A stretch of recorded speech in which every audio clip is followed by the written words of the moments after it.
Good morning, everyone. We're having a little bit of technical difficulties here today, so we will get started shortly.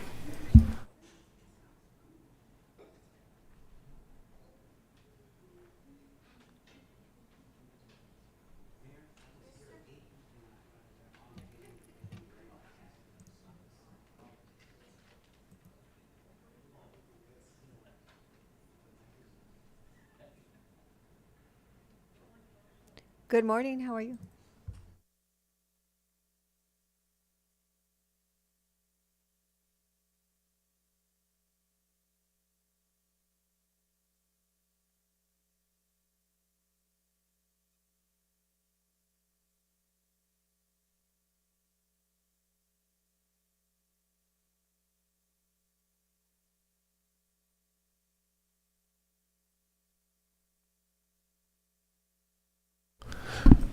Well, good morning, everyone. We're going to call this meeting to order. Ms. Prime?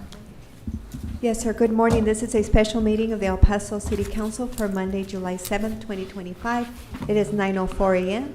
Mayor Johnson is present and presiding in council chambers along with Mayor Pro Tem Chavez, Representative Acevedo, Representative Maldonado Rocha, Representative Boyer Trejo, Representative Nino, alternate Mayor Pro Tem Fierro, Representative Limon, and Representative Canales has requested to be excused today.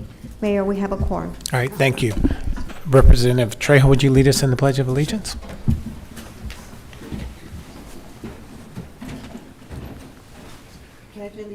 To the flag of the United States of America and to the republic for which it stands, one nation, under God, indivisible, with liberty and justice for all. Well, good morning, everyone, and thank you for coming to the this work session meeting. It's going to be a great day, and good to see all the city departments here, and I hope that everyone had a great weekend. But before we begin, as we know, a lot of people in Texas are suffering with the flood, so I'd like to ask everyone to please join us in a moment of silence for the people in Texas that are suffering through these horrific floods.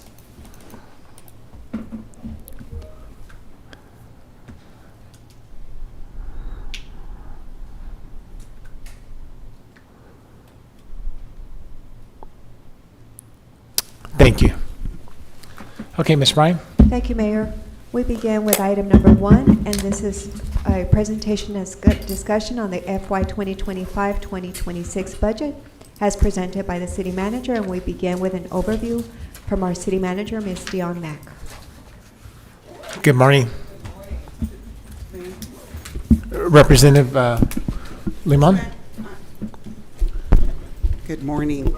I just have a question for you. I know that we received a link with a whole bunch of documents. Yes, ma'am. Will we be following those in the order that they were presented in the email that we received, or will we jump around a little bit? So Sasha. there's some that are backup only. I'm Sasha. Sasha. Good morning, Sasha Andonovsky, Director of OMB, Office of Management and Budget. So first three documents, the presentations will be presented. Everything that is called backup is for a backup. So you can review that. Okay, so the first three presentations are not part of our backup information. Everything Is in it. Okay, so then I would only ask possibly if when we move to a new document, if you'd give us a few minutes to be able to locate them. Thank you very much, and thank you for all the documents. Thank Appreciate you it. so much. And Ms. Mack, would you like us to hold the questions to after the end of the presentation? Yes, so we'll Okay. be doing, Robert and I will be sharing the budget overview. And so then we would be delighted to take questions on the budget overview. Then we'll move to our compensation presentation that is going to be provided by Ms. Wiggins and her team. We'll take questions on that, and then we'll move on to the staff presentations, beginning with economic development. Okay, perfect. IT, if you can bring it up for me. Good morning again, Dion Mack, City Manager.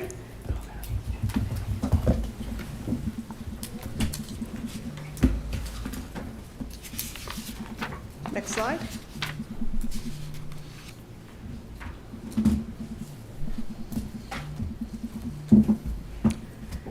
We We will be covering our budget process and improvements, as well as the budget focus and challenge. As I mentioned, I will be joined by Mr. Cortinez to talk about some of the expenditures, revenue, and also our debt service. Again, I'm making sure I'm putting my name on the record since it's my very first budget. As you know, we've been in this process for quite some time. Many of you were brand new to your seats when we started this budget process. I want to thank you all for the feedback that you provided, really helping us to be able to shape this process, for the time that you've given to us to really help us understand what questions were important, the focus that we need to put in presentations. Sometimes I say, we live in a bureaucratic bubble, and how we translate that to community, that's where you really help us to be able to do that. So thank you all for the time that you've put in, through the various things that you've done over the last couple of months. As you know, we started with a couple of presentations. We had our launch, our chime-in survey done. We did community meetings. We did individual council briefings. That was a result of input that we received from you. We also are now into our budget presentations. I just want to highlight that today and tomorrow is really going to be about you hearing from us, but us hearing from you. This is not the time that we're going to be moving into decision-making. We have staff who are here who are going to capture any questions that you have about this process. If we're not able to answer those on the spot, we're going to take notes. We will follow up with you to make sure you have that information. We'll drop it into the SharePoint. And then when we come back on the 31st, if there's any other presentations or anything that we didn't cover that's important for you, we'll make sure that you have that there. We also have the ability to do at least one more series of presentations or anything that you might need on the 21st and the 22nd. I received a few questions from you all trying to understand the procurement process. It's such an important part of your work. So we'll have a work session to talk about some of those things and questions that you've had about how we do that and what it means, particularly because this budget does include some increases for contracts and is such a huge part of our work. So again, if there's anything that you'd like to know, we want to make sure that we can ensure that what I'm presenting today is a preliminary budget, but what you adopt in August is yours. And so I really want you to feel comfortable that you have clarity. There's no question too small, because from my perspective, if you have the question, somebody in the community has the question. And so making sure that we have the type of transparency around this process for our community is really one of the things that we have been focusing on under my administration. Again, we went through the various steps of this process. It has been great just getting out into the community to hear from people about what's important to them. We had several new steps this year, and this was really driven by community meetings that I've gone to, and people talk about the complexities of the budget and that it's so hard to understand, and that people don't necessarily understand where the dollars are going. And so we're really working on trying to make sure that in everything we do, not only do you have the information you need to make critical decisions as our policymakers, but also that the community has the information to really understand where our resources are going. We're also piloting program-based budgeting based on that same premise. When I talk to people, they're like, your budget book is 463 pages.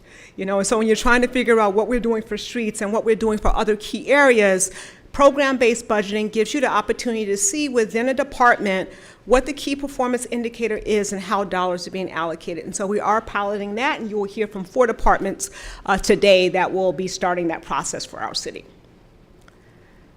Again, program-based budgeting really starts to talk about what services are provided and how we're funding those services. And so sometimes when you're having a conversation about how do I do X, it's easier for you to be able to see what the metric is, what the outcome is for that, as well as where our budget alignment is. Again, we have 4 departments who will be showing you the beginnings of that process this year. In terms of our budget focus, I know we've all talked about service delivery and ensuring that we can get even better at ensuring that we're being responsive to our community. I'm sure that all of you at your community meetings know that there is room for improvement in terms of ensuring that we're delivering on the basics in every neighborhood and community. I know that if you work with some very hardworking staff over the last couple of months, you know that it isn't necessarily a matter of dedication. It really is ensuring that we have the right level of resource within the organization in terms of people and supplies to actually get that job done. So I am proud to be able to continue to focus on what we know is important for every neighborhood and community, by continuing to invest in the people who touch our communities every day, and that's our workforce. We're also working on ensuring that we find new revenue for the general fund, and so we'll be talking a little bit about how we've been able to add that this year. I'll talk to you in a few minutes about our chime-in survey. It's pretty consistent. You know, investing in our infrastructure continues to be very important for our community.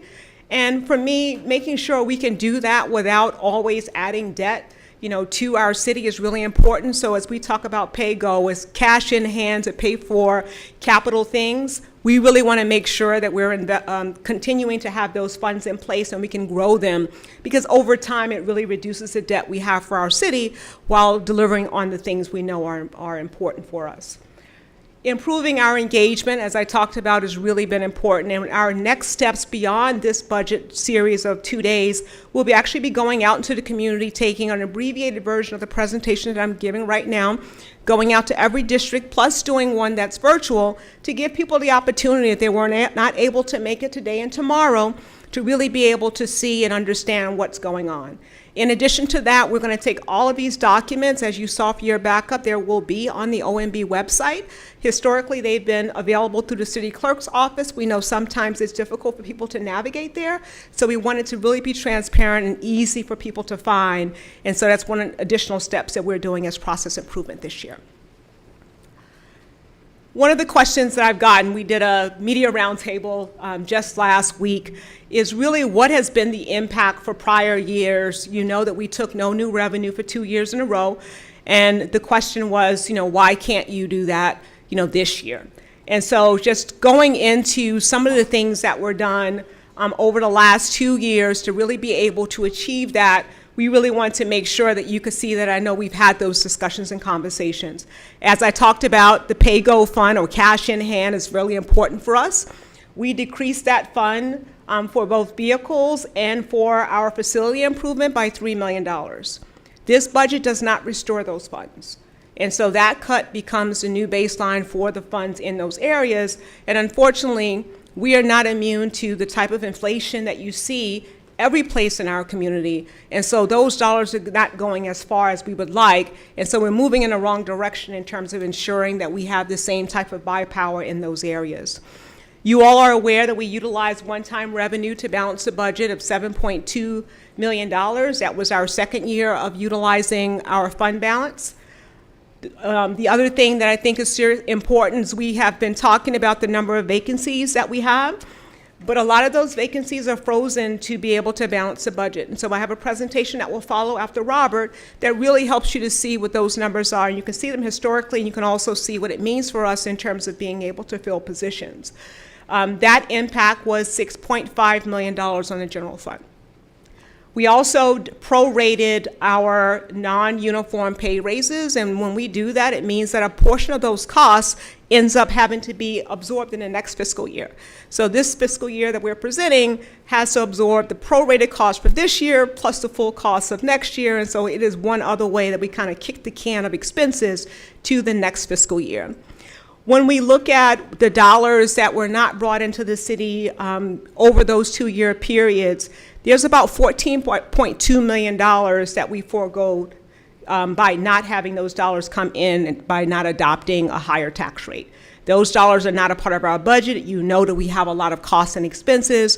We understand that at the end of the day, council makes a decision in terms of how we adopt a budget, but this becomes the baseline for how we talk about what we're presenting this year. And so you know we've had some challenges in terms of revenue and other resources, and so we wanted you to understand the base upon which we built this budget. We talk about budget challenges. I think all of you have been in these discussions. I know that as council, you're very invested in public safety, also competitive wages. You see the impact of inflationary impacts on our contracts and also on materials. And it just means that the dollars that we have just don't go as far as they used to. And so we really want to make sure that we're being very strategic about how we invest in these areas, but also be very real about what it means for our city. We hire a lot of people through those contracts. And so they have the same costs and expenses that we see with a lot of what we're sort of buying being related to personnel. Unfortunately, we also saw declining revenue of about $10.6 million in the areas that are listed: permits, franchise fees, engineer charges. We also talked about the use of fund balance. This budget does continue to use fund balance, but at a lower rate, and also fines and forfeitures. We continue to deal with the uncertainty of what's happening at the federal level, and when our public health department presents to you later, they'll talk about the more than $3.5 million in cuts that they have absorbed just since January. And that has been a combination of grants that were just suspended completely, and then reductions to other key programs. We've seen reductions across the board in other areas, but I think what becomes the biggest challenge for us is the uncertainty of the when and how. You know, we were sort of anticipating maybe some of these programs not continuing, but not necessarily an immediate cancellation of a program that's been in place for 2 to 3 years, which puts us in a very difficult place in terms of how you transition those programs and service without sufficient time to be able to plan. This is the first year that we broke down our chime-in results by district. We had the highest response rate ever, so I thank all of you. I know you pushed really hard on your socials to get people participating, and so we had over 8,872 respondents. I was a bit surprised to see the balance this year between public safety and infrastructure. But our matrix pretty much stays the same. As you can imagine, during COVID, community health was a higher number than it shows right now. I also want to share what that looked like per district, and it's pretty consistent. I think we see the priorities being public safety and infrastructure across the board. I'm sure these are the things that you're hearing when you're in the community as well. Also, just wanted to give you a further breakdown of what that means. We did give people the opportunity to give us more detail this year in terms of the areas that they were interested in. Police services was a full 70%, seconded by 911 services. And so you'll hear the fire chief talk about what he's doing to ensure that they're hiring and ensuring that we have the right level of staffing and that we don't have burnout in that area. And so we know that that has been key to us, and he also has a key KPI that he tracks on a regular for that. Fire services came in third, and then we had other. Infrastructure, street maintenance has been number one, I think, since we started the survey. And it's not surprising to see, you know, that continue to be a very important piece for our community. Of course, parks and recreation was also really important for community, and as you know, we'll soon be launching our public our master plan for Parks and Recreation. It will be a wonderful opportunity to get more detail from our community on what's important to them and help you to be able to understand how we talk about priority moving forward over the next decade. The preliminary budget increase is 3.8%. It's 4.1% across our general fund and 3.5% across our non-general fund. But when we started this process, what we call our requested budget, our gap was $51 million. And so we did a lot of work between the requested budget with our departments and what you see as this preliminary budget. I am so proud of the teams really understanding where the focus needed to be, you know, coming to the table to say there are certain initiatives that we might be able to, move out to another fiscal year. At the end of the day, we present the budget, but I count on the departments to manage it and to ensure that we can provide the service. So we identified $26.1 million in efficiencies and reductions. Mr. Cortinas will cover that. And the remaining $24.8 million increase for next year were in three major categories.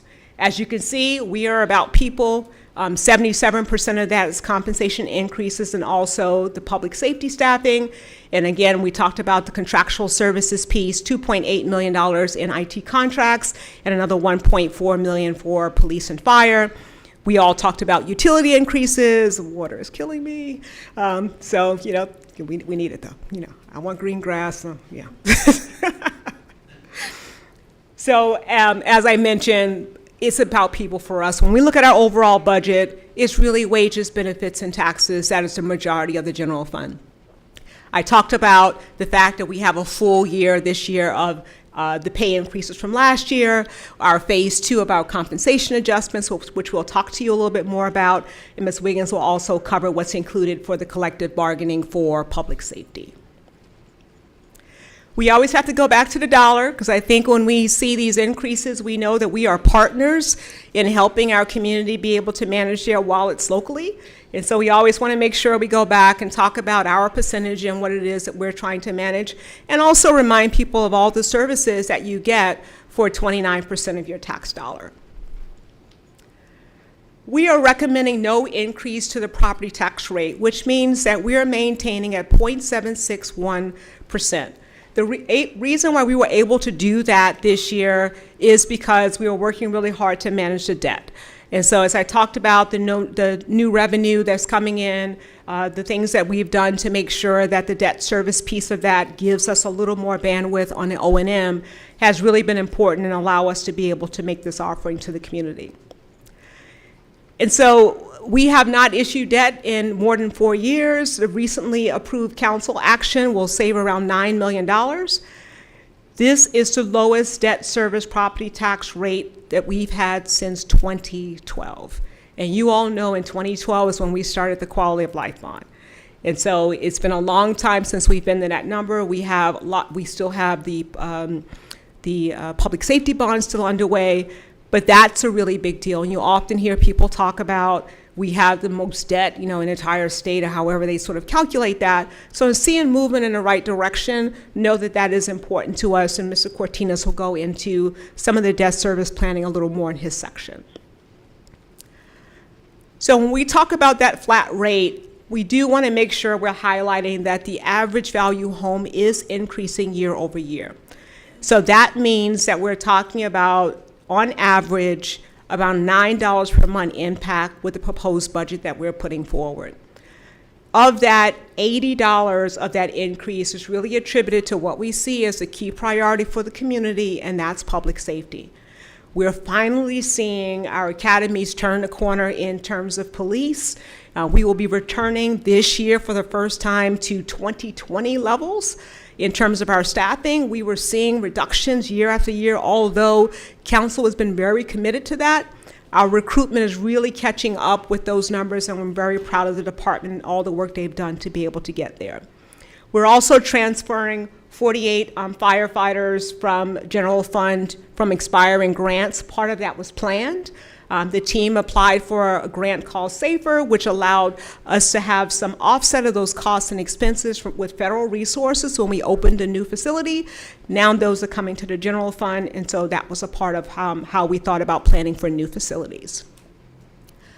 One of the other things that we're recommending is an additional tax relief for 65 and disabled. That increase will be moving from $42,500 to $45,000. That would be effective on tax bills that are going to be mailed in October.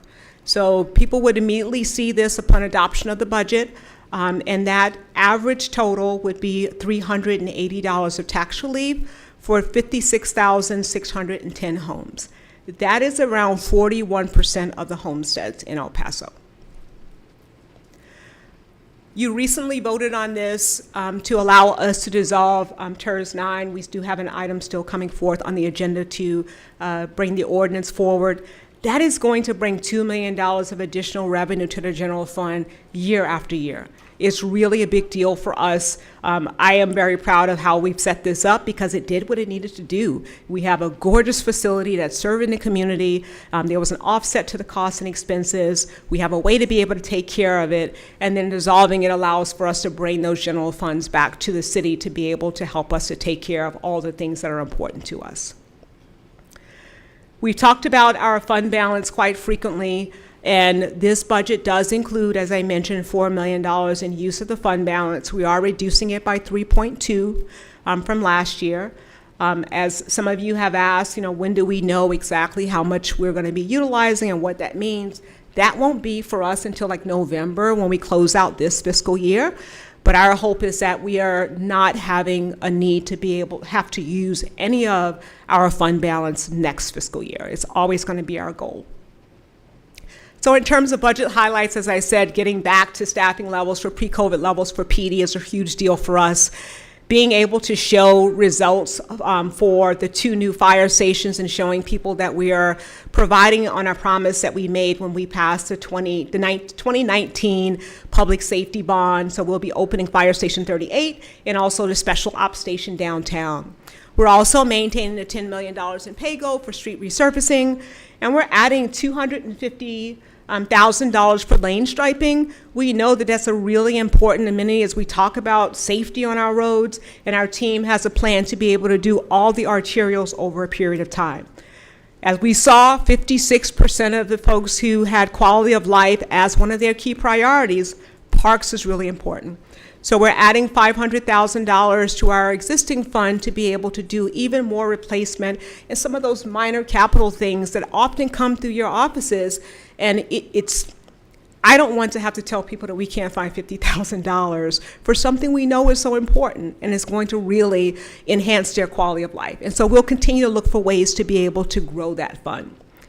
We're also consolidating in code enforcement into one department. It really is about efficiency, opportunities for us to get better at one of the key areas that we see across the board. They touch so many aspects of our work and the way that we live in our community and also our visual image.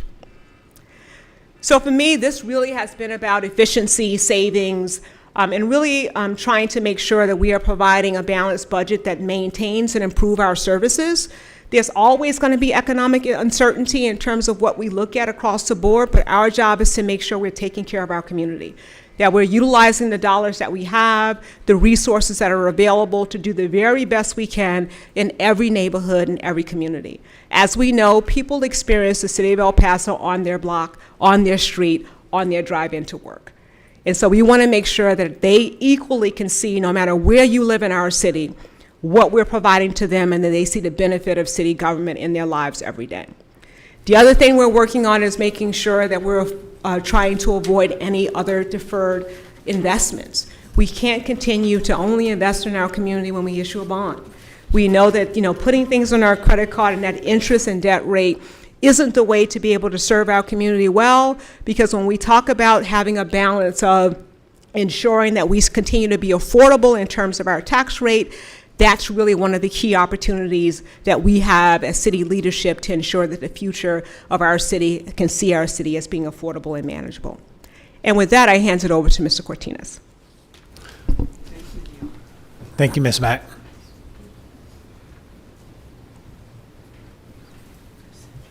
Good morning, Robert.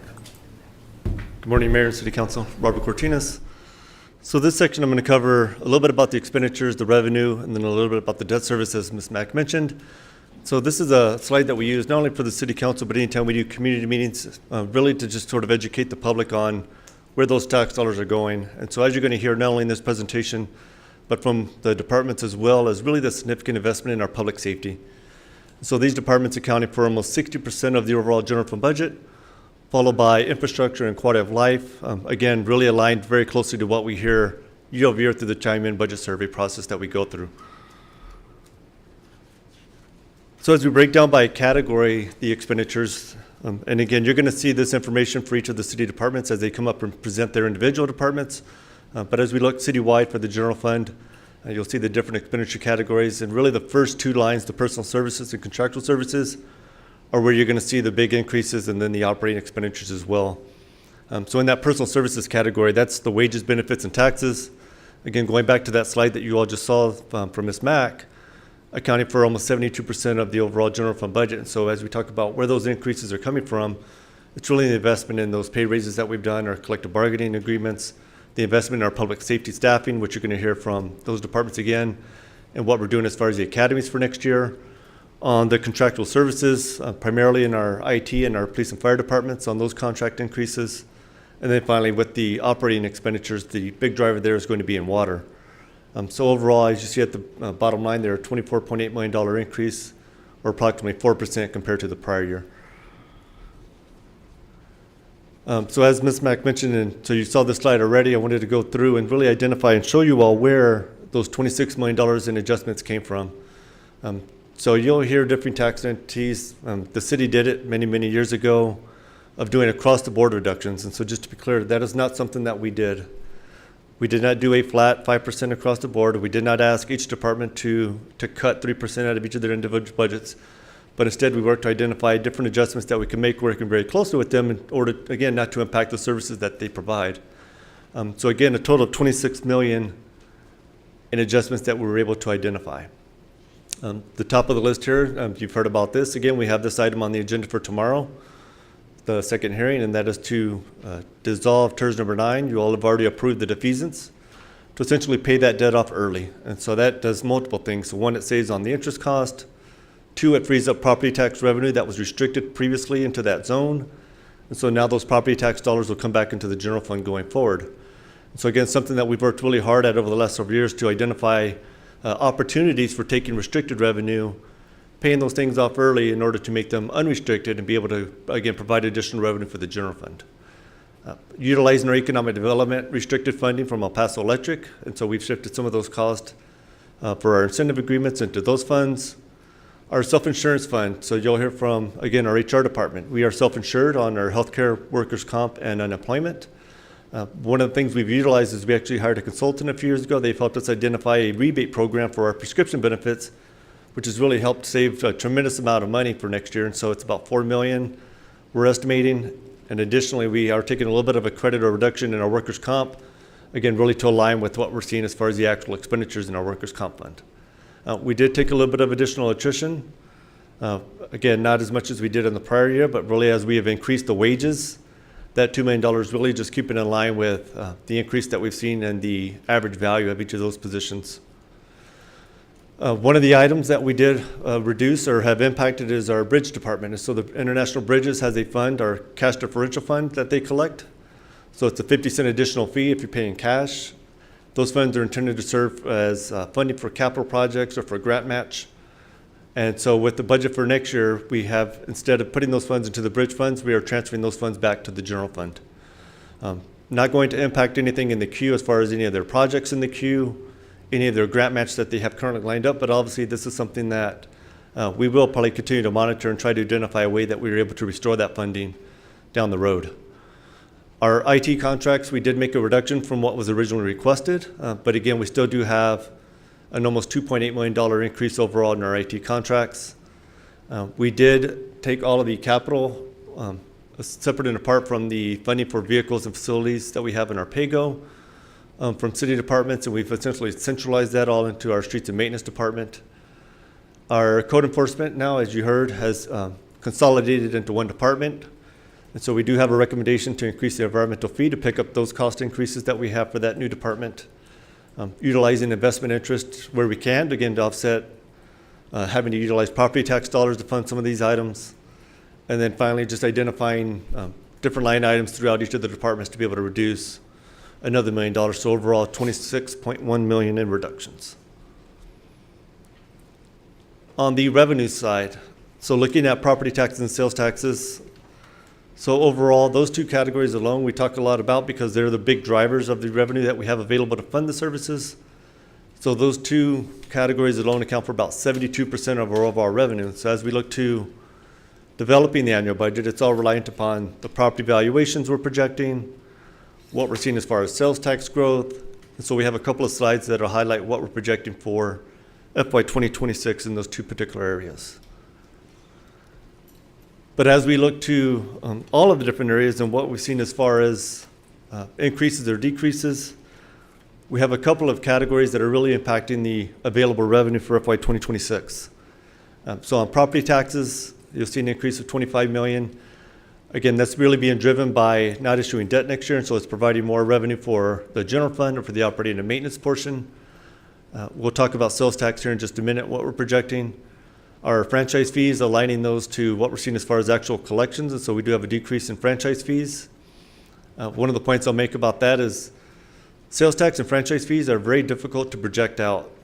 And so franchise fees are paid quarterly by the utility. So Paso Electric, Texas Gas, and so they're paid quarterly. So the last payment that we received was for January, February, and March. And so the last payment we received was as of March. We won't receive the April, May, and June quarterly payment until the middle of August. And so we're working off of essentially 4-month-old data to try to project out where we believe we're going to finish this fiscal year. And then on top of that, use that as a base to project out the next 12 months in the following fiscal year. So the franchise fee sales tax is about a 2-month lag. And so on that one, this Wednesday, we will receive the April sales tax collection. And so there's a couple of month lag for the collection of our sales tax as well. So it makes it a little bit challenging as we're trying to project out what we think is going to happen for the remaining part of this fiscal year and then projecting out the following fiscal year as well.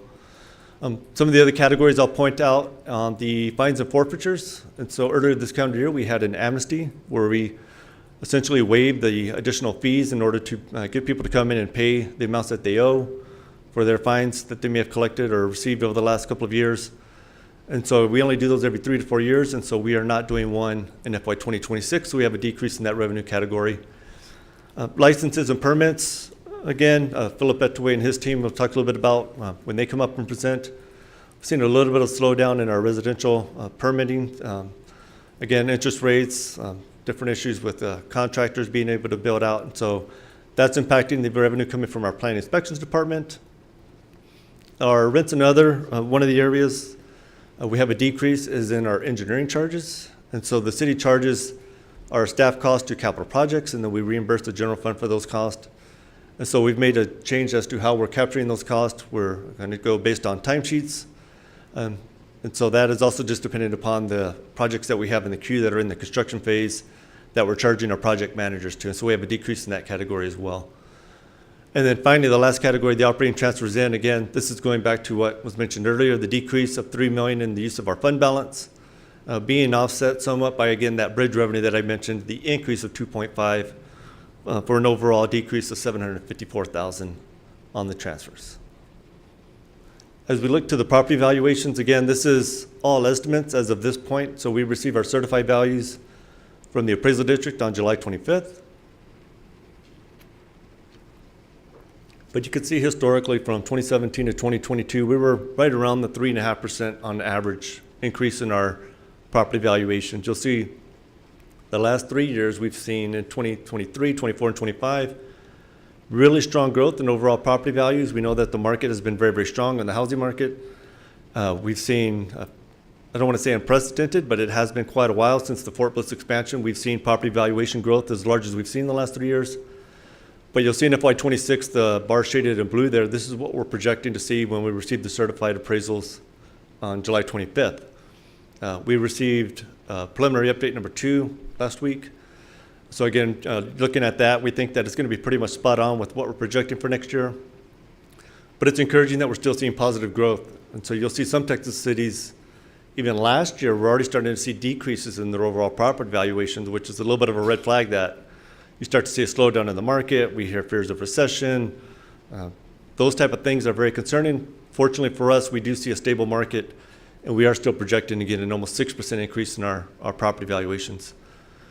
And so as we mentioned earlier on that calendar, it's very important. So we get those certified values July 25th.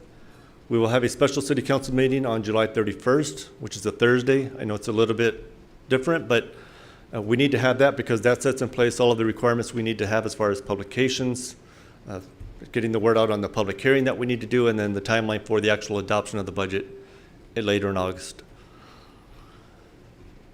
As we talk about property tax relief, looking at this slide here, you'll see 3 different categories: the disabled veterans, the over 65 and disabled, and the homestead. And then you'll see the total of those 3 on the far right-hand side there, those 2 columns. Comparing the prior year and what we are seeing so far in the preliminary values for FY 2026. So this is one that we point out quite a bit because this does have an impact on the cities as far as the property tax revenue available. And so you'll see overall it's about a $3.6 million increase in the tax relief, which means $3.6 million less in property tax revenue available to fund our city services. And so you'll see the big driver there is in the disabled veterans, about a $3 million increase, going from almost $18 million up to $21 million. And then the over 65 and disabled, something that we're talking about as far as the recommendation to increase that exemption, right now projected at about $17.1 million. And so again, we talk about this because this is almost $43 million of property tax relief that the city is providing to these different groups, whether it's our retired military who are disabled, our seniors are disabled, and then the homestead exemption that the city does provide as well. This is a slide just showing you historically, going back to 2022, the number of exemptions that we have for the over 65 and disabled. So again, providing that tax relief currently at $42,500 with the proposal to go to $45,000. You can see it's a large majority of our homesteads that have one of those exemptions, almost 57,000 homesteads that have either the over 65 or disabled exemption, which is about 41% of our total homesteads. So again, providing tax relief to those particular groups on top and in addition to what we have been doing in the last few years. And then I have on the slide here, we'll do more publications on this as we bring that actual ordinance forward, how individuals who may not have that current exemption that are eligible to apply, how they can go about applying, because it's done through the appraisal district, not through the city. As we look to sales tax, again, you'll see a similar story to the property valuations. You'll see going back to 2017 through 2020, strong growth, around 4.5% increase every year. You'll see in 2021 and 2022, we saw unprecedented growth coming out of COVID as a lot of money was pumped into the economy through the federal government. People were stuck inside their house for multiple years. We saw just unprecedented growth, never seen sales tax growth that high. So we took advantage of it because we knew all good things don't last forever, and so we took advantage of that, and that was really one of the keys as to how we built up our reserves to where we are today. So the city was very thoughtful and very strategic about taking that surplus in those years, banking that money to essentially set aside those dollars to, again, build up our reserves to get us to where we are today. And then again, looking ahead, we knew that it wasn't going to last forever, and so we have seen it slow down back to pretty much the historical average. You'll see in 2024, we saw just a barely 1.2% increase.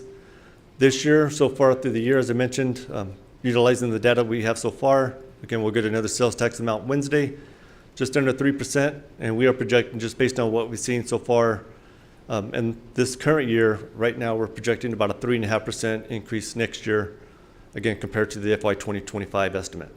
So again, really staying in line with that historical average on our sales tax collection. This is one of my favorite slides, because just like you all, when Ms. Mack and I go out and do community meetings, one of the things we hear a lot about is the city's debt. And so what are we doing about it? And this slide really speaks, this slide or the next slide really speaks to what it is that we're doing. So you see a decrease since 2020 of 8 cents on the property tax rate for the debt. And so as Ms. Mack mentioned, that's the lowest since 2012. So with all of the debt that the city has issued for the quality of life, we've issued some debt for the public safety, we've issued some debt for the community progress, and yes, all of the COs that the city has issued over the last several years, you'll see again, 8 cent decrease in the overall property tax rate, again, the lowest since 2012. And as I mentioned, this is preliminary, so these tax rates are going to change. Once we get certified values, this Thursday, we will price the refunding that you all approved last week. And so we will be doing that actual refunding this Thursday, so we will know exactly what that savings is.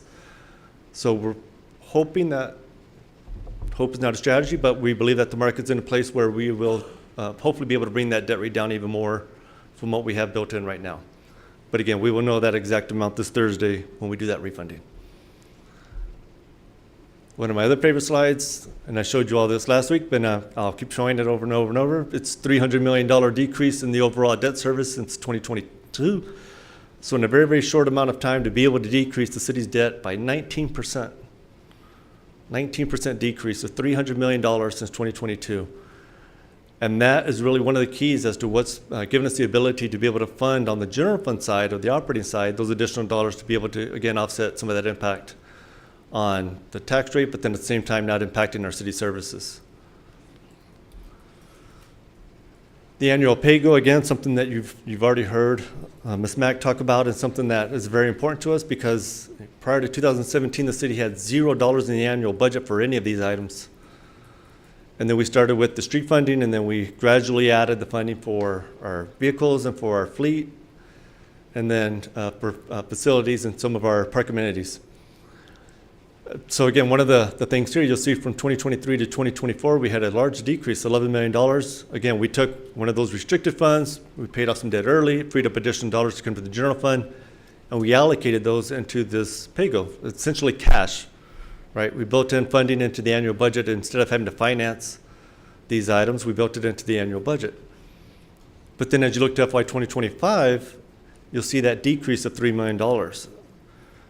And again, you heard Ms. Mack start with one of the slides about how the city achieved that no new revenue rate last year.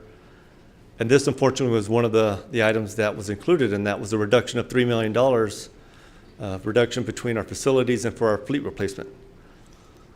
And so you will have the opportunity to hear from every one of the departments, and I'm sure they'd be more than happy to talk about the impact it has on their operations of not having the vehicles that they need to provide the services for the community, whether it's not just police and fire, but all of our city departments that rely upon those vehicles to provide those services. We have inspectors, we have people who go out and take care of the parks, just across the board, and so that has an impact on them to be able to, again, provide their operating services. We have a huge need in our facilities. We've got just recently a recreation center that we know needs significant investment, from a roof to just a lot of the key components to be able to maintain that facility.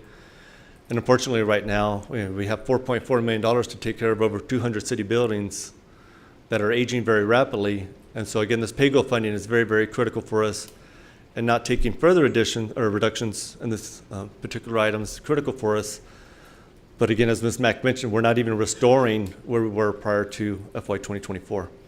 The only increase that we do have is for the park amenities, as we mentioned. So we are increasing some park fees and reallocating all those dollars into the Parks Department for amenity replacements.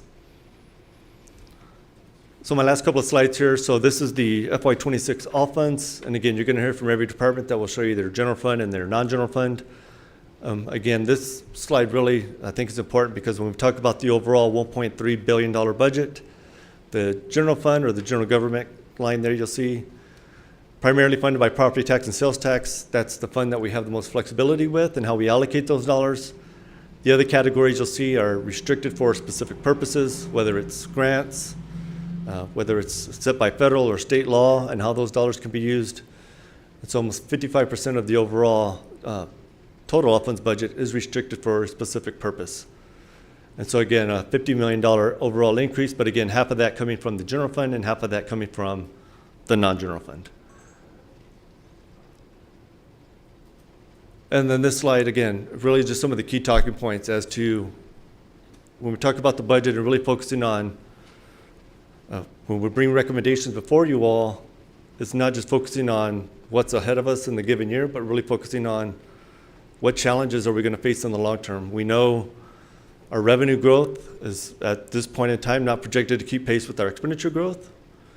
We know that the state legislative actions, somebody was just talking to me about it earlier this morning, about the impact of the personal property tax exemption that the state approved this past cycle.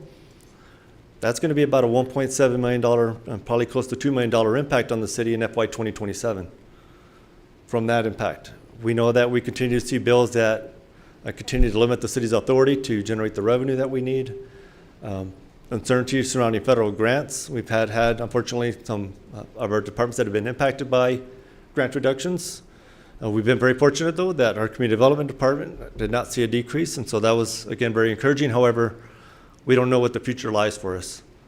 And then the last point about the deferred investments, again, a critical area as we look to the future of ensuring that we're funding our streets, our facilities, our vehicles, our parks at the adequate level that they need, and our IT department. You'll see, I should have mentioned it on this slide, because you saw the presentation from IT earlier in this calendar year about the needs that we have in replacing outdated systems and hardware and replacing laptops and computers. And I was joking with Araceli last week. I said, hey, my laptop battery only lasts for about an hour now. And she acted like she didn't hear me and just kept walking.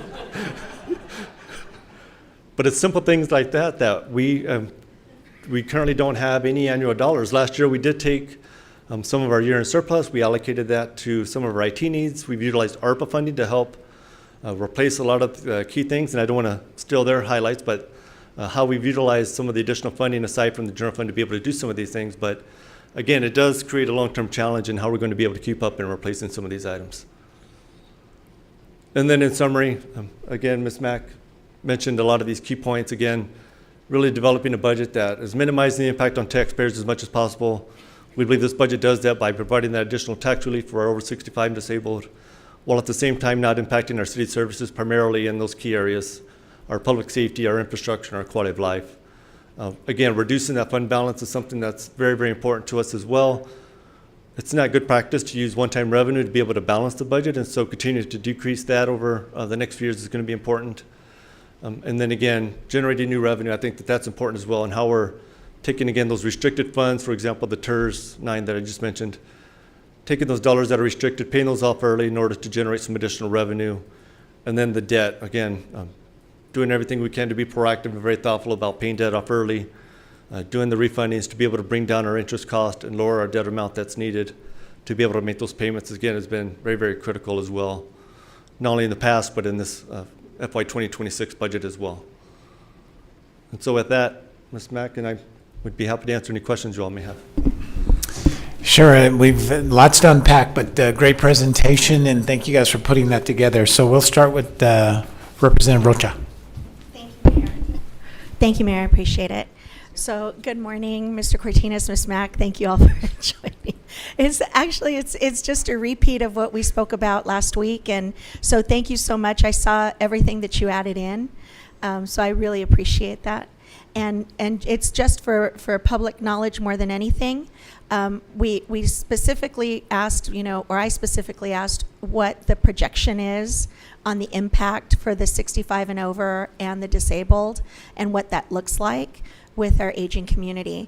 And I just want to confirm the number that you said, Mr. Cortines, for the projection that you've built in to the budget year over year going forward includes how many homes? So we see it fluctuates. And so Right. we've seen a couple of years where we actually saw a decrease in the number of exemptions. We've seen the last couple of years an increase of about 2,000 homes that have gotten that over 65 or disabled exemption. And so going forward, it's about a $500,000 to $600,000 impact as we see the number of exemptions increase slightly. The one that, I don't see Ms. Turner, the one that we talk about is that disabled veteran exemption. And again, my father was retired military. I have a tremendous amount of respect for our military, particularly those that are disabled. It's a benefit that is provided to them. It was approved by the voters statewide back in 2009 and 10, I believe. Mm-hmm. But it does have a financial impact on the city. That's the only reason why I show it, is because, for example, this coming budget year, it's $3 million less property tax revenue that the city will collect, because we're seeing more and more of our disabled veterans, unfortunately, go into a higher level of disability ranking. So it does have an impact on us going forward. But we do, when we do our 5-year forecast, account for those estimates of what we're projecting to see as far as the overall increase, and not just the number of exemptions, but it's really the value in each of those exemptions. And so I've put some more information together, and I'll be happy to share it with all of the council. But that's really to answer your question, we see around 750 to 1,000 as far as the number of exemptions in a given year. And then as far as the dollar impact, it's about a $500,000 to $600,000 impact. Mm-hmm. I think it's a wonderful initiative. I really appreciate the thoughtful approach that Ms. Mack, you and your team put forth to bring this to the community.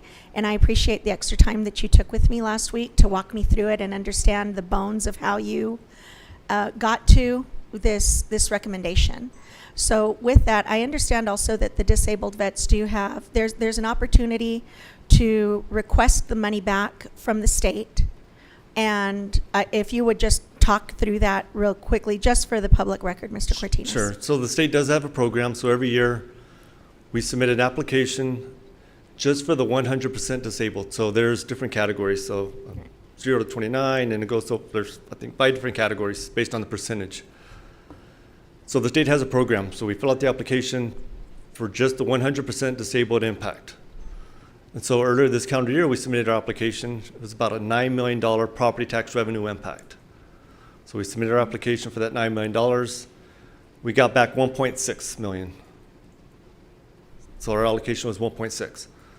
Unfortunately, the state only allocates $10 million statewide for that program. And so just depending upon the number of applications they get in a given year, the amount's prorated for each of the applicants who qualify. And so again, we got back 1.6 out of the 9 million that we actually submitted a reimbursement for.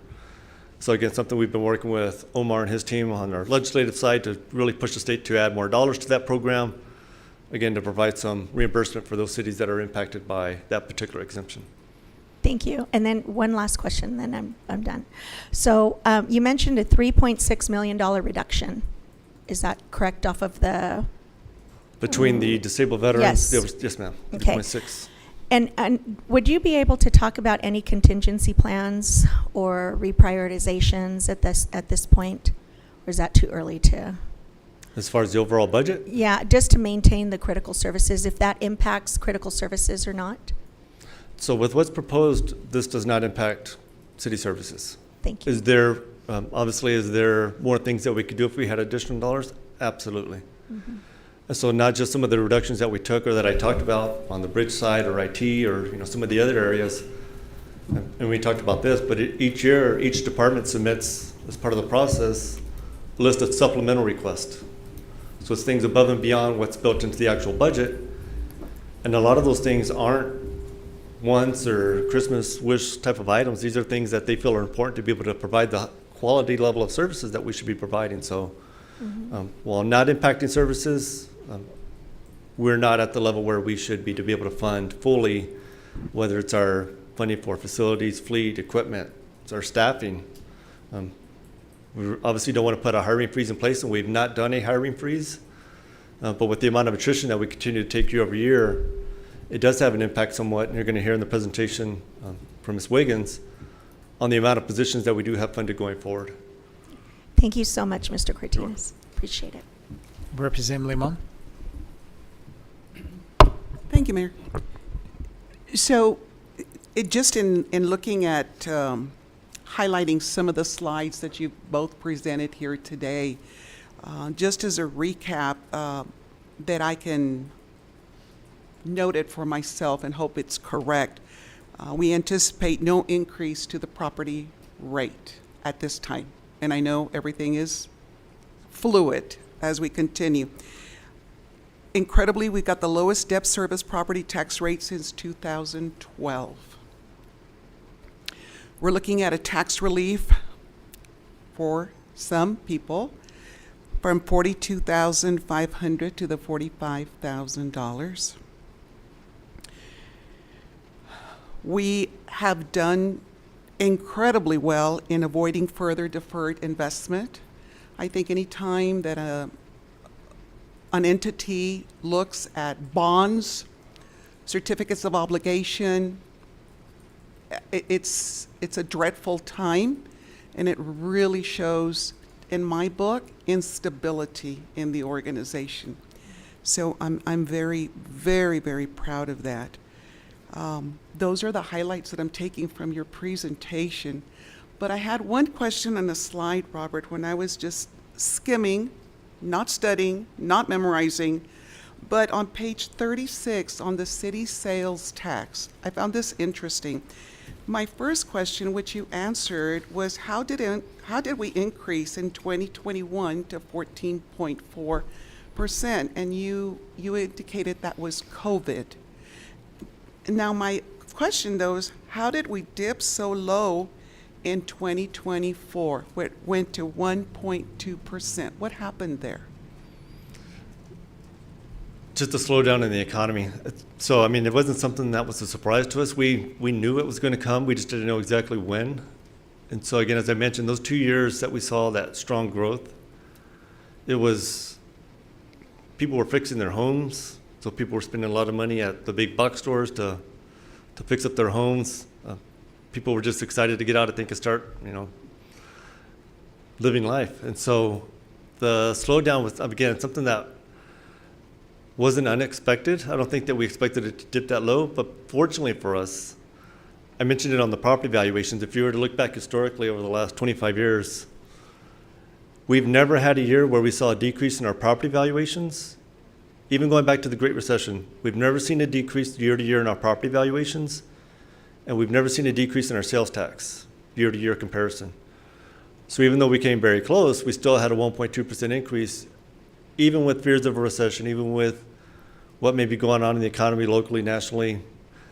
We've never seen a decrease year to year in our sales tax. I think it just speaks to the resiliency of our community. It's a very stable community. Again, we're very reliant upon, we talk about the tax base, we're very reliant upon governmental entities, which is good, and it has some challenges as well because those are all tax exempt entities as well, but it really does provide a lot of stability to our community overall.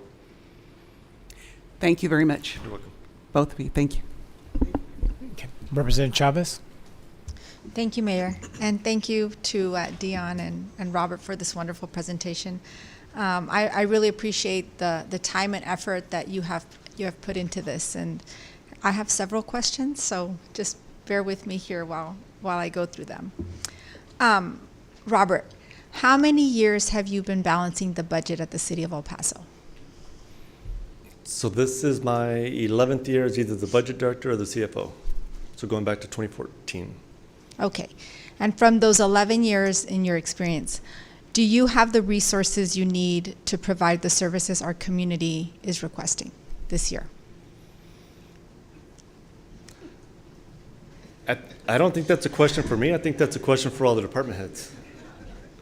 Because they're Okay. the ones doing the day-to-day work. And so I mean, I would say,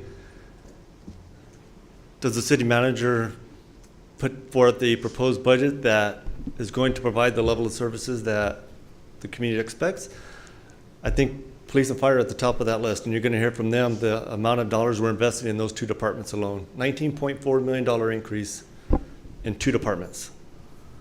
And so that's all of the additional staffing for both of them. We have new facilities opening next year. But to answer your question, it's the balancing act. It's how are we minimizing the impact as much as possible on the taxpayers, but at the same time not impacting city services. I don't want to give you I don't want to not answer your question, but I mean, I think that that's something that, I mean, you'll have the opportunity to ask the department heads. And Robert, you took a good bite at the apple, but maybe Ms. Mack can step up Yeah, and thank you. I think one of the things that's important in this budget, as I have continued to say, is that we're really trying to get back to basics and do basics well. And so what you don't see in this budget is a lot of new initiatives. I think we all have identified and we're out in the community and we know that there's always going to be a need. But from my perspective, this isn't the budget where we're sort of looking at launching things that I cannot support without, that require additional resource. I know that staffing is where we invest most of our time, effort, and energy. Getting the right people in the right seat, from my perspective, will move a lot of the things forward that are important to community. And then as time allows or as funding allows, then we start to talk about when we need to make those capital investments. I'm very comfortable that with the changes that we've made in terms of staffing, I am much more stable than we were. It was very difficult. It was very difficult when you had conversations with like streets and maintenance and people are complaining about, work orders, basic things about, our transportation services, and it seems like I don't have people to send. Or, our number of work orders in the queue has quadrupled. And we have no way to be able to address that. I think we're in a much better place in terms of the basics of those services. But again, as Robert said, it's about that balance and making sure that we're making choices and decisions that don't set us back from the things that we want to do in the future. And I believe this budget does that. Thank you. That speaks with a lot of confidence, so thank you, Ms. Mack. Let's talk a little bit about the staffing that you referred to. And we talked about attrition and vacancies at the city. How many vacancies do we have right now? So we have over 1,000 vacancies, but we have a full presentation. We want to go through that with you. Okay. And I think it's important the way we're shifting the discussion, because we have so many vacancies that are unfunded. Yes. We really want to start to show you what capacity we have left after we take in consideration the unfunded. So Okay. we have a couple of slides in the next presentation. Okay, then I'll hold my questions for that. Are we using the rainy day fund to balance the budget Yes, for the we- next fiscal year? Yes, ma'am. So there's $4 million that is included to balance the budget. A few years ago, we did establish what was called a Pay for Futures Fund, and it anticipated the increased costs for police and fire. And so it's specifically allocated over a 5-year period to help us to be able to offset some of those costs and expenses. I think for this year, you certainly can see we're opening new facilities. We're seeing that tremendous investment in 120 cadets. And so I think you see the alignment in those areas. Still, ideally, we would like to ensure, because we're not necessarily going to be in a place where we're adding to our rainy day fund, that we're not dipping into it moving forward. Right. But the $4 million is more or less exactly what we're giving the increase in property tax release. More or less, it's 3.6 to 4, so. But we have no control over the veterans piece. I don't know, I mean, Yeah, if that's as accurate. I mean, but for homesteads, we set that through ordinance and through the senior exemption. Those are set locally, but we have no control over the veterans piece. So I think we would have to carve that out and then say that the delta is where we have some control locally. Okay, so let me ask this. Have we ever used the rainy day fund to balance the budget in previous years? So it has been budgeted for the last 3 years. This will be our third year. And could you go over that real quick, Ms. Mack? The last 3 years, what that looked like? Sure. Was it 5 million the year before? We have a slide. I think it's slide 8. Okay. Or maybe not 8, I'm not, let me check. Oops, there it is. Okay. Yes. Well, so, yeah, in the 2 prior fiscal years where we adopted a no new revenue, it was $5 million in 2024, $7.2 million in our current fiscal year, and we're reducing that to $4 million this fiscal year. okay. So this would be the least amount that we've used. Yes, ma'am. Okay, I think that's great. Robert, in terms of your sales tax projections, how close have we been in projections in the past? So this Or year, revenues. we're going to bring the third quarter presentation to you all later this month. This year, we're probably going to be spot on budget to Okay. actuals. Do you use any national data to do projections here locally? So we use national, we've got local information as well. We get more detailed sales tax information as well through a program we utilize. Challenge with that is that information's outdated as well. And so I talked about the 2-month lag in the actual collection from the state. The actual detailed Yes. sales tax information is another month lag. So that's basically a quarter of the year that we're still behind of utilizing that data. But yeah, we use local and national data. But on page 36, when you project that it's going to increase this year, even though it's been kind of low the last 2 years, you think that's pretty accurate? Yes, I do. Okay.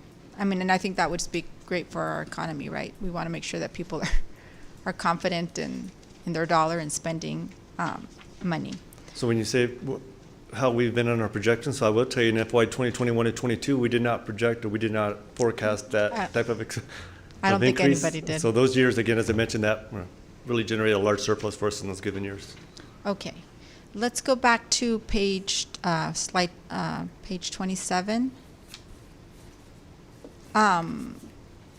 And in looking at the percentages of what we're spending per area, and the only reason why I'm asking this is because of the Chime-in survey. It seems like even though people valued infrastructure a little bit heavier than quality of life, we are spending more on quality of life than we are on infrastructure. And it's pretty much the same. It's not that big of a difference. But I'm wondering if the percentages have always been more or less the same in previous years in terms of bucketing the money in this way. Yeah, they're always pretty close. We don't see too much of a shift in the overall percentage splits. Public safety's always been around that 60% roughly percentage. I don't recall a huge shift in those percentages over the last decade or so. Okay, so this has pretty much been the same. And same thing on the revenue side. Property tax and sales tax are right around the 42-28 percentages. Okay. Again, we don't see huge shifts in those particular 2 categories as well. Okay, let me just go back real quick on one more slide, and I might be already done, because I know that we're going to be receiving presentations from each department, and so I want to save some of my questions for them specifically. And I think on page 9, when we were discussing the decrease in revenues, you said it was 10.6 million in decrease. Was that correct? I think it was Ms. Mack that Yes. was speaking on that. And that was, could you just go over that 10.6 again, Ms. Mack, please, on the decrease in revenues? That was for this last year, but Here's the revenue slide. when you were on page 9. Okay, No, I haven't got it. you took it out? So we have the categories.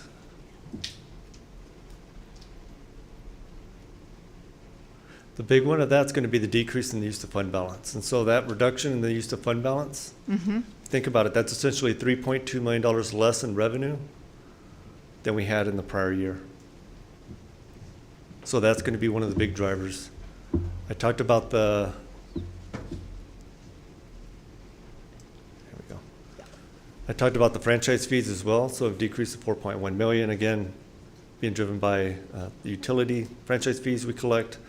Fines and forfeitures, that's about $1 million reduction from the amnesty.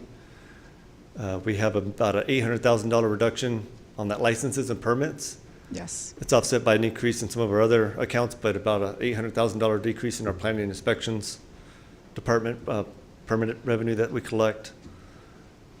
On rents and other, that decreased to $3 million. Again, a big chunk of that is our engineering costs that I talked about. And then at the bottom there, the operating transfers in that $754,000 decrease, but actually it's the $3.2 million decrease in use of fund balance and then being offset by the increase in the bridge revenue we're collecting. Okay, thank you. And so it's all of those different categories, unfortunately, and it's very, very important. We talked about this during your all's briefings is on the revenue side, I know that it's painful when you see, decreases in some of these categories, but it's very, very important that we're realistic as possible on the revenue projections. We never want to be too optimistic, and we don't want to be too pessimistic. We want to make sure that we're being realistic and you're really utilizing the data historically and currently in order to put forth the best estimate possible, because we want to, again, ensure that the revenue we budget and forecast actually comes through and that we don't have issues in the given year where maybe the revenue's not performing and we end up having to make reductions in order to balance throughout the year. So it's very, very important that we're, very realistic and data-driven on our revenue projections. Okay, thank you, Robert. And one last question for Ms. Mack. Ms. Mack, is there anything that you, as you were working through this budget for this next fiscal year, that you felt that you had to cut that you would have liked not to have cut? I think, Robert covered it. I think for us, it really was the bridge revenue. And I certainly would have, if conditions were different, not gone with a 1% increase for staffing. I mean, we have been historically over the last 2 years been able to do like a 2%, for the team. But we've made some investments in, staffing that didn't allow for us to be able to right-size the other and fix compression and also do more than 1% for the team. Okay, thank you for your honesty. That's all. Thank you, Mr. Thank Mayor. you. Representative Acevedo? Thank you, Mayor. So I have my questions everywhere, so I might be switching off between both of you. I was going to try to split them, but then I was like, my notes are a mess, so I'm sorry. I wanted to ask on our 19% decrease on the debt, that's $300 million, so $1.6 billion to $1.3 billion. On this, I'm trying to understand what kind of bonding capacity we have at this point after this decrease that has happened over the past few years. I'm asking to understand kind of the health of our debt fund. So overall, in our debt management policy, the maximum debt rate that's in that policy is 40 cents. Okay. And so that was done, an increase back going to 2019. And so at the time, we were projecting, just based on issuing all of the remaining quality of life, the public safety, that we thought we were going to get at that time up to 40 cents. You saw on the debt rate slide that I showed you that we're only going to be at 22 cents in FY 2026. So we're well below our debt management policy. There's also a couple of other metrics that we use, and I think we presented those to FOAC as well, and we can send those out again, about looking at the overall debt ratio, and so we're well below on the debt side.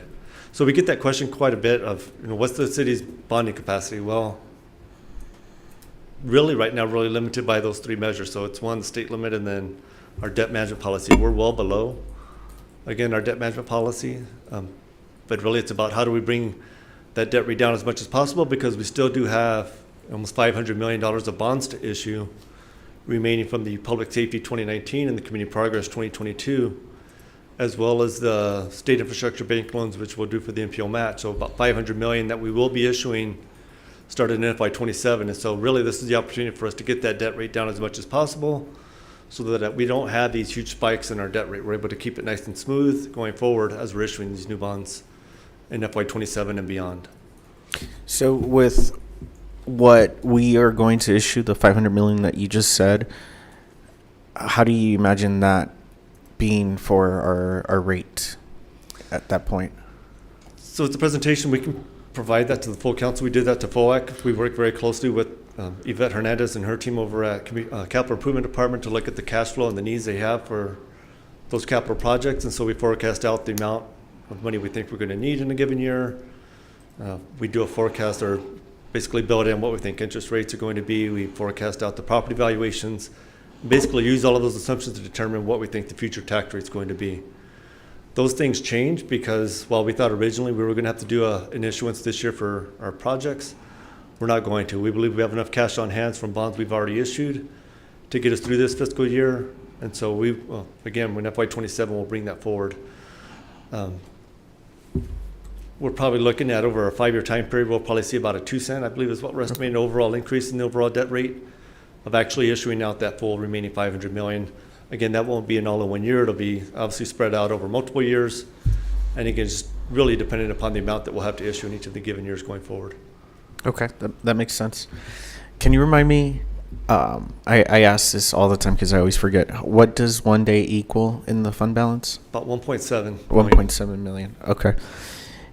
And if we were to make the funds that we reduced, I think you were saying facility improvements and vehicle, heavy equipment, was that a consideration that was made to take the 3 million, which would probably be about a day and a half or so, from the fund balance to make that whole again?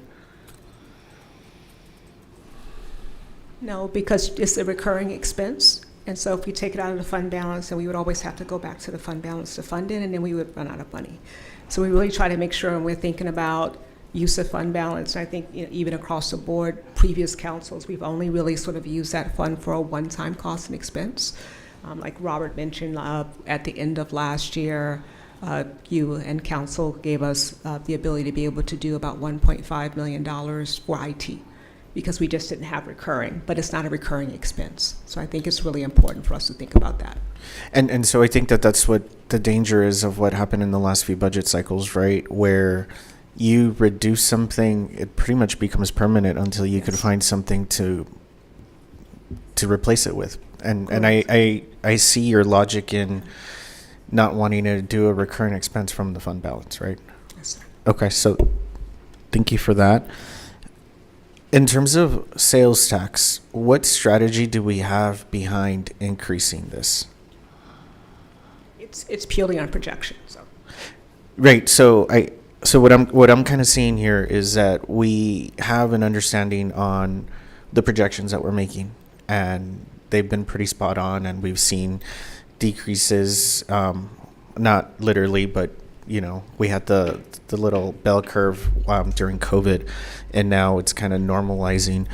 But do we have a strategy to say, okay, let's have a way to increase the sales tax every year? correct. I think that's the work. And when you talk about economic development and the work that you're doing in those areas, that's where we're going to see those impacts. When you see some of those calculations, we're looking at personal property and sales tax, as contributors back into our economy. And so I think all the things that you all have voted on or pushing forward, in those areas are really going to be the things that help us. And then you have, the tertiary impact of that is like people spend money. We all invest back into our community. We have high quality jobs and people are making those investments back. And so they have discretionary income. All of that, lands into that number. And so I see it all kind of going together. I do too. And that's kind of where I'm asking, where I feel that sometimes there's a lot of government bureaucracy that is not allowing us to move things forward to make it easier for people to do business with the city. And I've kind of talked to Philip about this, and we saw the impact that we had from Neon Desert, and that hasn't happened in 6 years, right?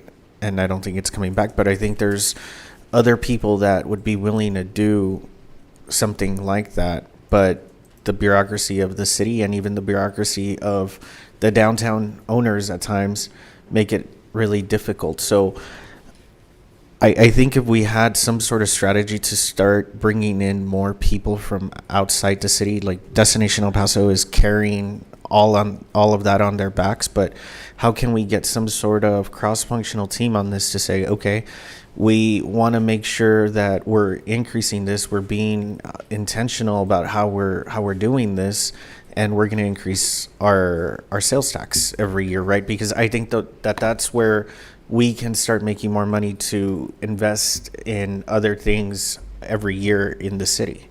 And I think you've already begun to take some of that action with the action to be able to buy additional property for the convention center. But I understand what you're saying in terms of how we talk about that piece, because I think it's a combination of, yes, how we talk about sales tax, and I often talk about sales tax in the context of understanding we have a very fluid border. And so when we think about people's comfort and the things that are happening politically, I think it has an impact on whether people are making choices and decisions about coming to El Paso to shop, and that's important for us. We will be moving into a new strategic plan in March. I think it's a great opportunity as we're leading up to that to think about what some of those key priorities are going to be and make sure that we are taking a deep dive into what you think the success of that cross-functional team might look like, and so we can get the right people at the table to start doing that work. Yeah, I think that sounds great, and I'm happy to hear that. Overall, I see this as we know why this is happening with sales tax, and we are projecting, and there's a science behind it, and Robert does a really good job at explaining that. But then now I'm like, okay, well, we know the why, so what are we doing about it now, right? Exactly. And I think that's the thing that I'm trying to get to. And I think, we look at it, just think personally how we are managing our own households when we see this type of inflation happen, when we're seeing people's incomes not keeping up with expenses, then people aren't necessarily probably having as much dollars that they might utilize in a category that may end up with sales tax. So we really think about it in terms of all those pieces. So I think a lot of the work that you all will be doing in the next couple of months to think about affordable housing, to think about a lot of things about how people live in a community, all come together to ensure that we're really talking about a dynamic approach to economic mobility and people having dollars that are going to be invested back into our community. So thank you for the question, sir. Okay. And then I had a question on the federal funding. I know that is a very fluid situation, but there are jobs that come with that, right? And I know that we're moving some people that were on grants from fire, or to fire, I'm sorry. And so do we have any sort of contingency plan in case we lose funding within the next year or two to make sure that people are not losing their jobs? So that's a conversation I've begun, and I think primarily it's been the Public Health Department where I've been most concerned. The Public Health Department is 83% grant funded, and so you're really looking at either federal dollars or state pass-through dollars. So we will be coming forward with you, showing you some of what we see as some of those challenges. So as we go into next fiscal year, we really understand what the core programs and services might be. What are we looking at in terms of having to shift some dollars to be able to subsidize some of those programs? Fortunately, the health department did have a bit of a fund balance through some Medicaid waiver dollars, and so they've been able to shift some people around in the interim to be able to continue to move forward. But it does give us a little bit of breathing room in terms of what the next steps might look like. In terms of the other departments, we have a lot of infrastructure dollars that are coming through. Those have seemed to be more stable, but it's really, I think, the health department as us being responsible for both the county and the city during that process and not having others who are offering some of those services is where I really want to focus our energy in terms of what we look at this upcoming year. Okay, and do we know what percentage of the O&M is federal funding? I'm sorry.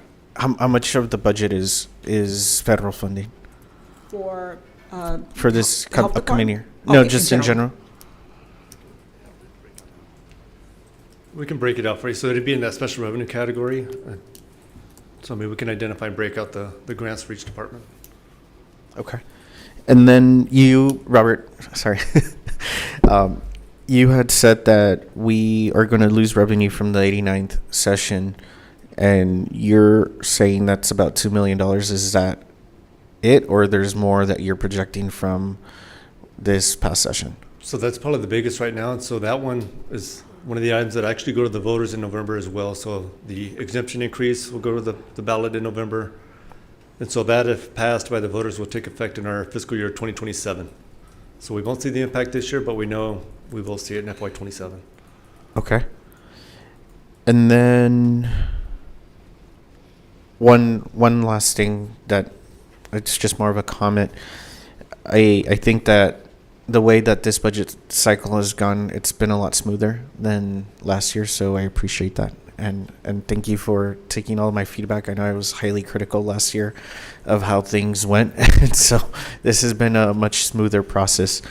The one thing that I'm still missing and would really like to have a digestible snapshot through tables or something, and maybe it's in 2 weeks when you come back, is I want to have an idea of what the contracts in the city are, because that's probably over $100 million that we have, and I don't have like a real good illustration of what all those contracts are, right? And so if we could get that, I would really appreciate it, because that would make me understand the budget in a very complete way. And I left last year's budget still kind of uneasy about that, but if you could give us that, I would really appreciate it. Fantastic. We know that one of the questions last year was on IT, and so we did focus on that, changing the Schedule E to really talk about what those programs were, and so we'll just expand it to the rest before we see Okay. it next time. I appreciate it. Thank you. Representative Trejo?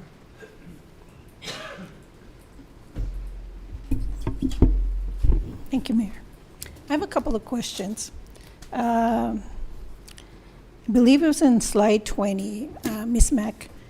You, and I don't see it on there, but you mentioned a little bit about the bonds, bond funding. And so my question is, how many voter-approved bonds are still active? It's not in this presentation, obviously, but is it something that you're going to be presenting on later? How many are still active, what their status is, and, Yes. and their timeline completion? So we're going to do an entire separate presentation for you, bringing all the capital together for the entire city. I think really early on, and maybe you might have been 3 days old in your position, we did like a 90-page presentation for all the different bonds and COs. And so we're going to bring in all the enterprise funds as well, so you can see airports, Sun Metro, all those things, and bring those together. We have, when you tend to look at our bonds, we have stuff back from, 16, 17 that we're still finishing up. We're still finishing up, quality of life. Robert just mentioned that we still have quite a bit to go for public safety also. And we've just pretty much started a lot of what we're planning to do for the progress bond, but you'll have an opportunity to see all of it. Okay, thank you. Taking some notes here. And then the other question is regarding page 24. And so we have this PayGo 10 million. I understand this is, when did this get started, the 10 million PayGo for roads? Was it in 2017? Okay. The additional 250 lane striping and the 500,000 park amenities. Is that coming from the PayGo, or where is that coming from? No, that's coming from the general fund. So the 250 is coming from the general fund. As you may recall, we had a contract just this last cycle, and the team found it to be very impactful in terms of lane miles across the city, and so we added that into the budget. In terms of parks amenities, I asked the Parks Department to begin a process of going to review a lot of their park fees, and so they did the first tranche of that. We had not looked at those fees to help us to be able to recover costs in certain areas. They were able to identify $500,000. The entire amount of new revenue is going into the Park Amenity Fund. Okay. And how many, did they share approximately how many parks and streets would benefit from that? Yes, I'll leave it to Randy, because I think it's 400, and I'm going to let him do that, and Parks can talk to you about the park amenity strategy when they're up. Okay. Is this going to be something that we're going to be doing going forward? setting money aside for that, or is this extra? Yes. Okay. Yes. And so when we talked about the lane striping, I mean, you know that historically our team has been doing a lot of that work. Our conversation with bringing this contract forward is that it actually frees some of our staff time to be able to do school zones. And so it really is for us to be able to deal with a couple of key issues that we think are very important. And so it's going to allow us over time to be able to do all the arterials on a cycle that we've never been able to reach before. Very good. Thank you. Representative Nino? Thank you, Mayor, and thank you, Ms. Mack and Robert and all of the staff for putting this great presentation. Ms. Mack, you made a comment that I thought was extremely important. People experience their city government on their way to work, to school, at their parks, etc. And I was very grateful for that because I know when we started doing our work, the very first budget workshop, we mentioned about what people don't know, and to use our offices to really engage and communicate with the community. I'm curious to know the Chime In survey results. Is that going to be shared with us so that we could kind of get a broader idea? Yes. Yes? Okay. Yeah, so we're going to upload everything. I mean, the survey closed, I think, on the 30th, and so we were like just pulling information together for the presentation. So you'll have all the information available, and we'll ensure that when we come out to your specific district, that we have some more information to be able to share. So we should have that uploaded today for you. Great. I'm grateful for that just because it's going to help us even make further decisions. And, you know, I know that I've met with a couple of the department heads, and some of the needs are different, you know, by department, by streets, by whatnot. And another thing is our council budget request that we submitted, at what point does that process get implemented? We will bring those back on the 31st. We still were receiving a few requests over the weekend. And so we'll have that complete document for you on the 31st. I don't know when we'll have it uploaded, though. Probably a week before that. Okay, great. No, I have no further questions. Very grateful for the work. I'm looking forward for my first budget as a council member and grateful for your work and leadership. Thank you. Thank you. All right, I have some questions and maybe just some comments. So starting on page number 8.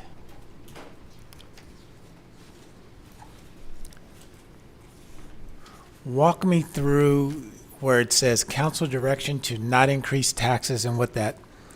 So when I add up the numbers, that comes to about $16.7 million. So not increasing taxes in 24 and 25 resulted in $16.7 million coming from where? Savings account, credit card? It's the things we talked about. So it was using one-time revenue, either through the fund balance. It's these things here that you'll see on the slide. So it was various adjustments, either one-time adjustments or decreasing the funding available for positions. These are just some of the examples. These are the big ones. But it took a lot to be able to get to that no new revenue rate the last 2 years. So I know one of the things that we've been talking a little bit about, and it gets a little bit confusing in the state with the way that we do the truth in taxation. We'll bring forth, as I mentioned, on July 31st, we'll present to you all the certified values. We'll present to you all what the no new revenue, the voter approval rate is. But essentially, it took a lot of one-time adjustments to be able to get to the no new revenue rate in the last 2 years. Okay. And the 16.7 million again came from where? From these items. So it was utilizing fund balance, it was taking more savings on positions, it was prorating pay raises, decreasing our funding available for our facilities and our fleet replacements. And so as I mentioned, these are the 4 big ones, but obviously there was a lot more that went into being able to get to that no new revenue. I mean, we showed you all 26 million reductions or adjustments that we did for FY26, and we still have a $24 million increase overall. So it was obviously a challenge. We were able to make it happen. But one of the things, I mean, we've talked about it, and I don't think it's a secret that a lot of these things probably aren't sustainable. Using one-time revenue to be able to balance the budget in a given year, it's not sustainable. It's not something that we should be looking forward to as we go through the next several years. Being able to fund our positions that we have. I mean, our departments rely upon, obviously, the resources through all the staffing that they have. So, I mean, that's an area that we'll need to look at going forward as well. There's only so much attrition we can take before we get to a position where we have no additional funding to be able to fund any vacancy. So a lot of those type of things we are going to have to sort of course correct over the next several years. But again, there's no challenge that with Ms. Mack and all of our city departments that we can't make happen. So Okay, so no new revenue is certainly not sustainable. with the reductions and adjustments that we've made in the last 2 years, no, sir. Okay. On slide 13. So we started off with a almost $50 million deficit. And you guys were able to, this is not the right word, but you were able to eat back at that and got a reduction on slide 14 to where it was only 26 million, which is incredible, That's correct. by the way, to be able to do that. So congratulations on being able to do that.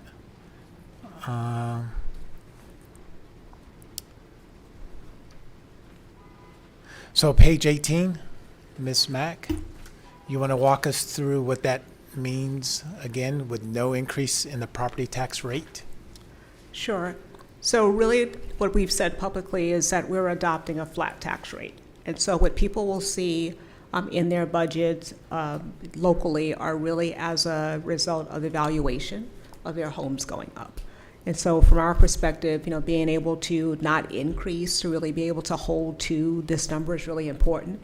If you look historically over the last 5 or 6 years, we were almost at 90 cents at one point. And so really, having that trend line going the right direction, or at least being able to hold to that trend line, we think was a heavy lift. And balancing the programs and priorities of the city while doing that is one of the reasons why we brought forth this budget for your consideration. Beautiful. Page 19, the lowest debt since 2012. Yeah. You guys have a lot to be proud of. That is fantastic. Slide 20. You mentioned police staffing are back to pre-COVID levels. Is that what you said? I believe you said something like that. Yes, and so you'll see the chief, he'll show you back in 2020, we're going to hit the same number of uniform officers that we had in 2025. It was a combination of increased retirements and slower than what we would have liked in terms of recruitment to our academies. That really meant that we were going in the wrong direction. We were losing people. And so this year, we're seeing stabilization in those academies. We're seeing that number grow. We're seeing people come and apply. And so we're really feeling that we're in a good place in terms of the investments that have been made in our police department to help them to get to the numbers that they need. Okay. Slide 21, the exemptions for the seniors. In order for them to get these exemptions, they have to go to the Central Appraisal District? Yes, and the number that we're showing here are people who are already receiving the exemptions. So these are people who are already registered, they've gone through the process. We will be pushing out to let people know they can go to the Central Appraisal District to register for this, but they only have to do it once. Okay. Robert, I believe you, on slide 36, you said that you feel real comfortable about the 3.5% sales tax number? Yes, sir. So we'll see again this Wednesday when we get that sales tax amount, what that looks like. But yeah, year to date to be at 3%, I think is very encouraging. We were actually anticipating to be a little bit closer to 2.5% when we developed the budget last year. And so again, it's encouraging that we continue to see that growth right around that 3%. So 3.5%, I think, is a very conservative, realistic growth for FY 2026. Again, we didn't want to be too optimistic. We still know there's a little bit of uncertainty in the economic environment right now. A lot of things going on, not only locally, but nationally as well.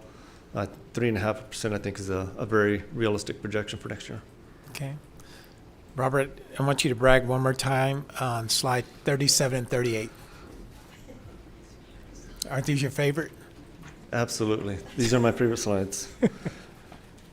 Because it really has taken, and so I'll bring those slides, Representative Acevedo, to another presentation in the future to show historically the increase in the debt rate and then what you've seen over the last several years of bringing that debt rate down, and then as we move into the future as well, because one of the things that we've really worked to focus on is how we're structuring the debt and how we're structuring that savings.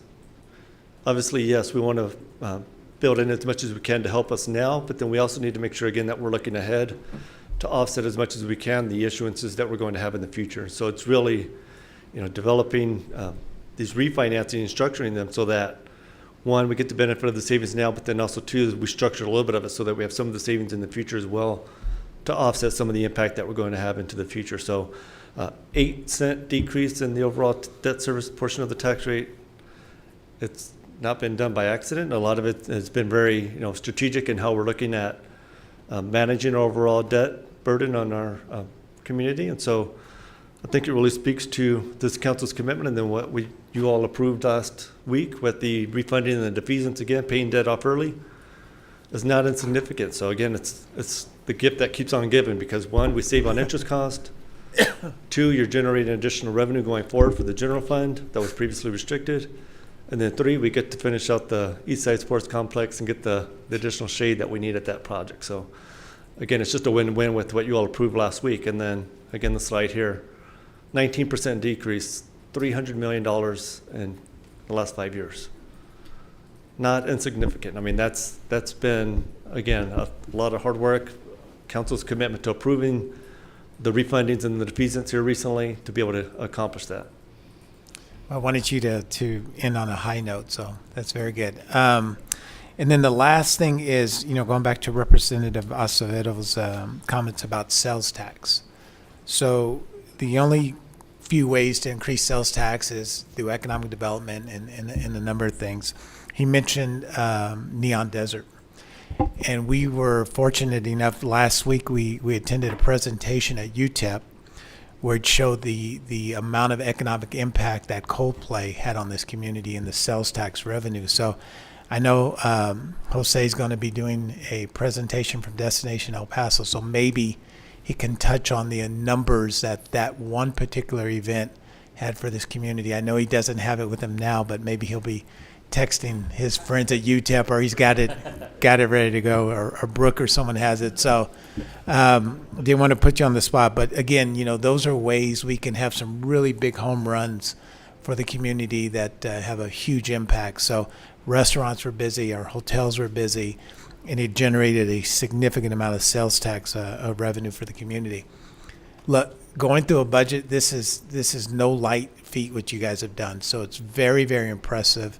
To get it down to, from 51 million down to only, $26 million difference is very great work. So we applaud you guys for all the great work that you did, and we know that it took an entire team to get this done. So our hats are off to you. But before we close there, Representative Fierro. Thank you, Mayor. First, when we go back to slide 19, that is just some amazing news. And the reason I bring that up is the mayor mentioned the word brag, and it really is a bragging opportunity for Ms. Mack, you, Mr. Cortinas, and your team, because so many times we see the fake news that we are just so much in debt, and it's getting deeper and deeper, and we're never going to get out of debt. But this just shows the reality, the truth. And I hope you all continue to brag about this. I'm assuming that this will be probably the biggest slide when you do the presentations at our community meetings. Yes, sir.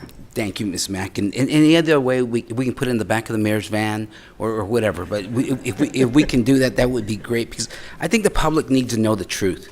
And the truth is that this team and this council is working very, very hard to be good stewards of their dollars. And if I can hardly wait till Mr. Garcia comes up so we can talk about streets. But that's a whole other story. Thank you, Ms. Mack. Thank you, Mayor. Thank you. Again, Ms. Mack, great presentation. Robert, great presentation, and thank you guys so much. We're about an hour behind, so we're going to try to pick up some of the time. So, Ms. Mack, we're ready to continue. I think Mary's up next. Yeah, thank you. So it's going to be item number 2 in your SharePoint, and Mary's up now. Good morning. Good morning, Mayor and Council. Mary Wiggins, Chief Human Resources Officer, and we are here to talk to you about our employees as they bring the presentation up. There we go. Ms. Mack and the city manager and Mr. Cortinas have talked, extensively to you about, the budget and the extensive impact. And as you saw in those presentations, one of the largest impacts is our employees. It's going to be our salaries. It's for the investment that we're investing in our employees. So as we go forward, we're going to go and just kind of start showing you, as soon as I can get it to move. And we're not moving. All right, we're going to use this one. Okay. So the main thing that we want to focus on for our workforce is we want to focus on livable wages, training, and our capacity enhancement. We want to be able to recruit and retain our employees, not just recruit, but also retain. So we focus on regular adjustments to our wages that are going to be tied to our cost of living and additional certifications going forward. So as I go through this presentations, these are some of the items we're going to focus on that are our importance to our employees, our workforce, our compensation and benefits, how our vacancies are impacting, our service time. What does that look like for our employees for their length of time with the city? Healthcare, how is that affecting our budget? And then lastly, we're going to bring forward our compensation strategy phase 2 that we talked to you about last year. So what does our workforce look like? So our numbers are, for civilians, we have 4,464 employees. Our uniform police, we have 1,090, and for our fire uniform, 937. So what's important to note as we go forward is the El Paso living wage. So we talk about, what it costs to be able to live in El Paso. We talked about inflation. We talked about, for our outside organizations, economic fears. Well, our employees have those as well. They're dealing with the inflation, and they have those same fears of how they move forward. So I want to make sure it's understandable that this is the El Paso living wage. This isn't a national, it's El Paso. And so for an example, for a family of one adult who may have 0 through 3 children, this is the amount that it would take for them to sustain a household. So for one adult with no children, $18.54 an hour would be necessary to sustain a household. Now, if you have 2 adults in the family, of course, those numbers go down. But we wanted to give you a benchmark as we go forward as to, as we talk about budgets for our employees, that you understand the impact and the importance that it has. And it also has it on our community as well. So where did we start out? So 2021, our minimum wage was $10.36 an hour. Fast forward, each year we've increased it, but fast forward to this year, fiscal year 2025, with the approval of budget and the city manager's, strategic mission, we were able to raise our minimum wage to $15.75 an hour. That's a 52% increase from 2021. And so again, that's money as we talk about, the sales tax. This is money also that is going back into our economy to help fund our sales tax. So over time, as we've increased the salaries, this is where we are once we've raised the minimum wage, this is going to be our average salaries. So first we look at our general services. So the average salary for a general service worker is $42,281. For our professional managerial, it's $63,415. For our fire, it's $77,812, and for police, it's $85,503. So we've worked hard to be able to raise these salaries to be able to be competitive amongst our in the industry. So what does that mean? What does that look like? We hear about, hourly rates of pay, but what does that mean as far as what it looks like when they take home? It sounds great when we're giving them that amount, but what does it look like what do they have left when everything is done? So we took an average salary for a general service worker, and this is a real person, so their earnings you can see, but then once you take out their taxes, we don't have state, but federal, FICA, and Medicare, we have their medical plan. And so for this particular person, a CDHP, that's going to be for a family insurance coverage of CDHP. We have dental.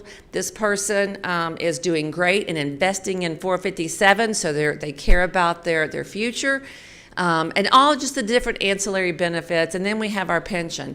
So this employee's take-home pay after all of their deductions is $713.46. So it's more realistic understanding, than just hearing a minimum wage salary. We talk a lot about our civilian increases and minimum wage, but we want to make sure that we also, we saw in the presentations how important public safety is. We heard that from our citizens, and so we want to make sure that we focus on our uniform employees, our public safety as well. So the police department, they are covered under a collective bargaining agreement, a CBA as we call it, and so their particular CBA went into effect September 1st, 2023, and it ends in August 31st, 2027. During that negotiation, they were able to negotiate a 5.8% average step plan adjustment, a 4.5 average increase in between those steps. They negotiated a sick leave payout and then amounts for master level certification. It's important to note that all of these things are important. We talk about how our academies had gotten to, down to, in COVID, we lost a lot. And so the police department has been doing, and the fire department, have been being very creative in trying to be strategic and market, what they do, and trying to increase those academies. They've increased the number of academies, but we're also starting to see, more employees coming. So this is important that we focus and we make sure that we're paying attention to these numbers as we move forward. Same with the fire. They're covered under a collective bargaining agreement. Their CBA is September 1st, 2022 to August 31st, 2026, so that one will be coming up here soon. They have a 3% step plan adjustment and then a 5% increase in between steps. And I want to go back for the police. So you see that in 2022, their starting salary was $47,010. 26, it's $56,790. We are listening, and so we're making sure that we are, investing in. Same thing for the fire department. In 2022, it was $44,993, and now in fiscal year 2026, it's $50,640. So it's important that we continue to invest in our public safety. They take care of our citizens, they take care of us, and so this is something that we always want to be on the forefront of, making sure that we're investing. So it became difficult during COVID. We hear, about, where did all the employees go? And so we felt that same thing here. And it wasn't just in the city. It wasn't just in El Paso. It was a national trend that, employees went home and they didn't come back.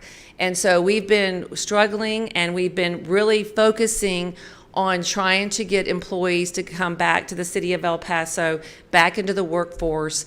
And so that's what investing in our employees and our minimum wage. We wanted to make sure that we were putting the city out there, as an employer of choice. We wanted to make sure that we were getting quality employees. It's not just about hiring employees, it's about making sure we talked about all the different services that we provide. And it is a heavy lift for our employees. And so what we wanted to do is we need to make sure that we are bringing in employees that are going to make sure the services that we provide are sustainable and that we are bringing quality, sustainable services.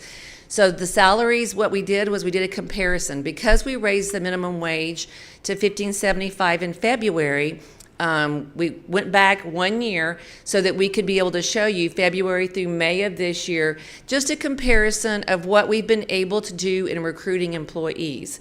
So for example, in February of last year, you can see that it was at 50, and this year, this year, 2025, in February, it's 100. So we were able to double.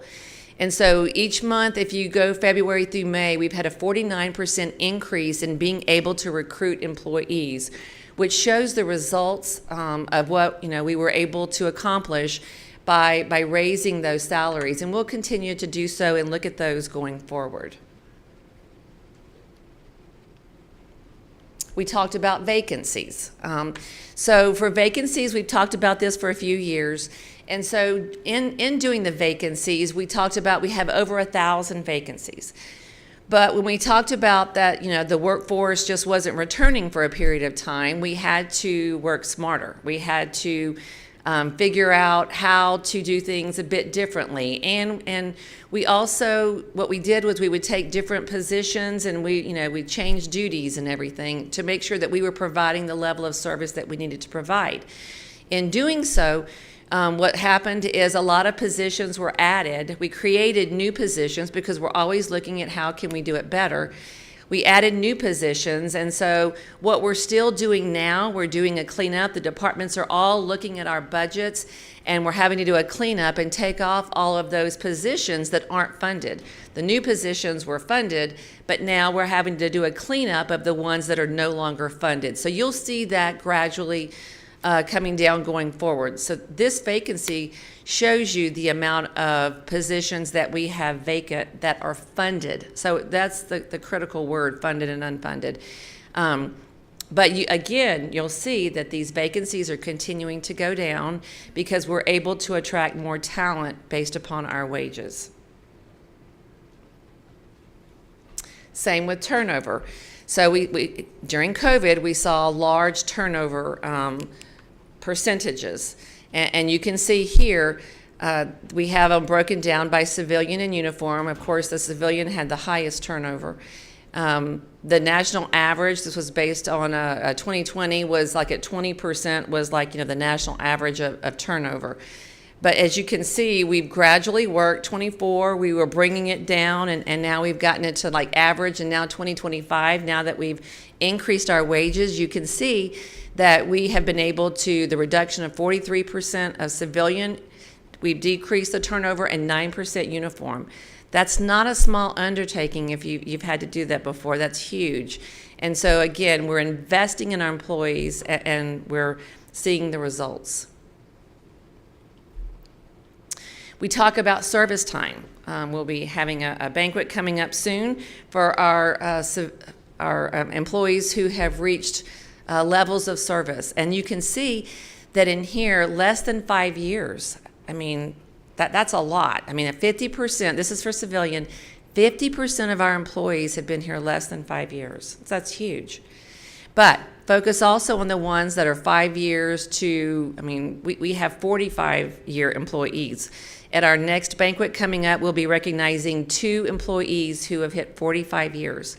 That's astronomical. And so we want to make sure that we recognize, although we focus a lot on what we're doing for our employees entering the workforce, we want to make sure we also focus on those that have stayed with us and they have gone through, all the challenges, and they continue. They're servants at heart, and they continue to want to do the best for the citizens to provide the services that they provide. Same for uniform. Uniform, not as high numbers, less than 5 years. Theirs is at 20%, but you can see the length of service. They're committed. They're committed to our citizens and to protecting our community. And so we want to make sure we also focus on the positive things, the things that we're doing right. And so these are things that should be noted. Mr. Cortinas talked about the self-insurance fund and the health care. So, that's been a challenge going up. We saw those numbers rise drastically during COVID as well. Other things were going down, that was going up. And so we are anticipating, as a projected, $66.7 million in medical and pharmacy fiscal year 2025. It's a lot. That's a lot of our budget. And so our employee premium contributions of that 66.7 is 8.7. And so the city, covers the rest of that amount that goes into that fund to be able to provide those services for our employees. For fiscal year 2025, the healthcare trend, a 7% increase for medical, which that's actually very good if you look at averages. And for pharmacy, it's 13%. Mr. Cortinas also mentioned how we were able to enroll in a co-op for prescription rebates. And so that has been able to save us quite a bit that we've been able to put back into our self-insurance fund that helps us fund these claims. It's important to note that the premiums have been maintained each year since 2020. As those medical insurance premiums and self-insurance have gone up, we've been able to hold the line for our employees. And so we have not increased any medical premiums, and we do not anticipate to do so for fiscal year 2026 either. This is, one of our probably our largest, for our benefits. But it's important to note that we have other benefits that we invest for our employees as well. We have a pension, we have our EAP program, we have many different ones. So we make sure that not only are we investing in our salaries for our employees, but we're also investing in the benefits that are important to sustain them each day and their families. So as we move forward, we're going to talk about the civilian compensation strategy. And so we talked about it with you at the beginning of the year, and then we talked about it last year, that it wasn't just going to be a one-time thing, it was going to be a three-phased approach. And so we were going to have to do it in increments in order to do it properly. And so we wanted to make sure our pay ranges were competitive with our outside relevant markets. We don't just make these numbers up. We actually have a system in place where we have our comparator cities. And so we compare our salaries to our comparator cities, and that's how we come up with our numbers. We always want to address internal equity and compression between the positions, and then we evaluate compensation for alignment with organization and retention goals. So that's a lot of words. And so what I'm going to do is last year, we were able, about a year and a half ago, we were able to hire my assistant director. And so she comes to us with a lot of expertise, a lot of experience in classification and compensation. She's done this. She is a whiz at it. I have to tell you that as we bring these budgets to you, that we don't just come in and we do a figure and we say, here it is. There is lots of going back and forth. There's lots of reworking. What if this? Let's take this. There's a lot of going and investing in what's important. And so I'm going to introduce you to Ms. Monica Kretschmer, who is going to explain to you how we came forward for our phase 2, which is going to be brought to you, and she's going to explain that to you. Good morning, Monica. Good morning, Morning. Monica Kretschmer, Deputy Human Resources Officer. Good morning, Mayor Council. I want to step back and just kind of briefly touch upon the phase 1, which was implemented in February of 2025. It specifically targeted the General Services Pay Plan. It was updated, and as a result of that, the minimum salary increased to $15.75. As a result of the update, the General Services employees were either brought up to the new minimum of the new grade, or they received a 50-cent hourly increase, for a total of 3,513 employees being impacted on the General Services Pay Plan. Phase 2 of the compensation strategy is in fiscal year 2026, specifically January, and we are proposing an increased starting pay to the professional and managerial pay plan from $20.85 to $23. This would impact a total of 461 employees. It would also address the limited pay differentiation between the new and tenured staff. And finally, it would ensure that all employees progress toward a competitive compensation level and market-aligned compensation. The projected cost of this, you will see up on the screen, it's slightly over $3.1 million. And just keep in mind that this investment would reflect the city's commitment to fair pay and employee retention. And I'll turn it over to Mary for the closing slide.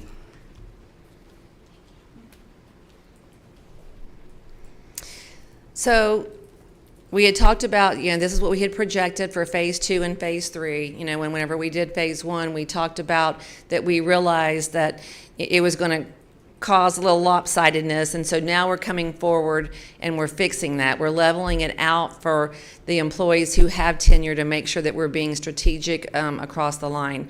You know, we talk about the salaries, and again, we talk about the property taxes, and if these are the employees that are going to buy the Coldplay tickets, Mayor. So we have to make sure, you know, that we have the salaries to be able to bring that back into the community. So as we talk about here, we want to ensure that we're attracting and retaining the top talent. We want the talent that is going to take care of our citizens, that care about our citizens. We want to align staff capacity with the city's goals. We're not here just to throw people at something. We are being strategic about everything that we do and making sure it's in alignment with our strategic objectives. For comp and benefits, we want to make sure we have competitive and equitable pay structures that are going to support recruitment and retention. Again, not just to recruit, we need to retain. We need to make sure that we're investing in those employees. For benefits, promote well-being and financial security. We want to make sure we're not just taking care of their physical well-being, we're taking care of their mental health as well. So those are always at the forefront as we move forward for our employees. And then engagement. We want to make sure we're cultivating a positive, inclusive culture, which is going to improve morale and performance. Again, that rolls off to our citizens. So we want to make sure our employees are happy and engaged. And then lastly, ongoing development and recognition. They drive the satisfaction and loyalty, and that's what we're looking for. We want to make sure we have employees who continue to reach those service time goals and engage in with the community.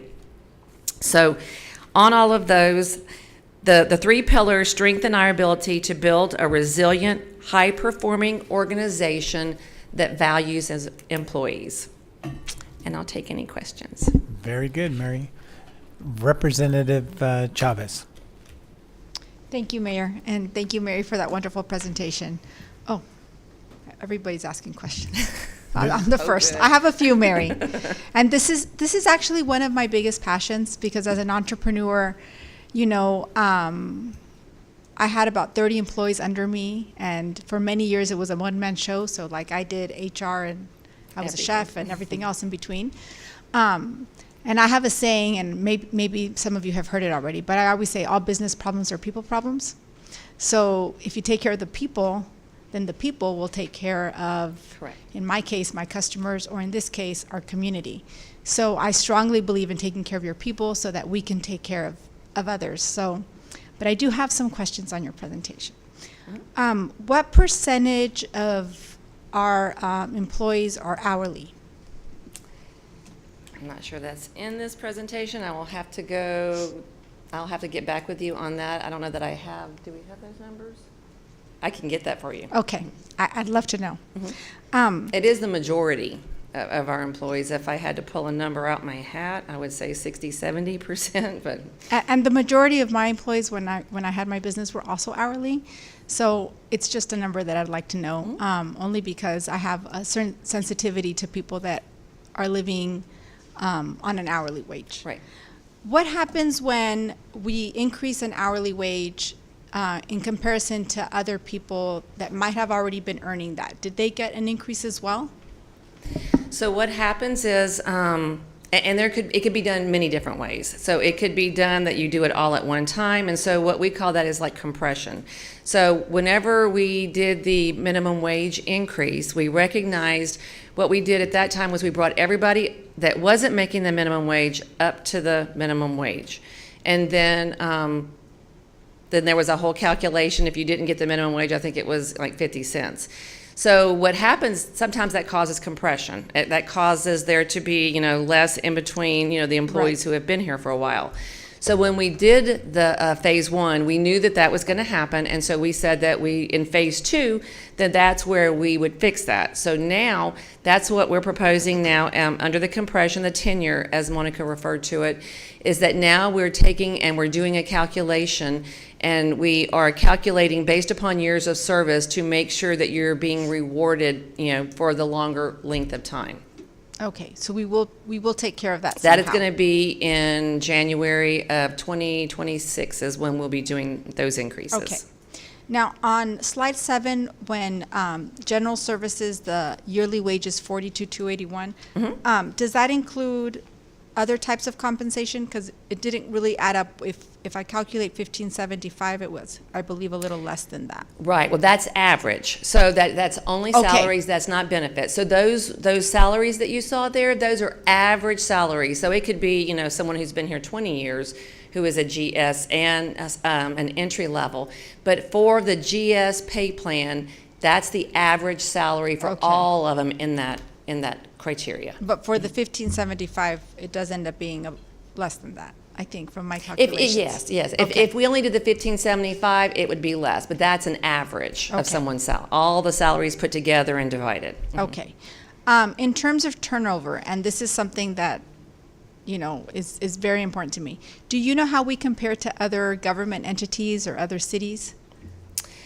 I don't know if we have specific numbers to be able. I know that we are competitive with those others, especially when we go out and we look at salaries and everything as well. We have seen some of those numbers. I don't have any to present now, but we're either, pretty much with them right now or below. Okay. But they're all running about the same. Yeah, I think that's something that's really important to look at, just because turnover impacts our costs too. Correct. It's very costly to be hiring and training and all of that. Orientating and yes. And then, if we do see a change in that, what Correct. can we do to mitigate that? I think And is that's what we important. talk about. I said, well, we don't just want to recruit them. We want to make sure we retain them, because there's a lot of money and investment that goes in to not just bringing someone on, but then all of the training, the level of knowledge that they have, the experience they Yes. have. So yes, I mean, it's important that once we have them, that we do everything we can, not only in salaries, but in other kind of benefits and quality of life within their jobs, that we make sure that they stay as well. Okay. Yeah. So definitely, I think it's something that we should be tracking. Yes. You said that we were comparing our wages to other cities. Can you maybe name a few of those cities? Sure. Our comparator cities are going to be, and one of them may have to help me, but it's Albuquerque, Houston, San Antonio, is it Tucson, Austin, and Houston? Yeah. And are we adjusting those wages to reflect our budget, or how are we comparing those salaries? So what we do is we try to take an average, because of course we're not going to be able to afford, Austin, Right. but we also, we're not like some of the other cities I won't name, but we don't want to be the bottom either. So we try to be an average. We try to be competitive in our market, but remember, it also has to fit within our budget. So I mean. Yeah. We'd love to give them everything we can, but we still have to maintain budget. So within our salaries, we try to make sure, and those cities were chosen quite a few years back as being our comparator cities. And so it's worked. It's been very strategic in us being competitive in that market, to be able to recruit and retain. Okay. But we do adjust to reflect our budget. Correct. Oh, yes. I mean, it has to fit within the budget. Okay. Let me switch to vacancies real quick, because I know Ms. Mack had mentioned we had about 1,100, and then on your slide you have some funded vacancies and unfunded vacancies. Correct. I want to make sure that vacancies specifically to police and fire are not affected by this. So we do have whatever we need budgeted for those two departments? They have the budget. Yeah, so what you see for police and fire is we usually distinguish between their civilian positions versus their uniform positions. So you'll still see that police and fire do take attrition across the board, but that is primarily based on when they think the hiring will happen. Like, for example, if you look at the academies, they know exactly when those academies will graduate, and so you don't necessarily need a full year of funding for all 5 academies. You kind of prorate that until the time that they will start, and so you will see that, and they can speak to it when they come up. Okay.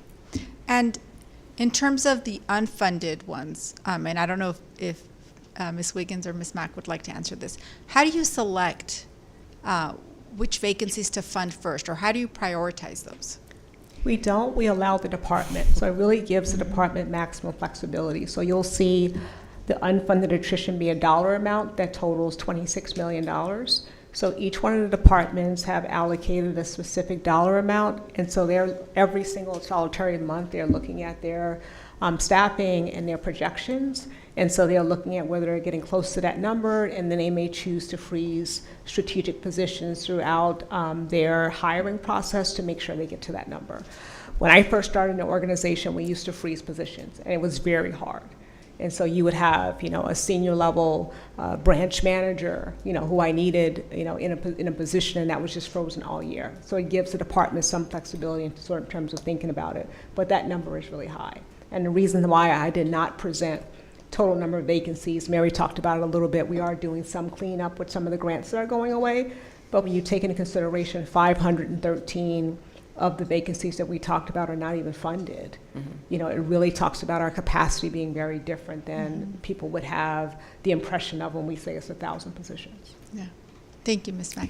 And also keep in mind, whenever we see those positions that are vacant, you know, it's fluid. So there could be positions where someone just left, we've opened a recruitment, there could be in the interview phase, we could be, there's all different, you know, so just because there may be a number does not mean that those positions aren't going to be filled. It is constant. We have orientations every 2 weeks, and I mean, at least 50 plus, you know, every 2 weeks. So it's a constant fluid, you know, so those are always moving. That's a moving target. Okay, thank you, Mary. Well, I'd like to make just a final comment that, you know, I really believe that people are very motivated by money. We know that because people need to make a living and we want benefits and all of that. It's a package, right? Yes. But people are also very motivated by what your last slide says, which is culture. And that's something that I think we, you know, as a team, we have to constantly work on. I never worked for the city of El Paso before, but now I'm a recruiter for the city of El Paso because I think this is the place where people should work. But all of us basically are the face of the city of El Paso. And so building that culture and building the momentum for people to want to come work for the city is, I think, very important. So I encourage everyone to put on our best faces and make sure that we are a place where people want to not only apply, but stay. Correct. So, thank you, Mary, for your Thank you. presentation. Thank you, Mr. Thank Mayor. you. Representative Acevedo? Thank you, Mayor. Good morning, Mary. Good morning. I just had a few questions on your slides toward the end. You're showing phase 2, but then you kind of referred to phase 2 and 3 as the same thing. So I just wanted to get some clarification on what phase 2 is and what phase 3 is. So phase 2 is going to be, so in phase 1, we increase the minimum pay of the GS pay scale. So now we are in phase 2, we are raising the starting salary of the professional managerial, the PM pay scale. So we're raising that up from 2085 to 23. So that's going to make it more in alignment with GS because we have to make sure that they're not overlapping. So we're bringing those up now as well.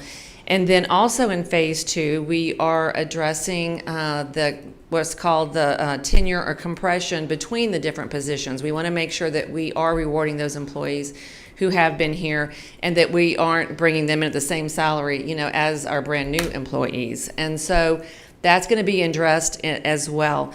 And then also we are adding a 1% increase, proposing 1% increase to all of our civilian employees in fiscal year 2026 as well.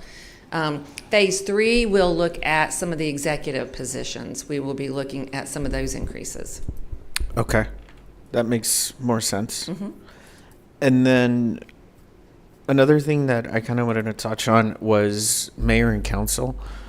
Do you know when the last time our staff was looked at in terms of a salary study?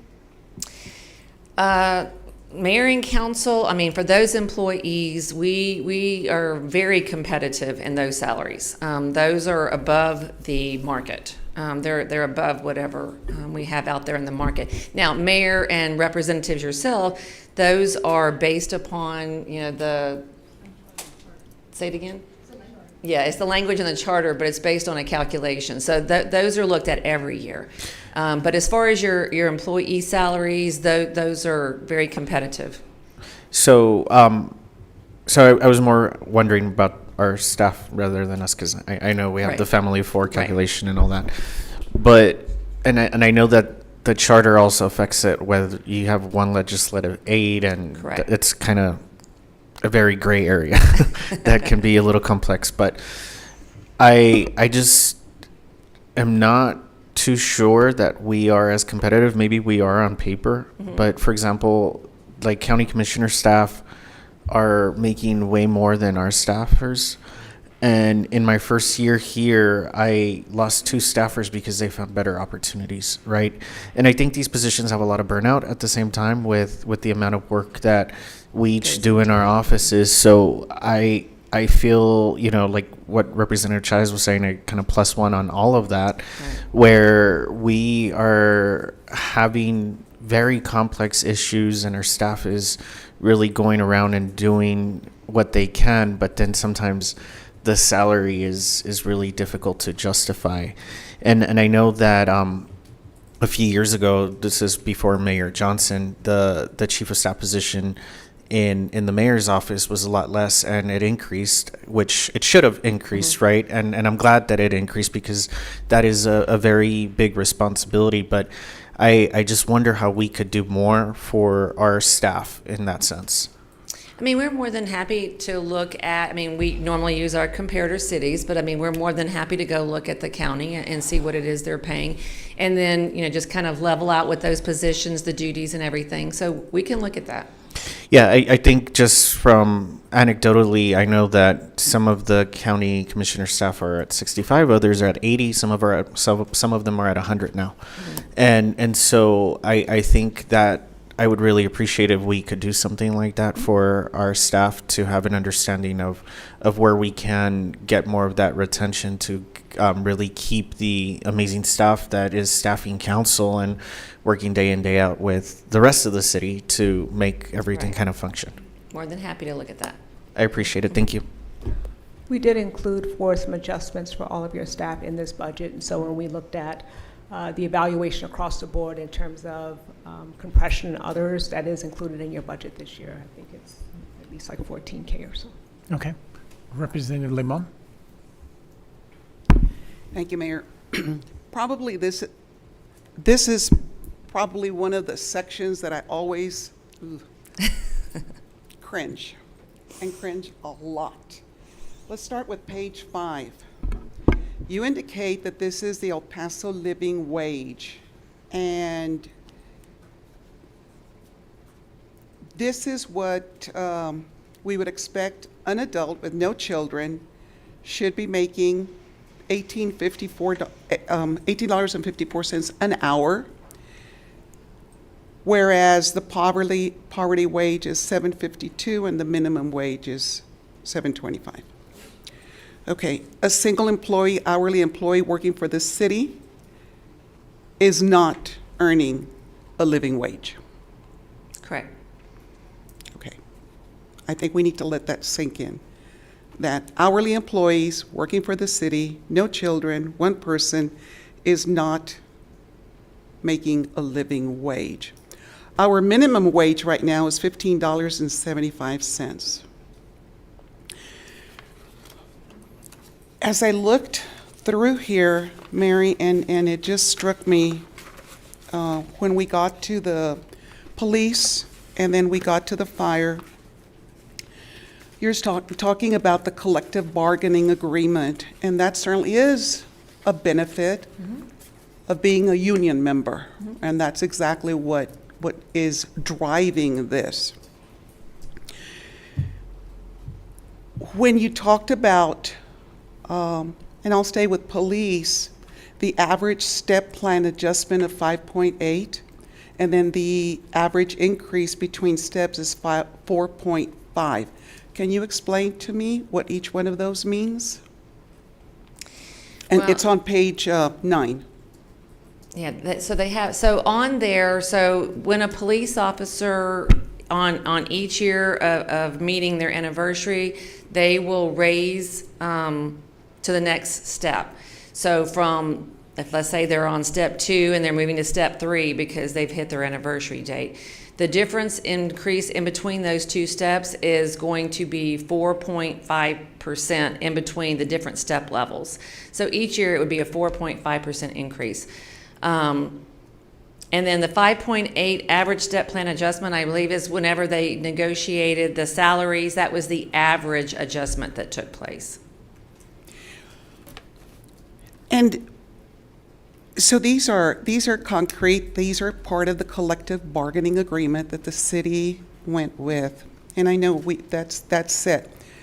I'm not questioning the agreement, but you said something very interesting, because when you talked about this, you said we're listening, that this is what needs to come forth.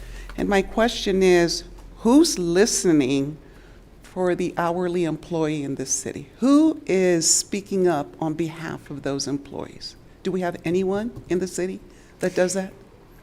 Well, I would say that most in the city are listening, which is why we went from, I believe it was 1021, and maybe making that up to the 1575. That was a large jump. I mean, that the minimum wage for the federal government is $7.25, and as you know, that's not sustainable. And so, you know, as we went through COVID, and even the prior council even recognized that was, you know, that we needed to place more attention on that. And so we actually were projected to have that done, I want to say, in a couple of years. I don't remember the year, maybe fiscal year 2026 or 7, is when we were supposed to reach where we were supposed to obtain. But, you know, the city manager last year recognized that wasn't sustainable. And so we did push it to where we made it happen, you know, within budget, that we could make it happen as quickly, you know, as possible last year. And so that's why we all pushed it forward, because, again, we were paying attention to our employees. We were listening, you know, to them as well. And that's why we were able to raise it 52% in a matter of 4 years, which is astronomical. Does that mean that we're done? Absolutely not. I mean, we're not. So it's something that we have to look at every single year. We talk about what we're bringing forth this year for the budget. It's gone back and forth. We've tweaked it to try and get as much as we possibly can within staying within budget, because we want to make sure our employees are being taken care of, and that goes into the whole retain. We want to retain our employees. It costs a lot more to retrain. Sure. and everything. So I would tell you that I believe our leadership is fighting hard, and I don't mean that word lightly. Our leadership is fighting very hard to make sure that our general service workers and our, you know, professional managerial, but that we're taking care of them, and that we are doing everything we can, you know, with what we have, to be able to bring them up on a yearly basis as much as we can. Just to add to that, Representative Lamone, Yes.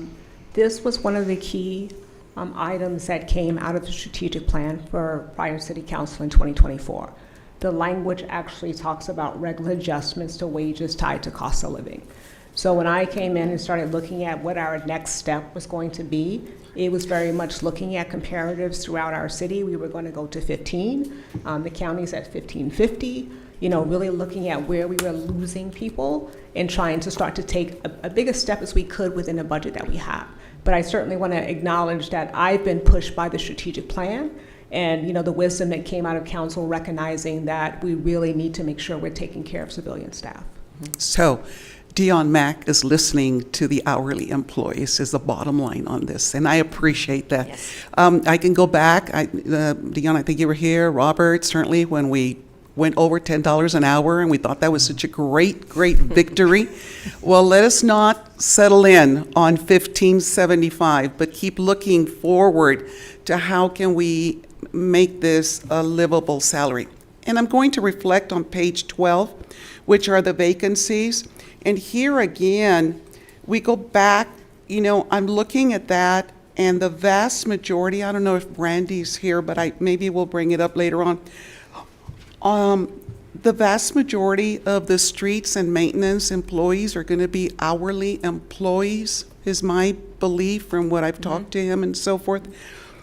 some of the employees are working on some of the harshest working conditions when you talk about resurfacing, potholes, all those kinds of things in 90, 100-degree weather, that I just can't help but feel that maybe there ought to be a season differential that could come into effect so that we don't lose the people. You know, it gets to the point where it is just so hot, and as an individual, we just can't sustain that kind of work, that maybe some type, and I don't know, some type of a differential that could be afforded, because that's a really large number of vacancies on the streets and maintenance. Thank you very much. Thank you, Mayor. One other thing I just want to point out, Ms. Limon, Rep. Limon, is, we put the living wage up there so that you see it. So it wasn't something we wanted to hide. We want to recognize that we know that we still have work to do. So that was kind of our point in bringing it forward. Thank you. All right, Mary, can we bring up slide number 6? This is what Representative Limon was speaking about, and going back to, I believe, Representative Limon, you said it was at $10.36.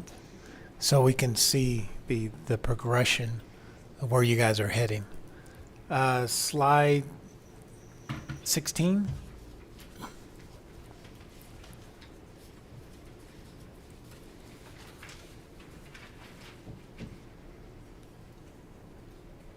Your increases in healthcare are to be commended. I mean, because we know that those are usually double digits and high double Yes. digits. So a good job in keeping in that suppressed. Thank you. I also, like Representative Chavez, would like to see the retention rates for the city when you get that together. I will. All right, but very good presentation. Thank you. Thank you, Mary. Economic development, is that next?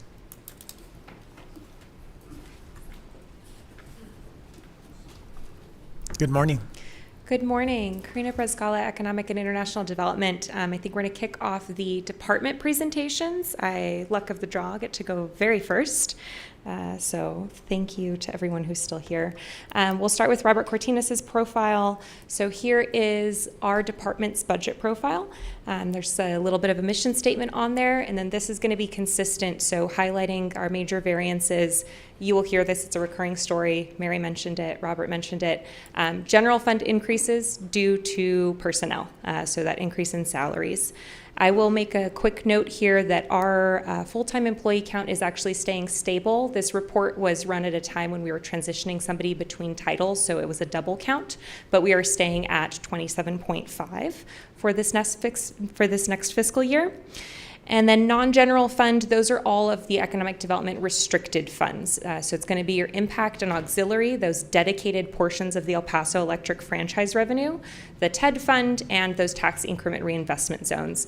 As council approves those obligations through 380s, through partnership agreements, et cetera, those payments expected go up. So that is going to be the variance that you see there, is based on obligations. And we've gotten a real hold of projecting those out. We're starting to kind of expect those to occur a little bit earlier so that we're not caught unawares by payments. Few highlights coming up. Most of these have been on council's radar, so that comprehensive economic development strategy, you all will be getting an update on that in a few council meetings, the rewrite of our policies, and then a note here, just going off the sales tax conversation a little bit earlier, international trade is one of our top priorities. Our international business division has seen a lot of interest since the adoption of the city's international policy. Other jurisdictions have reached out to us asking for assistance with developing their own international agenda and border relations committee. Most recently the city of Las Cruces, a few others, and so we are helping with that, and we're very excited at the idea that we would have a coordinated policy agenda for the region.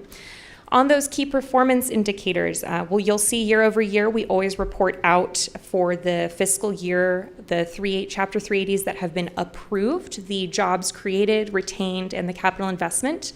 A quick note, that in 2024, big increase due to the $800 million worldwide LLC, that is the Meta data center agreement. So a little bit out of out of the norm there, and that these are as the agreements are adopted. So we don't see actuals until the actual business development comes online. Those are all tracked, our to-date metrics of actual jobs in place, like as of today, are done through our compliance report, which we release annually, but we try and do it quarterly, and that is up on our website. So if anybody wants to see the actual number of jobs per agreement, we also track that.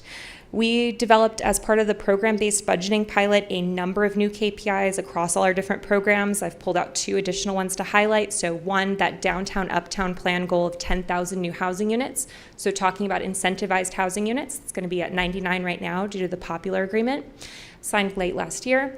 And then our small business visits. This is an ARPA-funded program with our small business liaison. They are out in all of your districts doing work. They have done 860 direct business visits to date.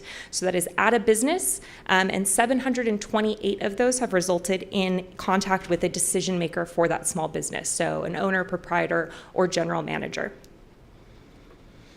Here is the program-based budgeting pilot. We have 5 program categories. 3 are on this slide. The other one is administration, and then our kind of infrastructure readiness. The majority of our budget does go to economic growth. I think no surprise there.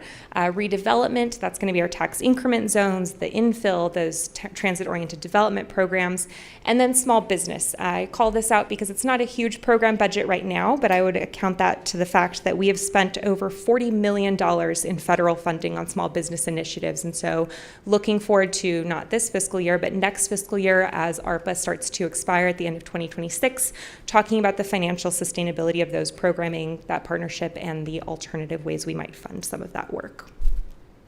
I will turn it over to Roberto Tinajero with International Bridges. Oh, unless there's any questions. Yeah, we have Representative Acevedo. Sorry, I was ready to go. Thank you, Mayor.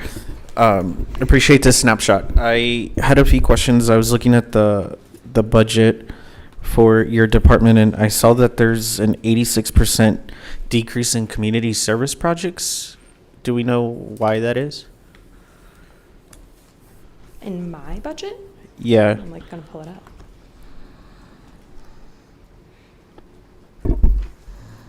Which line are you looking at? Sorry. At the first page in the binder.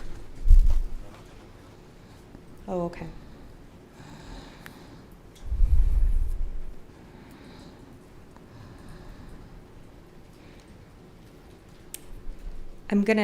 We would have to look into that a little bit closer. I can give you an answer. My guess is just as we've been moving things around in the program-based budgeting, as we've been moving things, it may just be the way that we're running the projects. But community service projects, we don't have anything that like fits neatly into that category. So I'd have to go back and look at what exactly this was funding in previous years. Okay, so probably some reorganizing Yeah. of what you've been doing. I think it's just the way the project funds are labeled. Okay. This number for FY26, the 210,526, that looks to me, that matches almost exactly the annual payment we have for the Paseo de las Luces project out of TERS 5. Okay. So it may just be that reduction there. Okay, and then operating leases also went down 50%. So we're doing less of that, or? That's going to be the lease, and that was an increase, right? It says a 50% decrease. On operating leases? Mm-hmm. From 491,000 to 244. I'm showing an increase of 6%.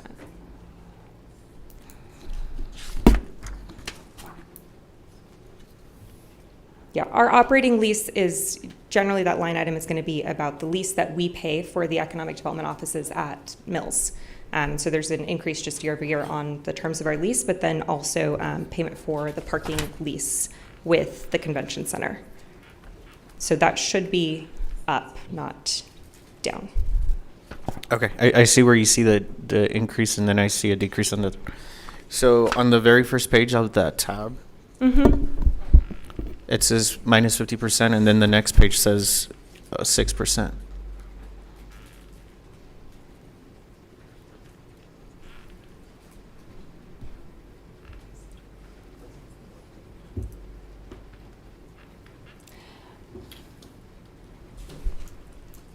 It's like, unless Robert corrects me, do you know? Sasha? Sasha Donowski, Director of Management and Budget. I think you are looking at the Gold Team budgets. Okay, so that's the whole goal versus Yes. just a department. Okay, Thank you. that makes sense. And then, Have decreases. and then just the last one, I saw that there's a 140% increase in materials and supplies on the same page that you were looking at. Yes, and so that's some minor variances. And those are between budget lines, so we've just kind of right-sized a lot of that. Our travel expenses are professional development, so we've looked at a 5-year historical for the department and adjusted all of those, food and beverage, travel, et cetera. So materials and supplies are up a little bit, just we're due for a laptop replacement is Okay. majority of that. That makes sense. So Yeah, but overall, that's credited from other lines. overall, it kind of seems like you've been doing some readjusting all over and Yes. kind of making it your Yeah. own. Yeah, but the bulk of, so that general fund increase, that variance, it's 173, about 160,000 of that is just personnel salaries increases. So some minor variances within line items, but we tried to keep that pretty flat, Okay, thank you. of course. Representative Chavez? Thank you, Mayor. No, I just wanted to point out, Karina, that District 1 and District 2 put economic development as part of their priorities in the Yes. Chime-In survey. So No. that was exciting to me. Hope it was exciting to you. I'm very grateful. Economic development is pretty consistently in the top 3 of Chime-In budget priorities, and so we try very hard to be efficient with the money that we have and deliver on that for the citizens. Thank you. Thanks for the work you do. Thank you. Thank you, Karina. All right, that's it. International bridges. Okay.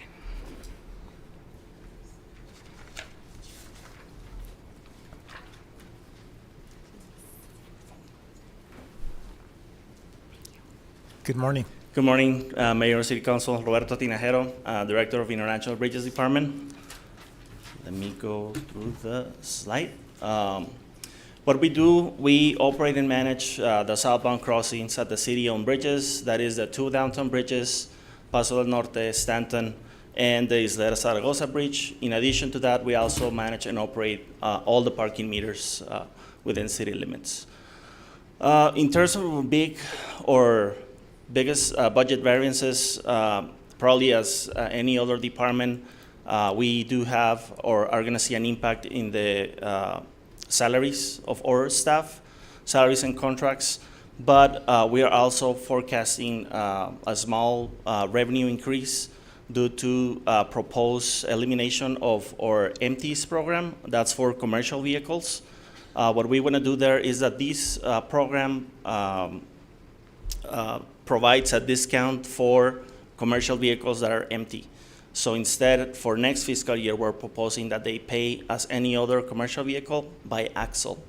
So that gives us relatively or almost a flat budget for next fiscal year, while increasing our staff so that we can provide better customer service and provide professional development for them.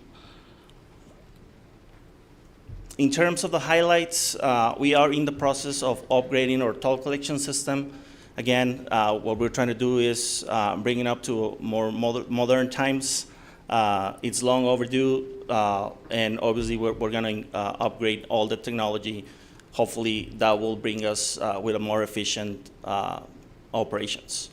We're also analyzing lane management so we can again see if we can open later, open earlier, closing late, depending on our levels of staff. Very important for us is a 5-year capital improvement program. We're going to be investing for the next 5 years more than $67.4 million. One key priority for us is obviously the Isleta Zaragoza Bridge. We're going to be investing up to $5 million on a feasibility project development study so that hopefully we can expand that port of entry. And the last highlight is obviously we're also working on parking strategies and technology upgrades for the parking meters. In terms of our key performance indicators, we are in line with all of them. We are targeting 3,500 hours of CBP overtime for next fiscal year, close to 5 million vehicle crossings. This is southbound crossings through the Isleta and Stanton bridges, and $76 billion in trade through, again, the Isleta Zaragoza Port of Entry. And that's all I have, unless you have questions for me. Representative Acevedo? Thank you, Mayor. As I'm kind of looking at what the initiatives are on here, I feel like what is coming and the things that are being brought from International Bridges are very basic things, and I really want to see a really big vision for our International Bridges. I think that one thing, I'm a very competitive person by nature, and Laredo has really outdone themselves to be a really big international trade hub, right? And I think a lot of what we're seeing across the border from California to Texas is there are many initiatives that are being put in place using technology. San Diego has done some really good work there. And that's the vision that I really want to see here and see how we can get there. There's many different funding mechanisms, right? And we've talked about the NADBank before. And I want to see us get there. And I feel like these are on a scale from 1 to 10, we're like on step 3 on the highlights and initiatives, but we could really outdo ourselves and bring a really strong vision to the border and be better than Laredo. And I think that's something that we should take into consideration. And we are doing different initiatives, working on different steps. You mentioned technology. We're currently implementing the ITS at Bridge of the Americas and Isleta. That project will probably be concluded within a year or so. That's again traffic management, live cameras to report live conditions. We are working. We just received a SMART grant for the design of ITS for the 2 downtown bridges. Again, this is just the design, but we are hopefully we're going to be able to apply for phase 2. That will bring us the construction money, so that we have a complete ITS system through all the ports of entry. I mentioned the feasibility/project development study for Isleta. Obviously, that will be including a lot of technology, automation as much as possible. But we want to see it as a very holistic approach. We are in conversations with our counterparts in Mexico, Fideicomiso de Puentes del Estado de Chihuahua, to see if we can have one tag for the 2 operations. This is just to facilitate things for our customers. We are exploring that. We're not there just yet. And I also mentioned the upgrade of the toll collection system, which will also bring additional technology that we don't currently have right now. And so by automation, do you mean like a tag that somebody would just have and you don't have to stop and pay? And okay. Prepaid systems. We would like to add license plate readers, laser detectors, so that we can get a profile of the vehicle in advance. That will make it easier for our toll collectors to just point and click to the screen. And RFID readers, tags. Just the bridge system is very complex, so we're trying to make our current system better, more robust, with more redundancy, so that we do have at the end of the day, a better system. Yeah, and I think that's good. And how do you feel? How long do you think that'll take to put in place? For our toll collection system, we're currently working with purchasing through the procurement process. Hopefully, within the next 2 years, we'll be operational. Okay, and I know that there's been a lot on what the Bridge of the Americas project is and all of that, but what I just really want to turn around and tell our businesses that are just very important to the region on both sides of the border is, well, that presents a headache and that presents an issue, but now we've implemented all this technology that you're going to be in and out of the bridge immediately, right? And it comes down to the traffic management. Instead of waiting 2 hours, you're going to be waiting 30 minutes, or give some sort of story that way. I want to turn around and be able to say that. And then at the same time, trade is facilitated and it's easier and it's a better route. And then for the people that are crossing in their cars, those people are coming in and they're getting in and out and shopping and doing a lot of things for our region. So I think that should be more of the vision, and I'm hoping that we can get there and explain that story a little bit better. Yeah, and we are. Like I said, there is a lot of coordination that takes place for the international bridges. At the end of the day, we as a city, we don't control the flow. We are just facilitators. The main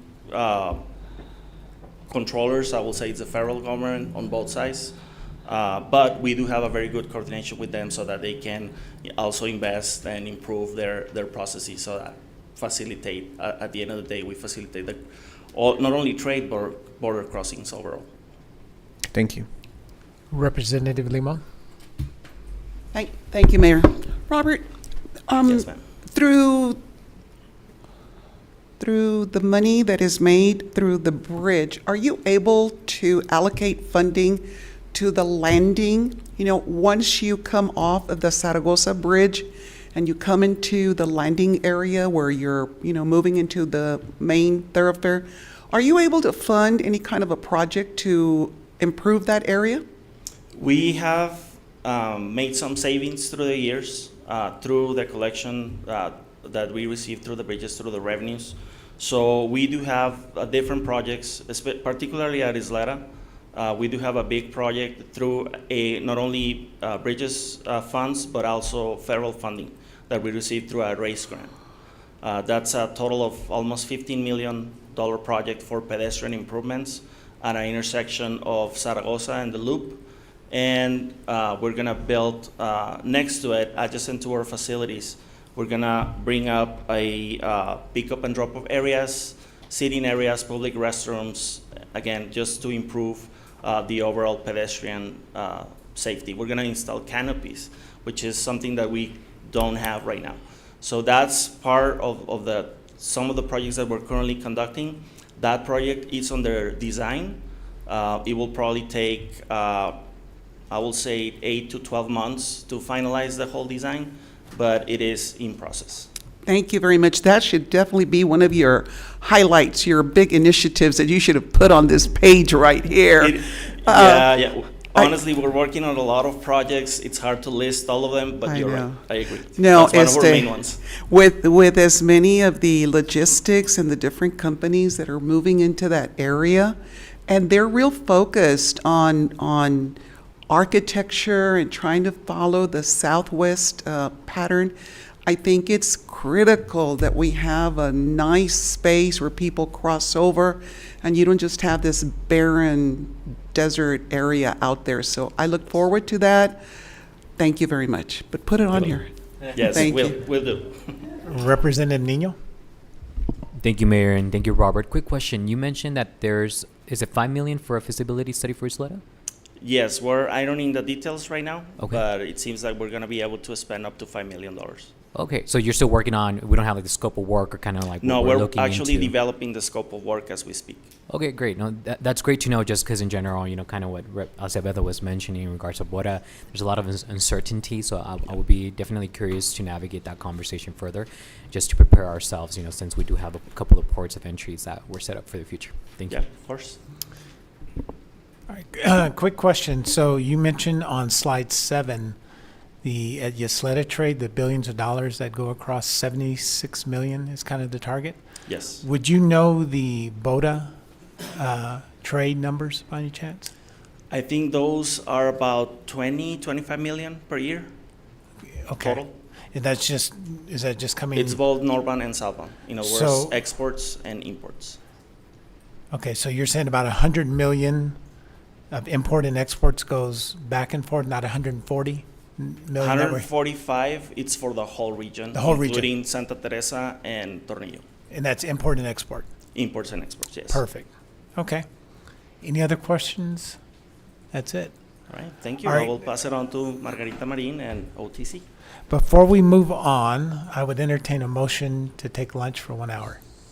Second. It was this close. All right. So we're going to take a 1 hour lunch. We'll be back right at 1. And I would encourage everyone to show back up because we may jump around a little bit. So, Ms. Mack? We did provide lunch, so if you want to grab it as you're going to take your break. Okay. So council, there's a motion and a second to recess the meeting for 1 hour. All in favor? Aye. Anyone opposed? And the meeting is in recess at 11:56 a.m. and will reconvene at 1 p.m.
All right, Ms. Prine, I think we're ready to get going.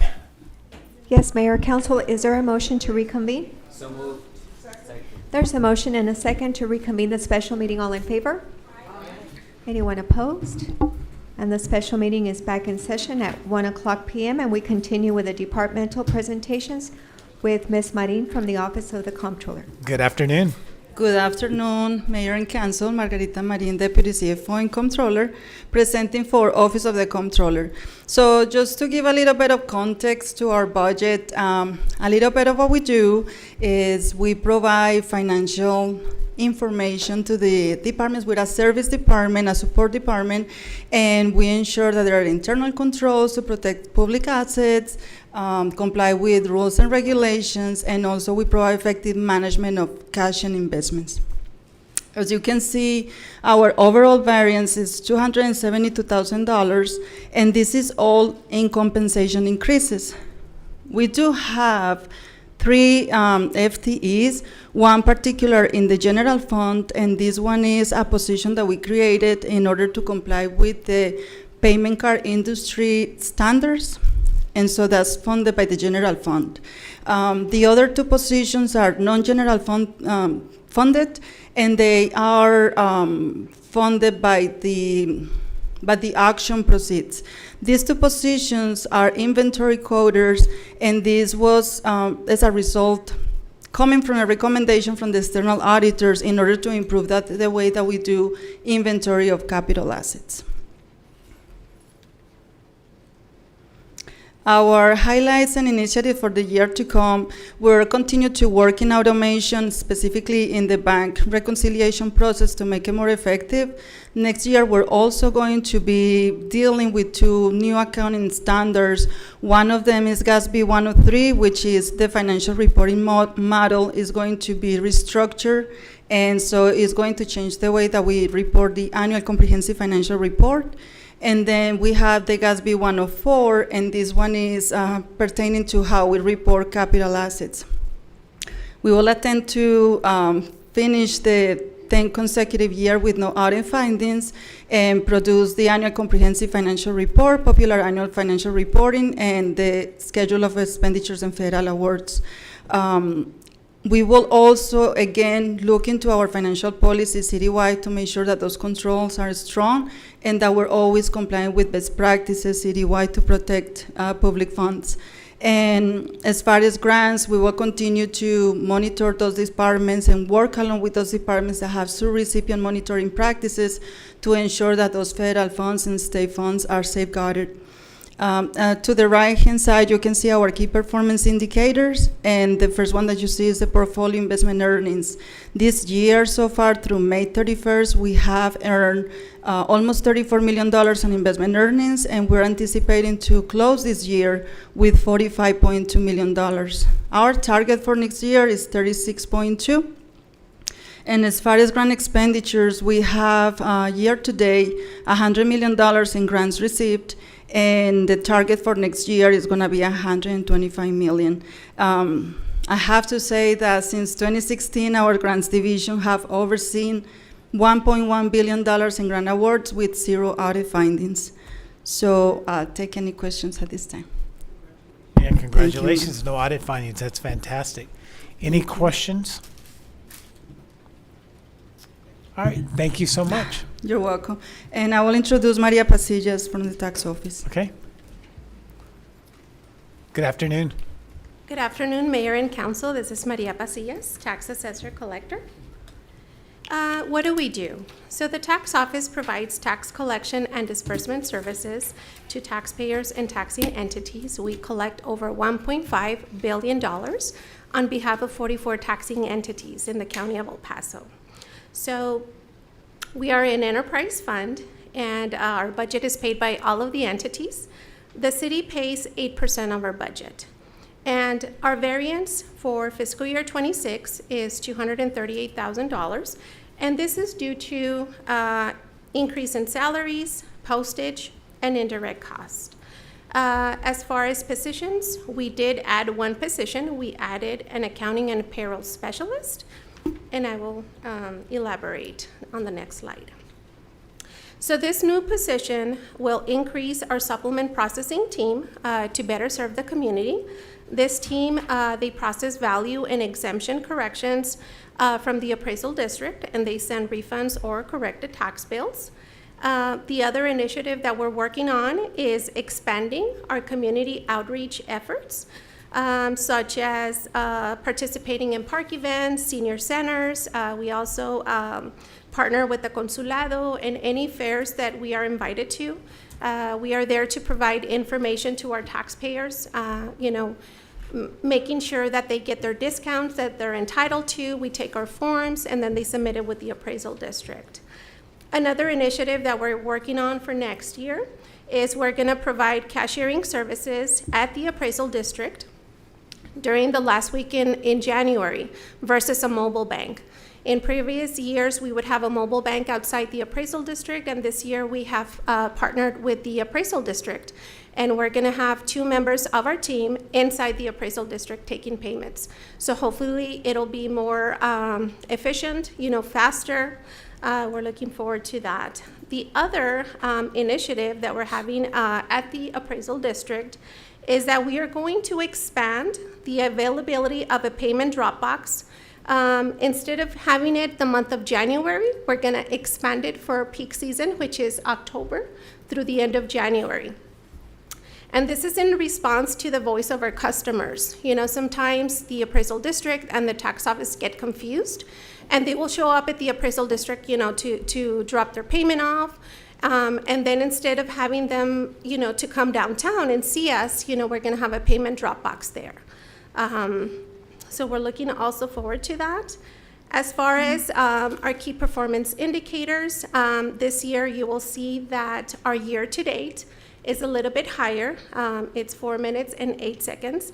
Our average phone wait time this year, we've had several special projects. As you may have seen on the news, we've been working with one of our partners, special project to issue their refunds and corrected statements. We brought that contract to City Council in December. And then we also had 2 of our taxing entities that had rollback elections. So all of that, triggers calls and increases our phone call volume. This concludes the presentation for Team Cortines. Any questions? Maria, I do have a question. Yes, sir. So looking at your FY25 average phone wait time of 4 minutes and 8 seconds, do you have a benchmark that is across the nation? What should that number be? We've reached out to other tax offices, and we try to aim between 1.5 to 2.5 minutes. Of course, during peak season, all of us get to see that influx of calls, and then the rest of the year it tends to slow down. Like in the summer, it tends to be slower. But with our special projects, that's why it's a little bit higher. But we try to stay within the 2 minutes, and it's an average. Okay. Somebody might be there a couple of seconds. Other people, might be, 5-10 minutes during January because that's our busiest time. So, but that is our average, sir. So your internal benchmark is 2 minutes for your Yes. department? Okay. 2 minutes. Okay. We'll get to see that next year, right? Thank you, Maria. Thank you. Any other questions? Yep. All right, Thank you. Thank you. Parks and Rec. Next is Mr. Pablo Caballero with Parks and Recreation. Good afternoon. Good afternoon. Mayor, City Council members, Pablo Caballero, Parks and Rec Director for the record. Let me get started. I get to kick off the quality of life portfolio with the parks presentation. So, what do we do in parks? We provide indoor and outdoor leisure services to the El Paso community to develop skills, socialize, experience nature, and live a healthier lifestyle. Parks budget consists of general and non-general funding, with a preliminary for FY26 of over $59 million. Out of those, 5.6 with a variance of last year, mainly due for increase in salary adjustments, water utilities, and park amenities. Highlights and initiatives. Starting with our Parks Amenity Replacement Program that increased its funding by $500,000, summing up a total of $1.5 million to be used across the 8 districts across citywide. Our Live Active initiative that usually has more than 10,000 active participants offering leisure classes, hikes, and health and wellness events throughout the city and free of charge.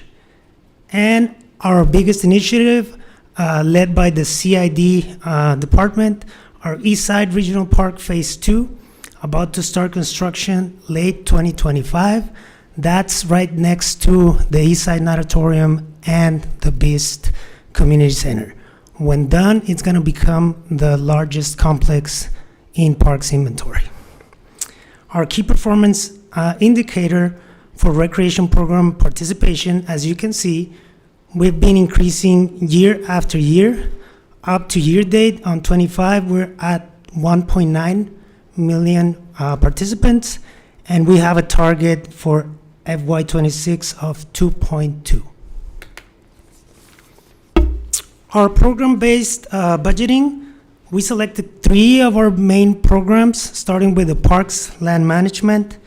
Why this matters? It's because it ensures that public spaces remain welcoming, safe, and enjoyable for all residents while promoting outdoor recreation and community well-being, ensures accountability, enhances the efficiency of parks maintenance operations, and provides accurate data to track progress and identify areas for improvement. Also, on the Aquatics Division, it expands access to aquatic programs, promotes water safety and fitness, and ensures more community members to develop essential swimming skills while maximizing our facility usage. And lastly, our Senior Division that encourages social connection, supports physical and mental well-being, promotes independence, and helps reduce the negative effects of isolation among seniors. Please keep in mind that all programming for senior centers are free of charge. With that said, I'm open to any questions or comments. Representative Acevedo. Thank you, Mayor. Hi, Pablo. On the 500,000 extra, so it's going to go from 1 million to 1.5 million. Yes, sir. Which I'm very supportive of that. Does that money, can that money be used for the senior centers too, or is it specifically just parks, any outdoor area? It's specifically for parks amenities like playgrounds, tables, picnic tables, shading, receptacles, etc. Okay.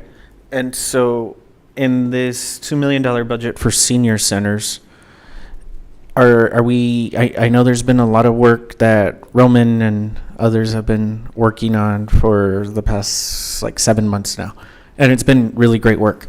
So I'm wondering, will this budget of $2 million for the senior centers look a little different now with all the feedback that has been received from the seniors?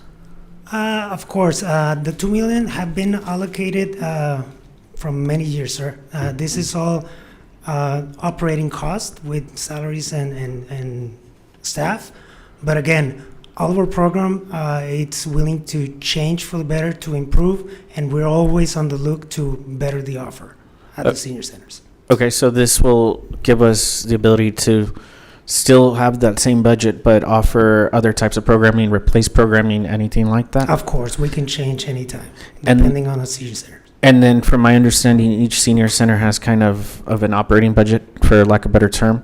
So if they need new chairs like they do at Memorial, they could use that budget, or how is that budget controlled? Is it up to the individual director? Yeah, the budget is centralized in parks, so that budget is for the 10 senior centers we have in the city. Okay, so do you think that's going to be enough to do the minor upgrades that are needed at some of these senior centers? Like, for example, Memorial, they've been asking for the building to be painted, for new chairs because they're just really bad. A water fountain that they can fill their water bottles there, because the water fountain there just continues to be patched up, but it's not really working for them. So I'm trying to get an understanding of how that will work under this budget.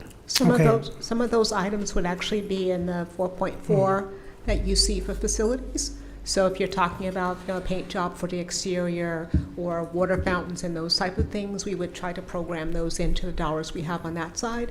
These dollars would just be specifically for program. Okay. And we can look at if there's things that we need within the specific, if there's chairs and things like that.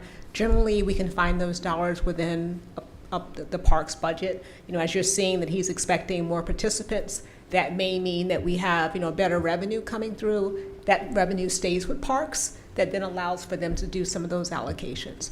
I think the process that we've gone through so far is going to give us a better idea of what all the senior centers might want, and we'll have a better idea of what those lists might be if we can't cover it in the budget. Okay, I appreciate that. And those 3 items in particular are on the list now. Okay. All right, thank you. Representative Chavez? Thank you, Mayor, and thank you, Pablo. Thank you. I know that I've been meeting a lot with you since I took office, and I appreciate all the time and attention that you've given to answer all my questions. From your presentation, I see that there has been a significant increase, I think about 36%, for recreational program participation, which I think is great. How has the budget changed? I know you went through 25 to 26, but from 23 to 26, how has the budget changed for parks? It's not changed much. We've been flat for the last couple of years. So we do work very hard to be very efficient. So even though we need to stretch out the budget every year, we continue to bring services 100% throughout all the rec centers, senior centers, and aquatic facilities. Yeah, and I think this speaks directly to quality of life, only because for the most part, what you provide is free of charge, for most facilities that you manage, and I really think it's an opportunity to build community, which I'm very big on. I would like to see in this 10-year program that's coming up to make sure that we're not only ranking the playgrounds but also the parks, to make sure that we're setting a certain standard at the city. To make sure that we continue to provide these services for our community, make sure that we're providing spaces for people to come together, and like I said, to build community. That's just something that I would like to see. But I've already expressed all of that to our city manager, Dion, in a separate email, and I'm looking forward to seeing that 10-year park plan. Let me see. I think I had one more question.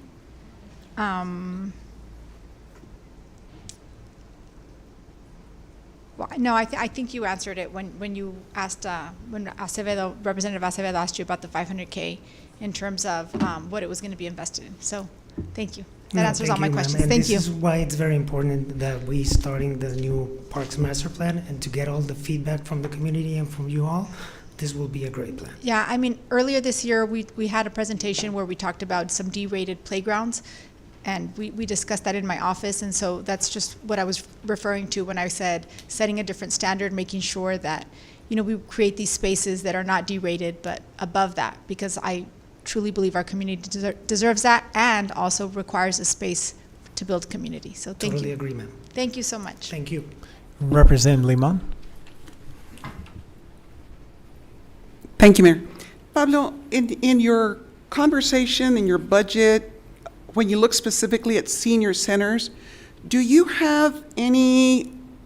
the city have any kind of a budget or any kind of funding to support the feeding program at the senior centers? Or is that all done by the county? We do support the nutrition program during the holidays, like we provide during the Christmas holidays, lunch for them, and Thanksgiving. Other than that, the county runs the whole year for the senior centers through the county. And I'm a little bit worried, and I think you've already had some conversations, right, Dio? Yes, ma'am. So I did meet with the team, and one of the things that we've identified, thank goodness we didn't see a cut to CDBG. They have previously been awarded those funds, and so they will have the opportunity to apply for those funds again in January, which would help us to subsidize the gap that we've seen in those funding. We're also meeting with them once more. I think that we've been talking about some expansions of program just to make sure we're aligning across what the need is for the community. I believe the gap that they showed me was about 200,000. But we also know that if we're going to be offering additional meals at other locations, we need to have a better sense of what those dollars are as well. That's great. And that's coming through conversation with the COG, with Annette, and other people, Marisa. So that's good. I'm glad that you're tuned into that, because that's such an important, for many of them, it's their only meal that they're going to have. So Yes, ma'am. thank you, Pablo. Thank you. Thank That's you, it. ma'am. Representative Trejo? Thank you, Mayor. Hi, Pablo. Hello, ma'am. Okay, a couple of questions. Let me see if I can get myself organized here. On page 14, Live Active, you mentioned that's free for participants. Is that a Parks and Recreation program, or is that contracted, or? No, that's an initiative that started a couple of years back at the city manager's office, and then once transferred the whole program to Parks and Recreation. So it's our initiative. Okay, very good. And then the 500,000, you might have already answered this question, but is that already earmarked for this coming year? Do you know where you're going to have those projects? Well, every fiscal year as we start, we do an assessment through our parks inventory. So we look at each district and we look at all the life cycle of every single item on the inventory, and then we come up with a plan. Okay, and so you're looking at amenities and things like that. What is Yes, ma'am. those things are very costly. Very right? costly. Like on average, what's the cost for, I don't know, a playground? A playground goes around 185,000 to 200. Okay, so you're limited with the 500,000 as to what, do you have an idea of what kind of amenities you want to add to the parks? We will have to look into our inventory to see the oldest benches, receptacles, picnic tables, playgrounds, and the surface of the playground. If it's still sand, to convert those into wood fiber or into PIP. Okay, got it. And then on page 15, the pool usage. So you have a little over 7 million for pools. Are any of those plans for reopening the pools that are closed? No, that's only for operational costs, ma'am. Operational, okay. What are the plans for the pools that have been closed?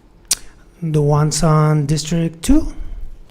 District, so there's what, well, Veterans was just closed, right? And then also Tobin Park. There's only two pools right now out of service, Grandview and Nations Tobin, but that's a capital improvement project. It's a big investment. And what about Veterans? So Veterans was just closed for. Veterans, we're having an assessment right now to see what the condition is. We're fixing a couple of issues, but we're waiting for an answer. Okay. Let's see, what else? I think that's it. Thank you. Thank you, ma'am. Representative Fierro. Thank you, Mayor. Mr. Caballero, Representative Acevedo spoke of this maintenance fund, I guess the 500,000 that Representative Trejo was talking about. Since we don't have a senior facility in our district, can we just use that 500 to build one? I wish, sir.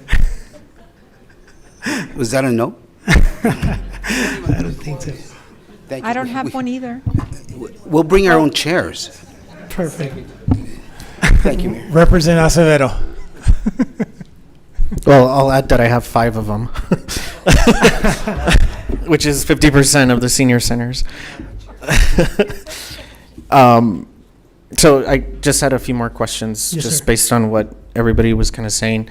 From what I've looked into on Nations Tobin and Grandview, that's about, give or take, about $25 million to reopen both of them. I really want to get to a point where we could start having those real conversations on getting that there. For the people in the Northeast, for Nations Tobin, it's like, I just don't like hearing that narrative over and over in the Northeast where they close it because it's the Northeast and nobody cares about us. In Central, it was, this is the only pool that we have right by us and we walk to it and now we don't have it, right? So I think it's a really big impact on quality of life. I think this is something that we look at in a bond at some point down the road or something to see if we could put that in there. But I think it's just really important where I think past administration was more, it's really costly to operate pools, so let's do spray parks instead. And it just doesn't really do the same thing, right? Yeah, you get wet at both of them, but you get different things out of each of those scenarios. So I really want to have that conversation in the coming years to see how we can get there. The other thing that I wanted to ask was, and this might be a Robert question, in the budget book under capital outlay, you have a 100% decrease. So that amounts to about $576,000. Is that where the $500,000 for maintenance was taken from, or what happened there? We can get you that detail. So essentially what we do is we transfer that out of the general fund, so out of our non-departmental and into a project fund for them so that they don't lose it at the end of the year if they don't spend it all. But no, sir, that's not a reflection on the park amenity funding on that item. But we can get you the detail on what that capital outlay change was. Yeah, I would appreciate that. And just overall, as we're kind of looking at what's happening with federal funding, I think a theme that I continue to hear throughout our conversation today is that we're good on federal funding for now, but then what happens in the next year or the next 2 years, right? And I think we really need to start thinking about contingency plans overall. Mm-hmm. One thing that really worries me is the senior center meals that I know that the county runs and we own the senior centers. But just to share anecdotally, something that a lot of the seniors are coming up to me and saying, specifically in South Central, they're like, well, we really want Modesto Gomez Park to be done, and we fought hard to get that money, and we're really excited about what's coming to Modesto Gomez. But then it's heartbreaking to hear them say, but now I'm worried about not getting a meal at the senior center. And if we need to stop Modesto Gomez and transfer that money over to get meals for us, that would be more important to me, because the meals are really important, right? And so I really hate hearing that. And I have to explain, obviously, like Modesto Gomez is fine, and it's different budgets, and it's allocated this way, and I give them that explanation, but then they're like, but what about my meals? Exactly. And so as we continue to go through these times, I really want to see how we can start thinking about having a plan B or plan C in order for these meals to not go away. Exactly, sir. No, and this is why it's so important, and we actually have a meeting with the county next week to start discussing FY26. Okay, thank you. Thank you, Pablo. Thank you, sir.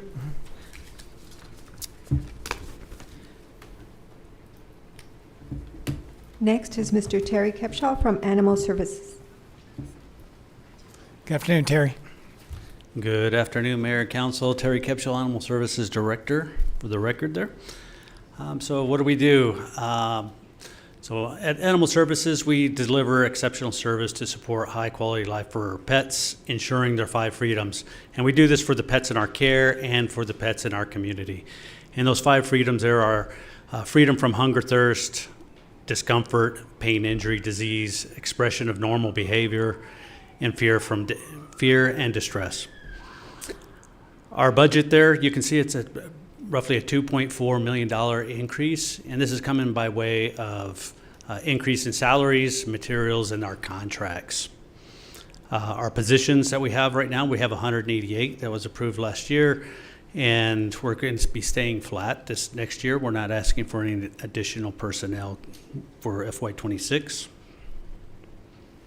Our highlights and initiatives. So our first initiative, our first highlight there is our West Side Adoption Center. So we're anticipating that being completed this month, and hopefully get that grand opening and everything for beginning of next month, moving in. We're looking forward to having that extra piece out there in the community, a little bit more accessible to the community with highly adopted animals. Our surgical efficiencies. We continue to look ways to increase our surgery capabilities at the shelter. We have 2 full-time veterinarians. We have 2 partner veterinarians that we work with as well. And then we also work with the clinics in our community. And those things that we're doing, you can see in last year, we were able to have over 11,922 surgeries completed. With those 2 vets, we're already at 12,544. So we're looking at ways, making sure that those efficiencies are there, because that continues to be one of our gaps, is trying to get enough surgeries done. Again, every animal that comes in has to be spayed, neutered before we can adopt them out. Our medical capabilities and innovation. We're looking at ways to save more lives in the shelter. One of those things that we did this year was we looked at monoclonal antibody treatments for parvo here in our community. Parvo is one of those diseases that's prevalent throughout the community, and this is a fairly new treatment, and it's done just for those young puppies that come into our care, and we've seen a lot of good success. Talking with the manufacturer of that, we're looking at moving that to treat cats. With the cats, we're going to be treating them for the panleukopenia. So that's a feline version of parvo, and we're already seeing some good success with that. We're reporting out again to that manufacturer of that. So those are the kind of things that we're doing to increase those odds of survival for animals in our care. Interlocal shelter agreement restructured. We restructured that this last year as well. And moving forward, we're looking at an increase projected of $1.7 million increase. That's working with those partner agencies, the county and all the municipalities that we house animals for.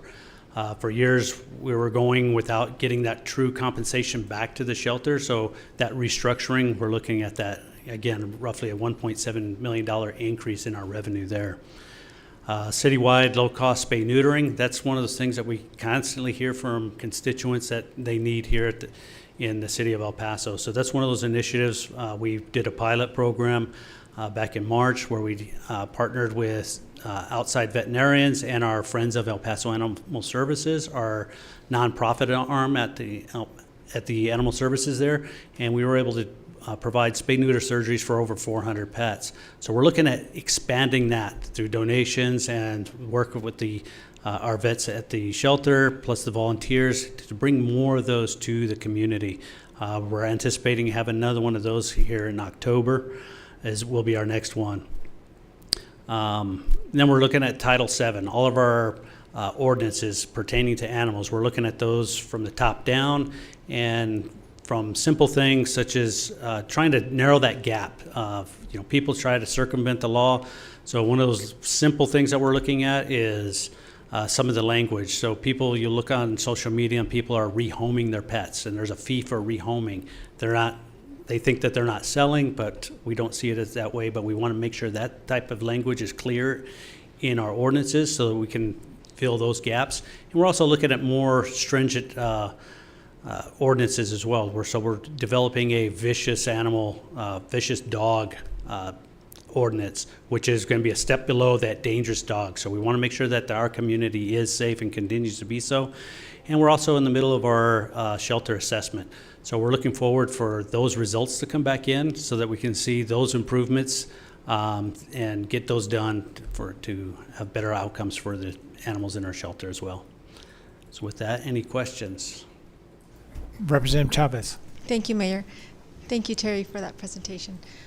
How many adoptions did you have this year? Or last year versus this year and projected for next year?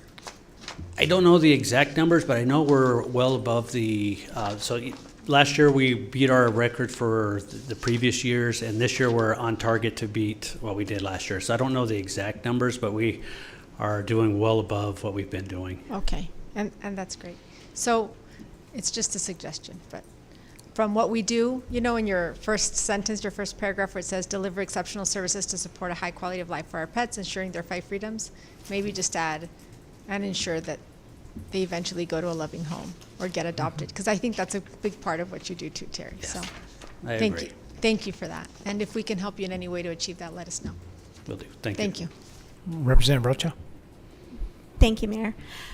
Thanks, Terry. I appreciate the update. And I just want to say that out of all the departments, I think El Paso Animal Services is probably one of the ones that not only has an amazing employees that work for you, but you also have a vibrant amount of volunteers that help. And so I just wanted to say that I appreciate everything that you've included here. I know it doesn't include all the volunteer impact that is provided here with the fostering piece of it, but I just want to make sure that I make that statement, that I appreciate everything that your employees do and that the volunteers do and the rescues that work with you. I've only taken part in just a couple of events that El Paso Animal Services through other organizations, I guess I should say, have held, and it's an amazing group of people that go to make sure that we have these 5 freedoms for these animals. So I just wanted to say thank you for that. No, we appreciate that, and all those volunteers, they appreciate it as well, and thank you for those kind words. Representative Acevedo. Thank you, Mayor. Hi. Howdy. I was kind of looking through your staffing table, and you're staying the same, right? Last year we gave you 15 new positions, and this year you're kind of remaining the same at 188. But then I've kind of noticed that you've gotten rid of some positions and you've added 2 others. So have you just been really intentional about how you're looking at your staffing and moving people around for the needs that you have? So this past year, we have been converting different positions for those needs that we need. Some positions that we don't necessarily need anymore, and so we reclassify them. But more importantly, last year is when we added 15 new employees. So we did add extras last year in anticipation of the new shelter opening up. So that's when we did that big push, because we knew we were going to need them. So we've been doing a big effort the past couple of months to get our staffing, mainly our animal care attendants. We have roughly 66 positions, and we're right now, as of this morning, we're only down 3. So we've been making that big push to make sure that we have plenty of employees to make sure that shelter is also very successful. Okay. And as far as the Westside Adoption Center, the second phase, where are we on that? Are we looking at grants? What does that look like? So when you speak about the second phase, so yeah, we're completing first phase right now.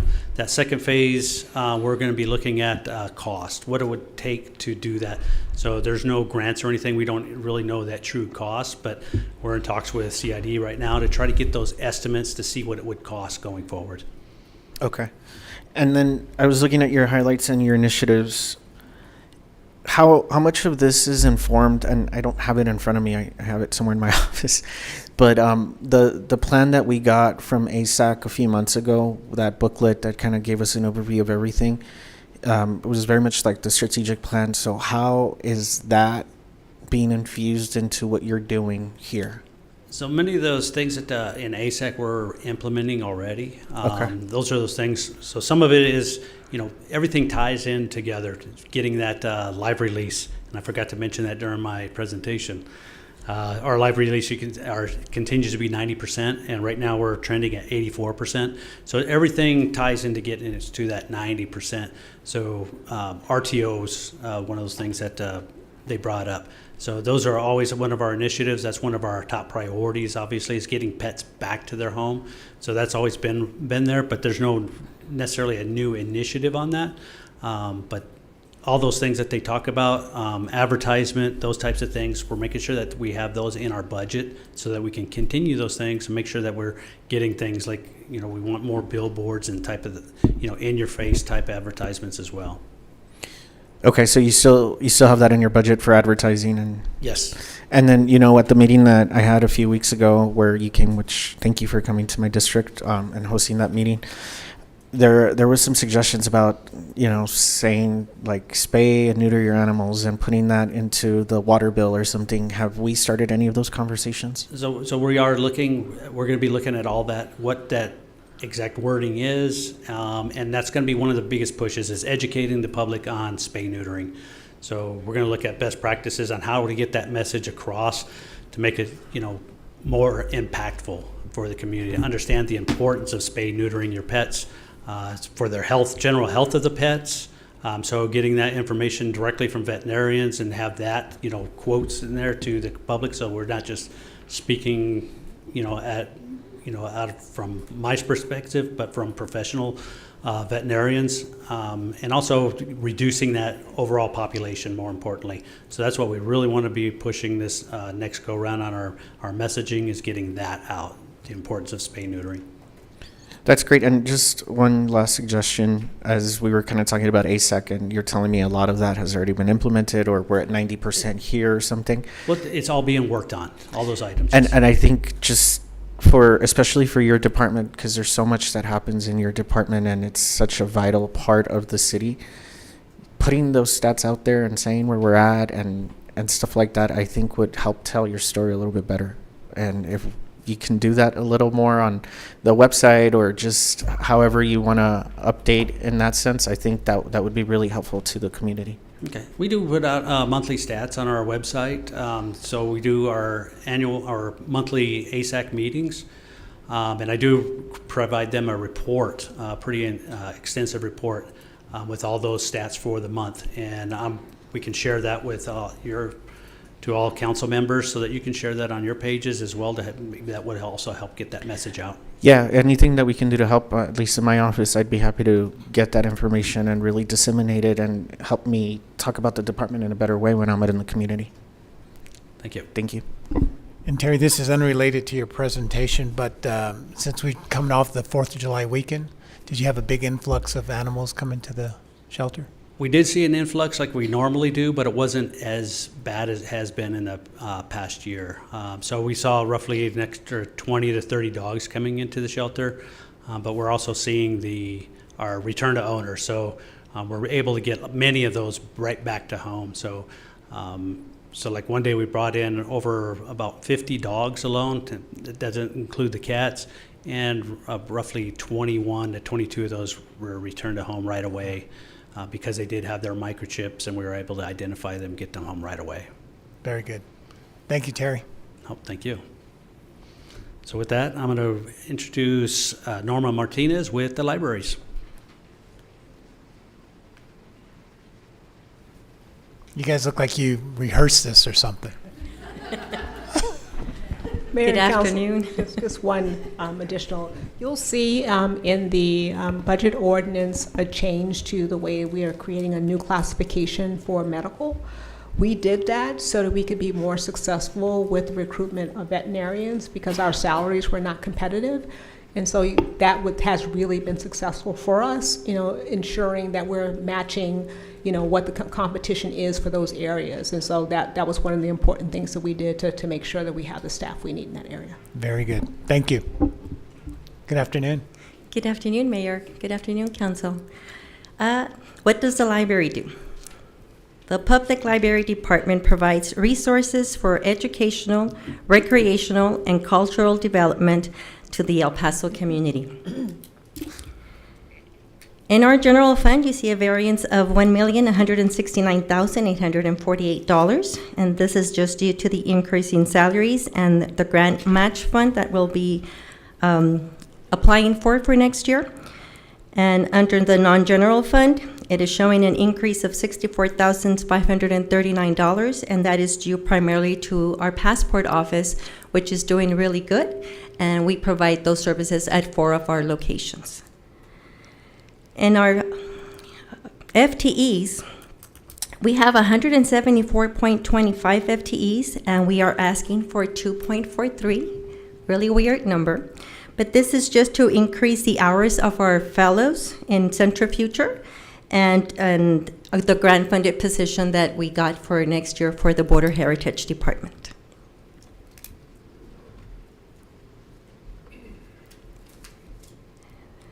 In our key performance indicators, we track program attendance.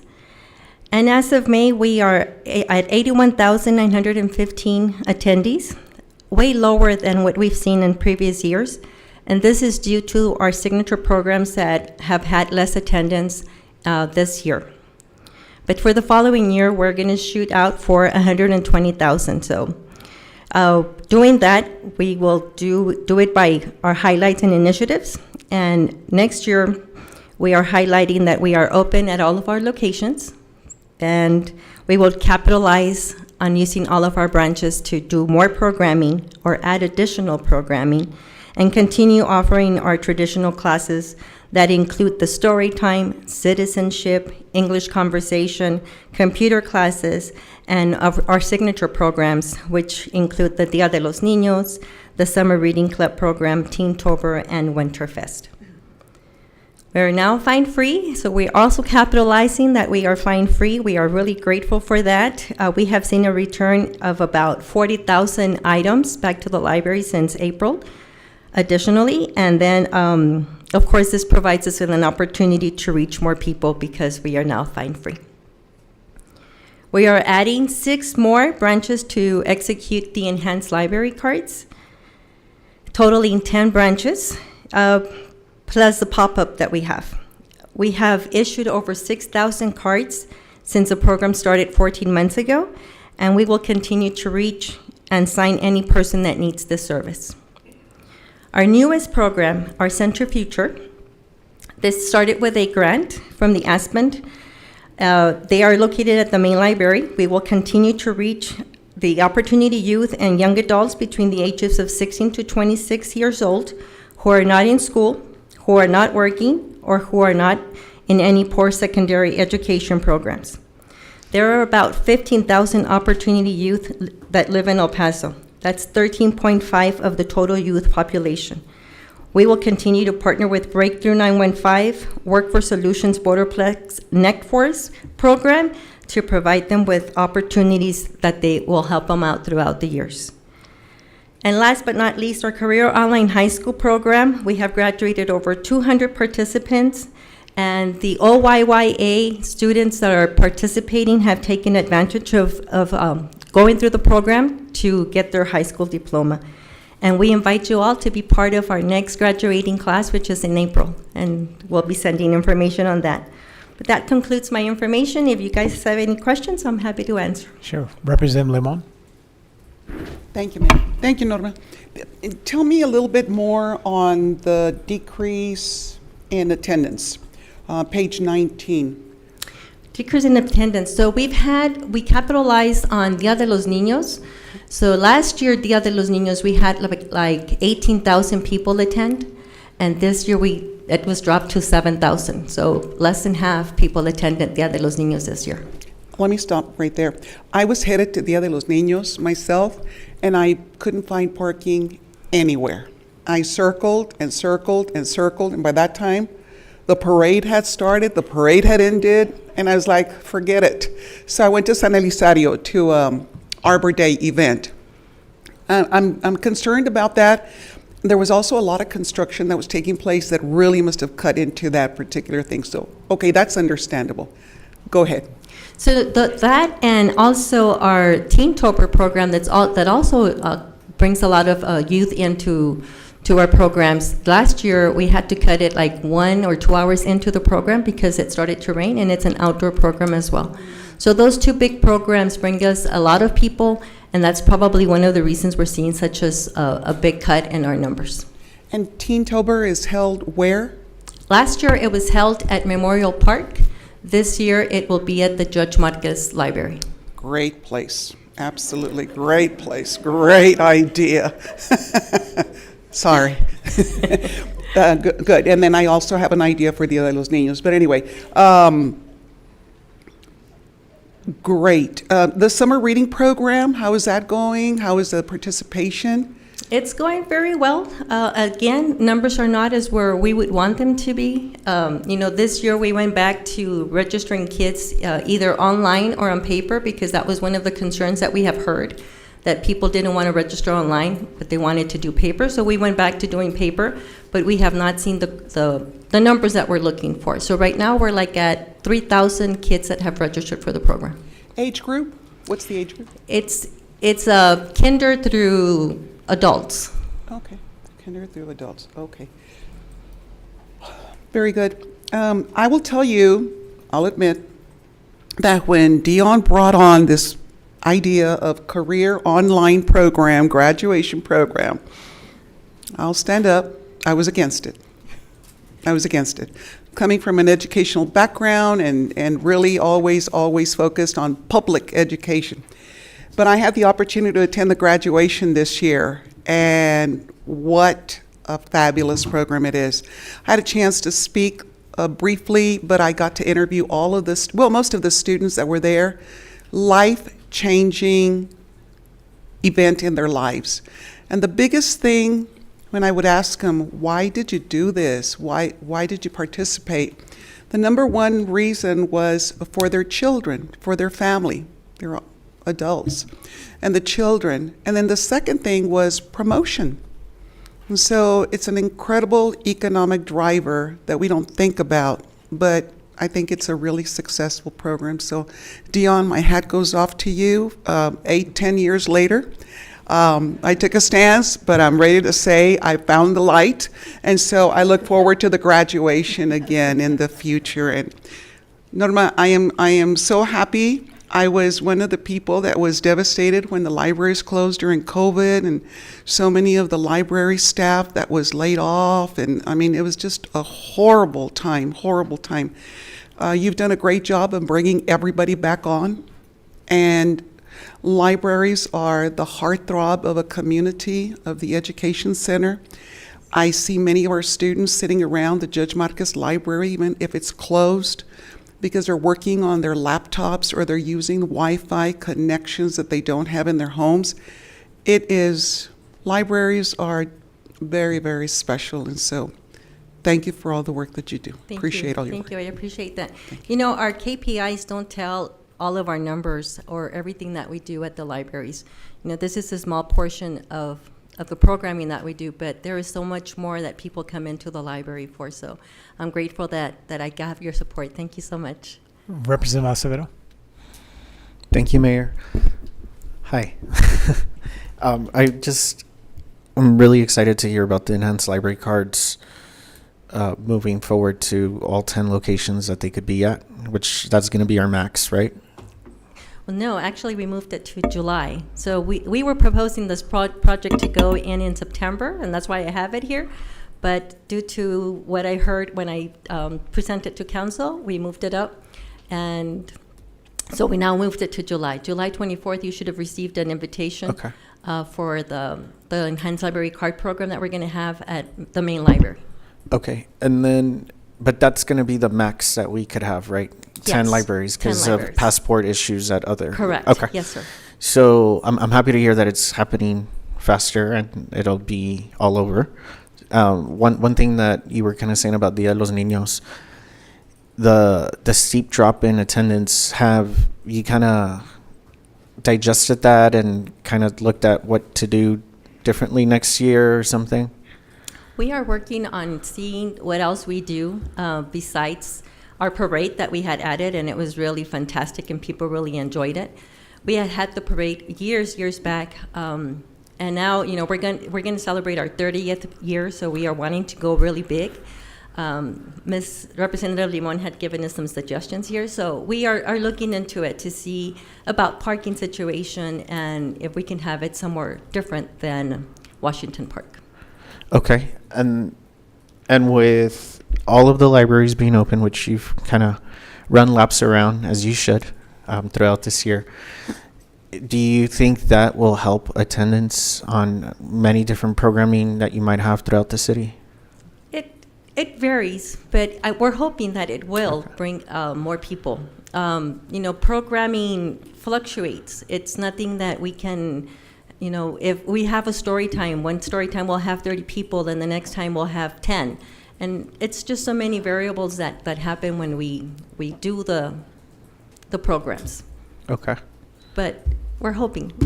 Yeah, and then I feel like the MAC is right next door, and kind of combining stuff would probably be helpful too. Yeah, the two different things, but yes, yeah, we're very excited about that. Okay. Well, thank you so much. Thank you. Representative Chavez. Thank you, Mayor, and thank you, Norma. Representative Fierro and Boyar Trejo, do you guys have a library in your district? Please. Thank you, Mayor Pro Tem, for watching out for District 6. Yes, we do. In fact, she's transferring the budget from 1 to 6 just for that one library.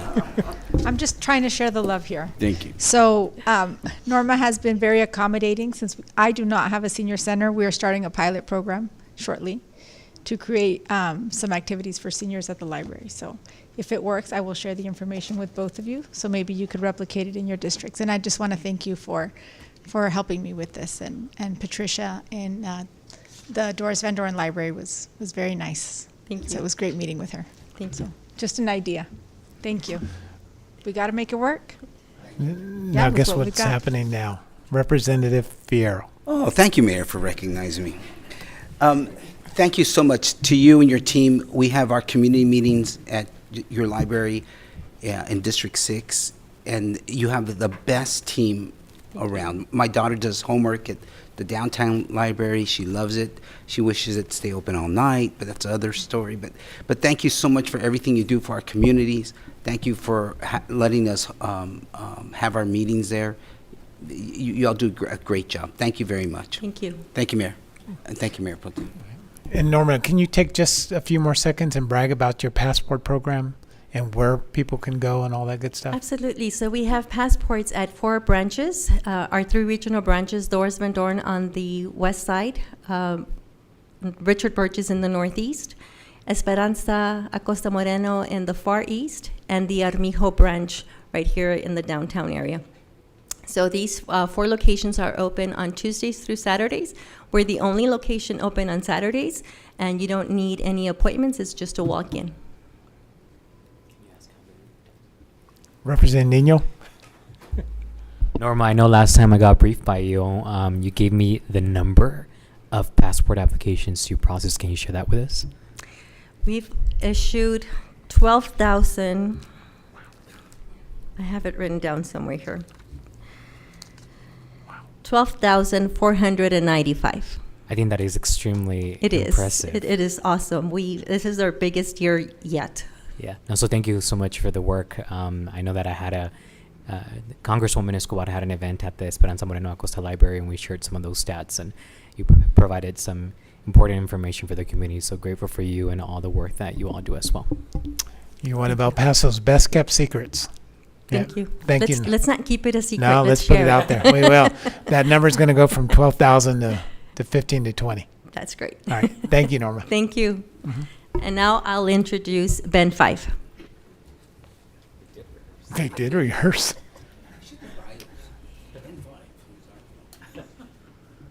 Good afternoon, Ben. Good afternoon, Mayor and Council. For the record, Ben Fife. We'll be presenting on museums and cultural affairs. What we do is that we are committed to the continued development of the city's arts industry, providing quality programs that represent the city's diverse cultures. And I think that's something I get really excited about, is that quality programming piece for youth, for families, for scholars, for visitors, for El Pasoans of all ages. What you'll see in our budget variance this year is really due to a lot of the drivers you're hearing from every other department, which is due to salaries and benefit increases. But we also have our biggest variances besides those is due to La Nube.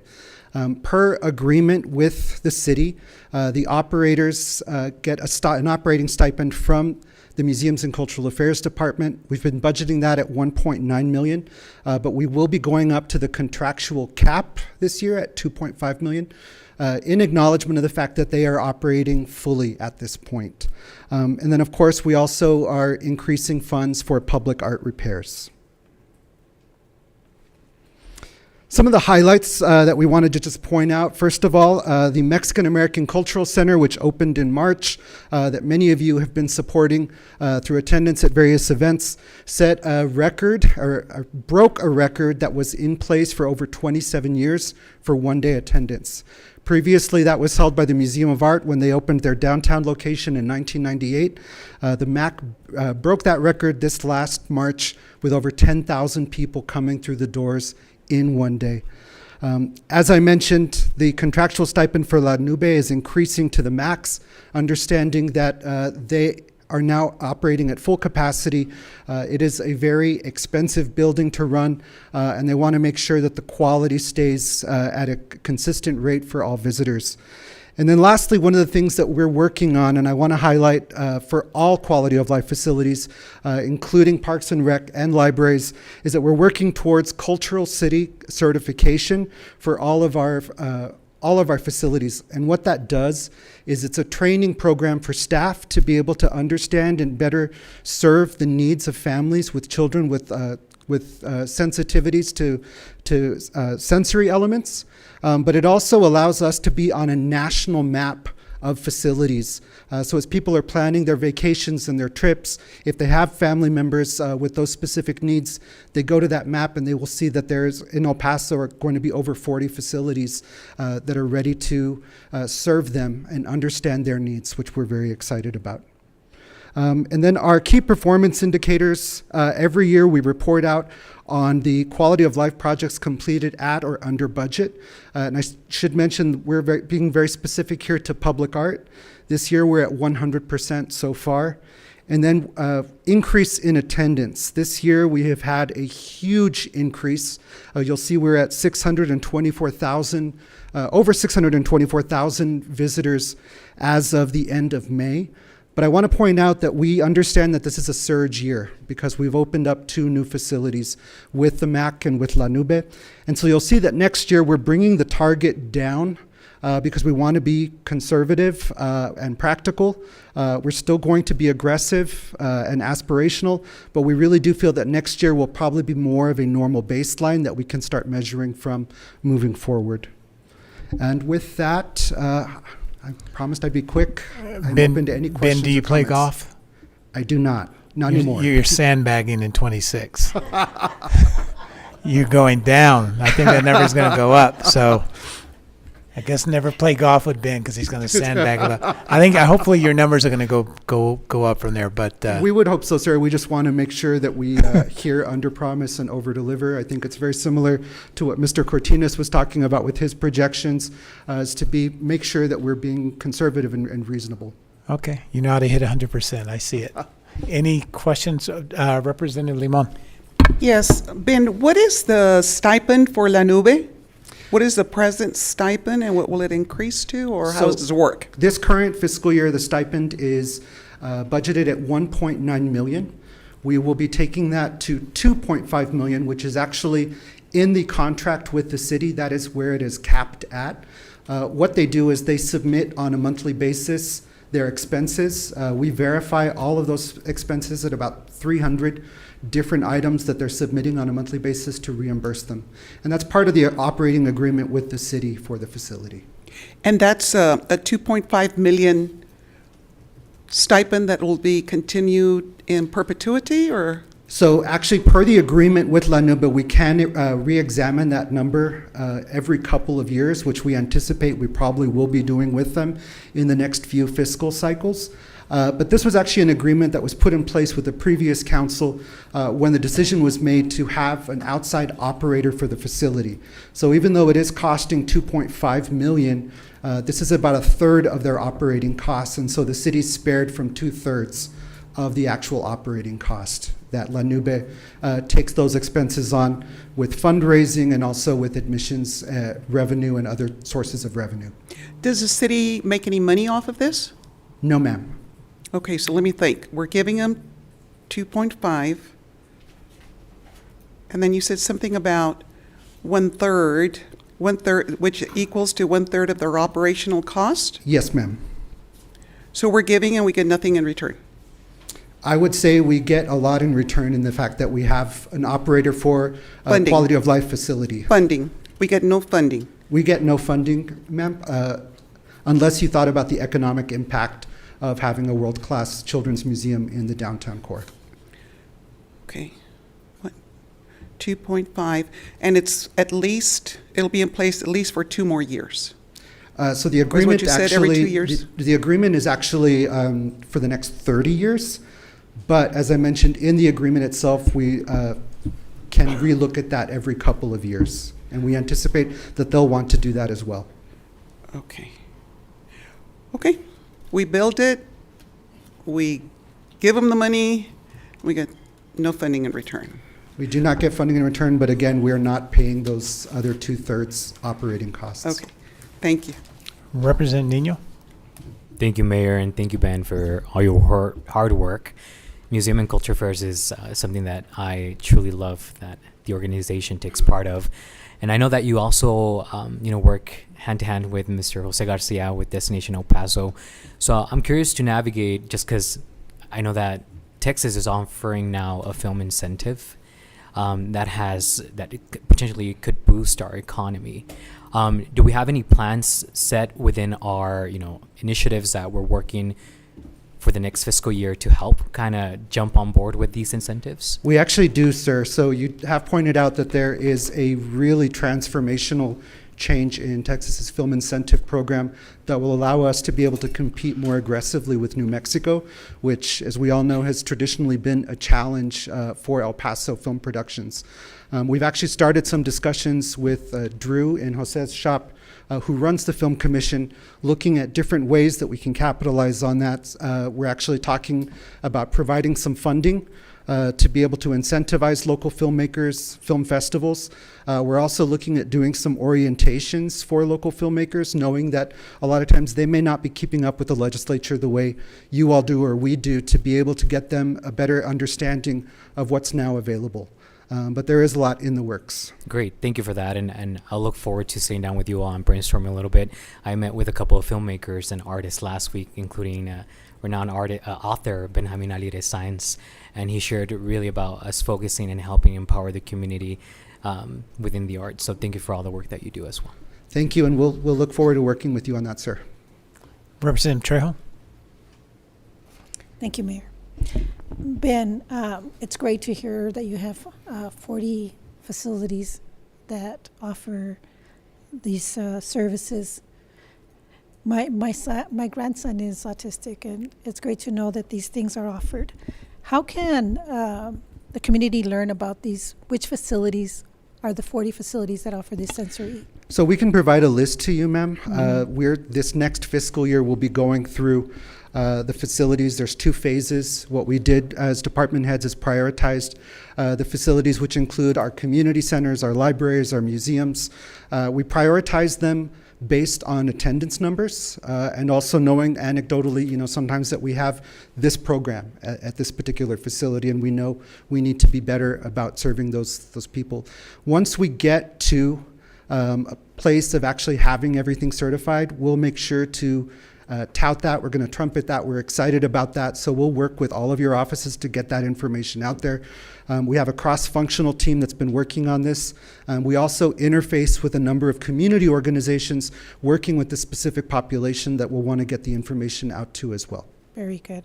And this national map of facilities, is there an actual...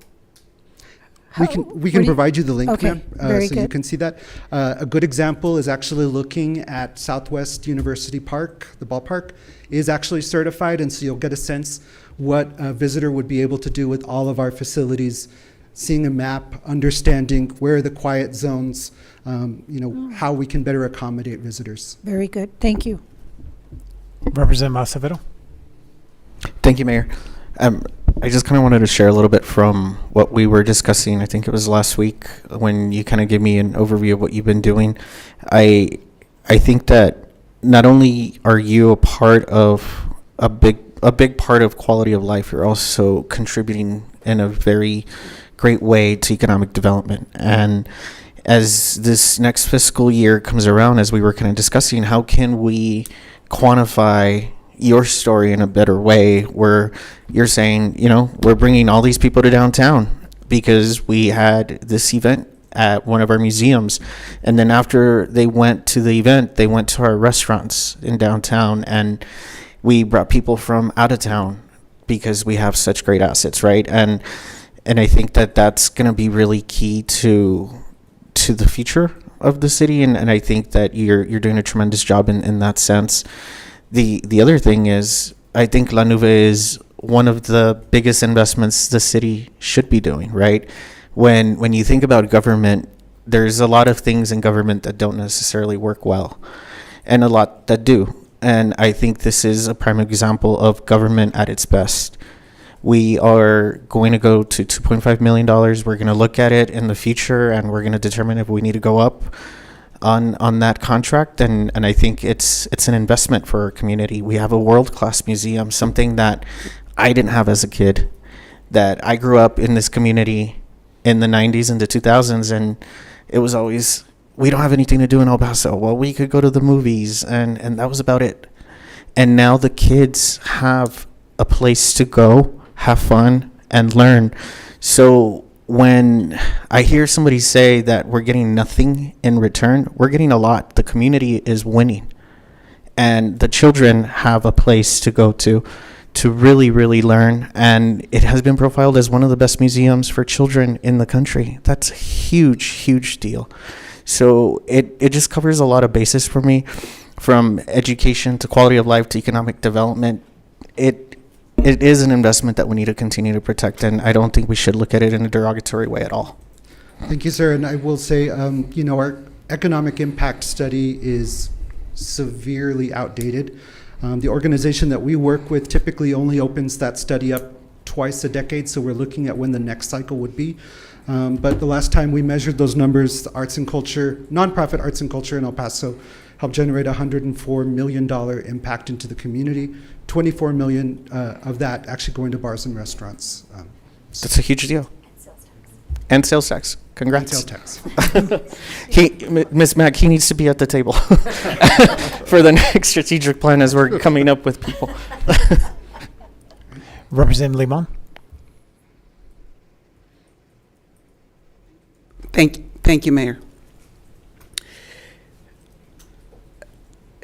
My comments in no way diminish the importance and the contributions of La Nube.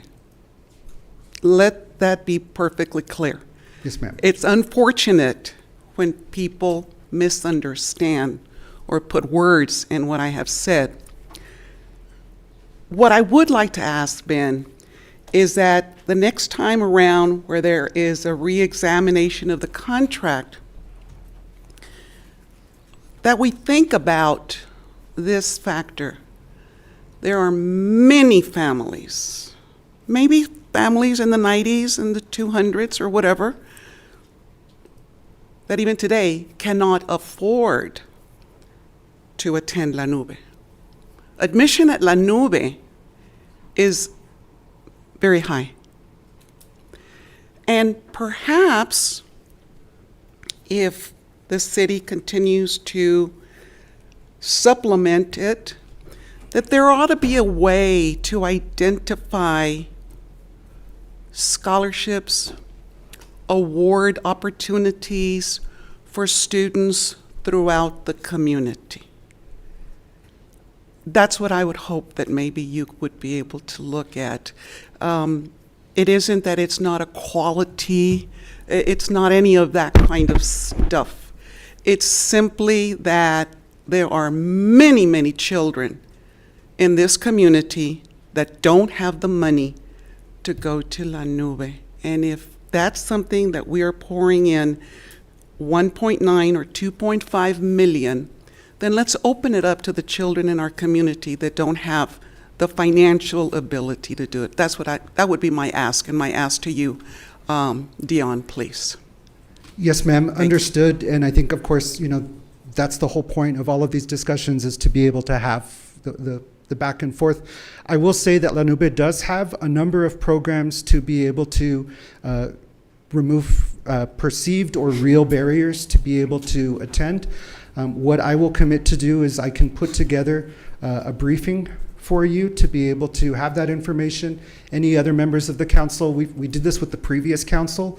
I'm happy to do that again because I think we can always be better about helping to tout the benefits that are available to all El Paso families to be able to participate. I would also commit that we can be doing a better job even at our free museums, highlighting programs that sometimes have a fee, where we have scholarships that are sometimes not even taken advantage of. So understood, and I will put that together for you, ma'am. Thank you very much. I appreciate it. Representative Acevedo. Thank you, Mayor. And I wanted to add, from when the La Nube was going to open last August, we had conversations, like you said, the prior council, with Stephanie Otero at the Community Foundation when she was serving as the interim CEO, right? And many of my questions were really posed toward how are we making this accessible to all kids, right? And she had already answered all my questions with everything that she put forth in terms of pricing. There is a benefit for people that are on SNAP. They don't shame anybody.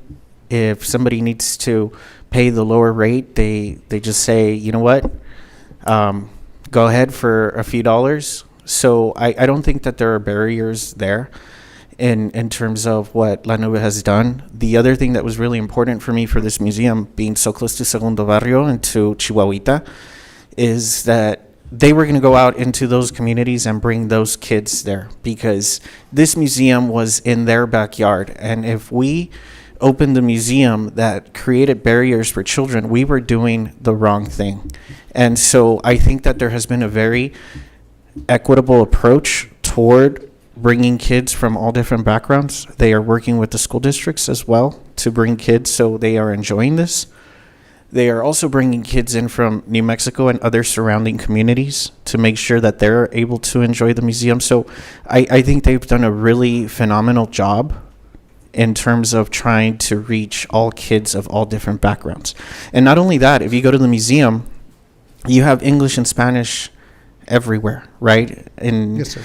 On the walls, on the exhibits, and they don't prioritize English or Spanish, right? Sometimes English is on top, Spanish is on the bottom, or it's vice versa. And I think that has been a very powerful testament toward their approach to make this an accessible and fair museum. They also have accessibility for kids with different capacities, and they are doing a lot of different events around that. So I think that is a testament to them being a world-class museum and making sure that they are inclusive and they are there for all kids of different backgrounds. So this is a great investment, and we could, roll back the tape and kind of look at what was said and what was forgotten in this conversation, but I'm glad these are recorded so we could go back and see what was said. So thank you. Thank you, sir.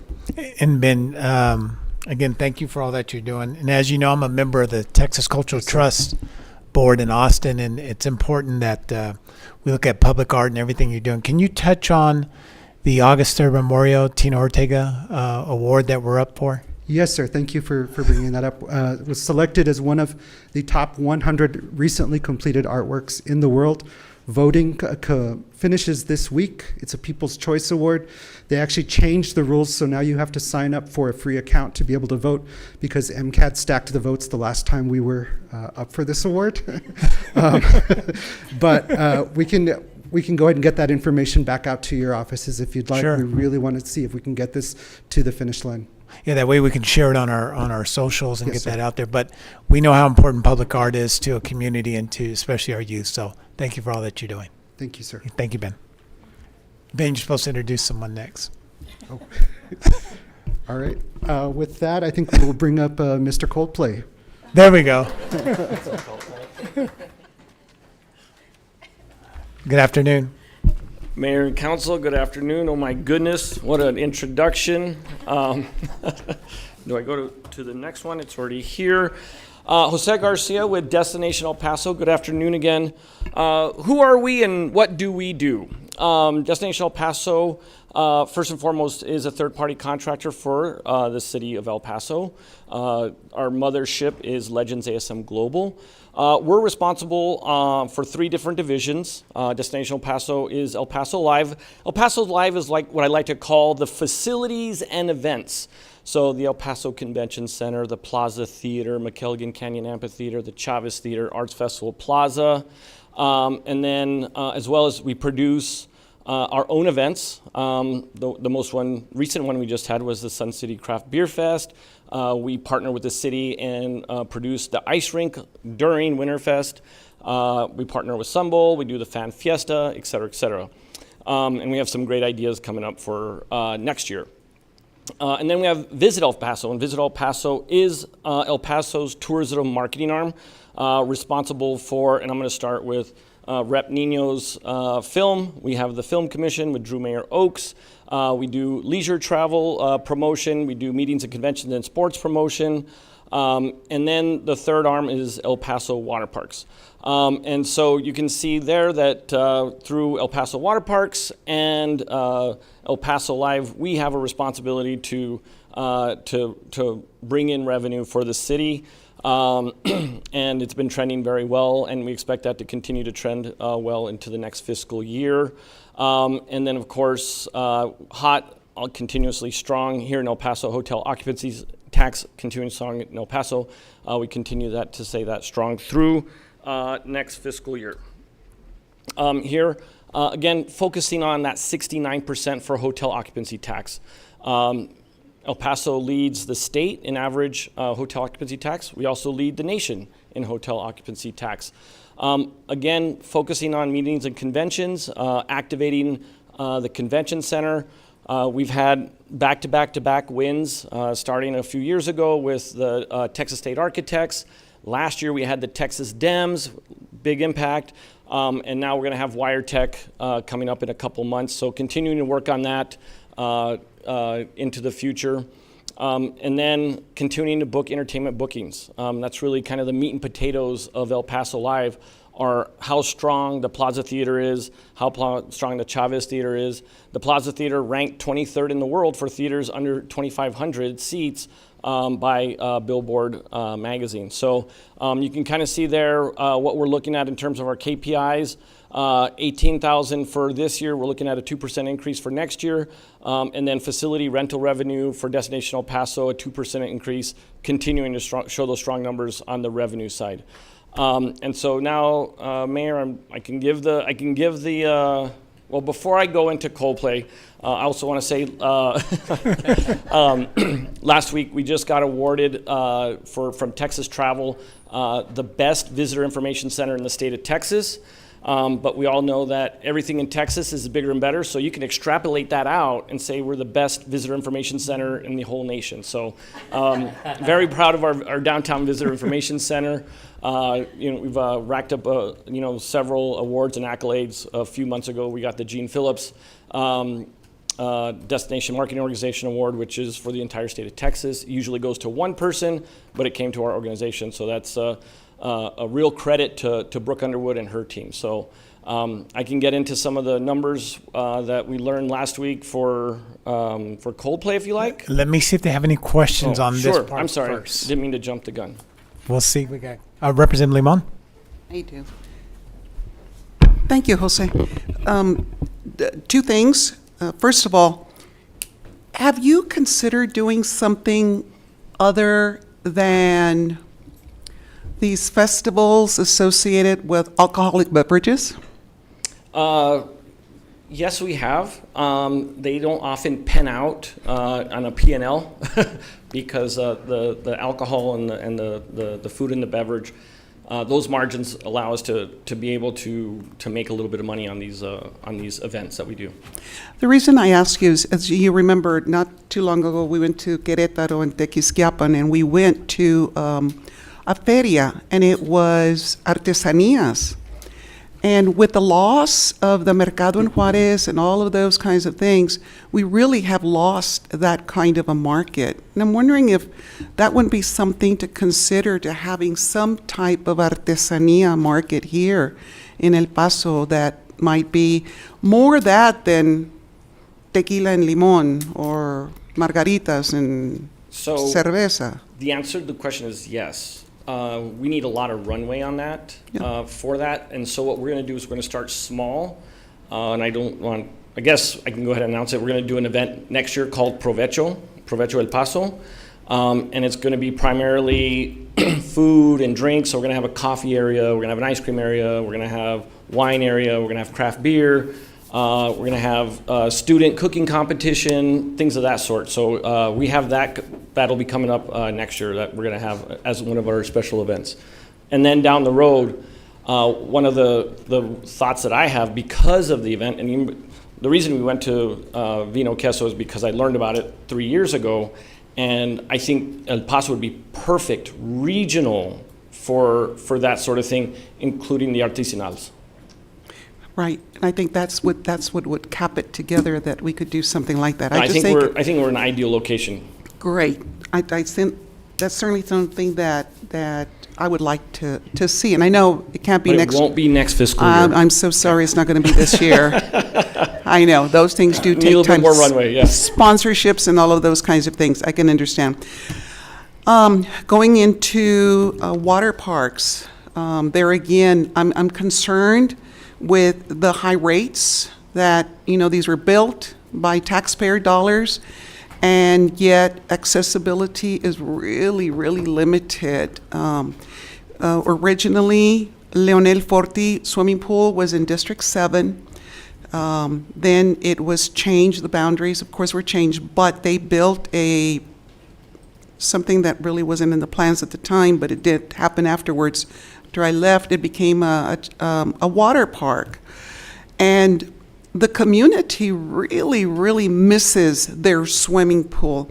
And I can tell you, Jose, that a friend of ours, they're consistently would go to Leonel Forti 3-4 times a week. The kids would swim, family would swim. They'd put their sandwiches or their dinner and their soft drinks and would go to the pool, spend 3 hours, 4 hours, and spend $18. They went to Chapoteo one time and spent $65. They haven't been able to go back again. And so I'm concerned there again about facilities that we have funded, that we have paid for, that are not accessible to the general public.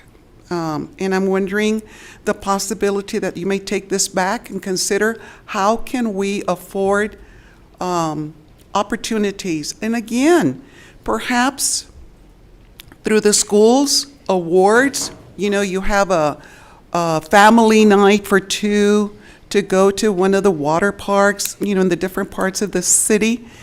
I just think that that's really important. It might be something good that could come out. I know it might be a little bit loss in the profit margin, but it might be something good to give back to this community. And Just as a thought. And it's absolutely something that I can work with city staff on, absolutely. Thank you very Yes, much. yes. Thank you. Representative Chavez? Thank you, Mayor. Hi, Jose. Hi, Rep. Okay, so congratulations on Thank your you. award. My one big ask for next fiscal year is to come back and say, we won this, we won that, we did great on this, we did great on that, and I think you can do it. I think you and your team can do it. So I do have a question on page 23. So your hotels booked in fiscal year 24 were higher, but then the occupancy, I'm assuming the hot tax was lower. So these are future hotel rooms booked, so they're not actually experienced in that fiscal year. So this is the future, they sometimes get booked 2 or 3 years out. But the ones that say fiscal year 24? I'm just Right here, yeah, so it's future hotel rooms booked. So it's not actual hotel rooms that are experienced in that year. So it's just future bookings. So for example, we'll book Acme Association of Ironworkers for 2027. That will be credited to this fiscal year because we signed the contract in this year. Okay, so the 18,000 is for when Is then? what those are What- future hotel rooms that we're gonna book this fiscal year. Okay, And then, so FY24 was so high, I put a note down there, really small, that we had a couple large saw that, yes. convention bookings. And then because of timing, 2 large volleyball events landed in that fiscal year. Yes. And so it kind of spiked our future booking. So we're comfortable with 2% increase on 18%, on 18,000, sorry. okay. There's a big pickleball court that opened in District 1 and another one that's about to open that's big enough for, Tournaments and the like. yeah. So it'll be interesting to see We if have we attract more we have young people. Omar who came to us from UTEP, and Yeah. he's he eats pickles now at his desk because it's pickleball. It's the Well, I'm hoping this will impact our hot tax, It there definitely are will. some hotels that are being built in the It's area. a hot so- industry in the Yes. sports. When you think about outdoor sports, you think about soccer, you think about Yes. baseball, you think about softball. But when you think about folks who are playing pickleball, they have discretionary income. So And- they and might put an additional date on the shoulders of the tournament. And I'm just wondering what we could do to attract, more tourism or events like this one, including the DEM convention, like you just mentioned, and the impact that created. All these different types of events that will increase hot tax, sales tax, and all of that. And we do those through our familiarization trips, FAM trips, bringing in events right holders. Now that it's finished, we'll be able to go take them to the pickleball courts, show them the Eastside Sports Complex, same thing. It's getting them here. Once we get them here, pretty much the city sells itself. We have to change their thought process and what they think about El Paso, and by doing that is we bring them to El Paso. Perfect. And if we can help you with that, let us know. Absolutely. We'll call on y'all. Thank you. Representative Acevedo. Thank you, Mayor. Well, Jose, this is your second time presenting before council? Yeah, well, in this format for the budget, Okay. I did the other format. Okay. In the nice room upstairs, do you remember? Yeah. Just wanted to say A+, because Thank I know you. you were worried about that the last time you were before council, not the budget. Thanks. But I'm a big fan of what you're doing at Destination El Paso. I think your team is really awesome, and I really appreciate that.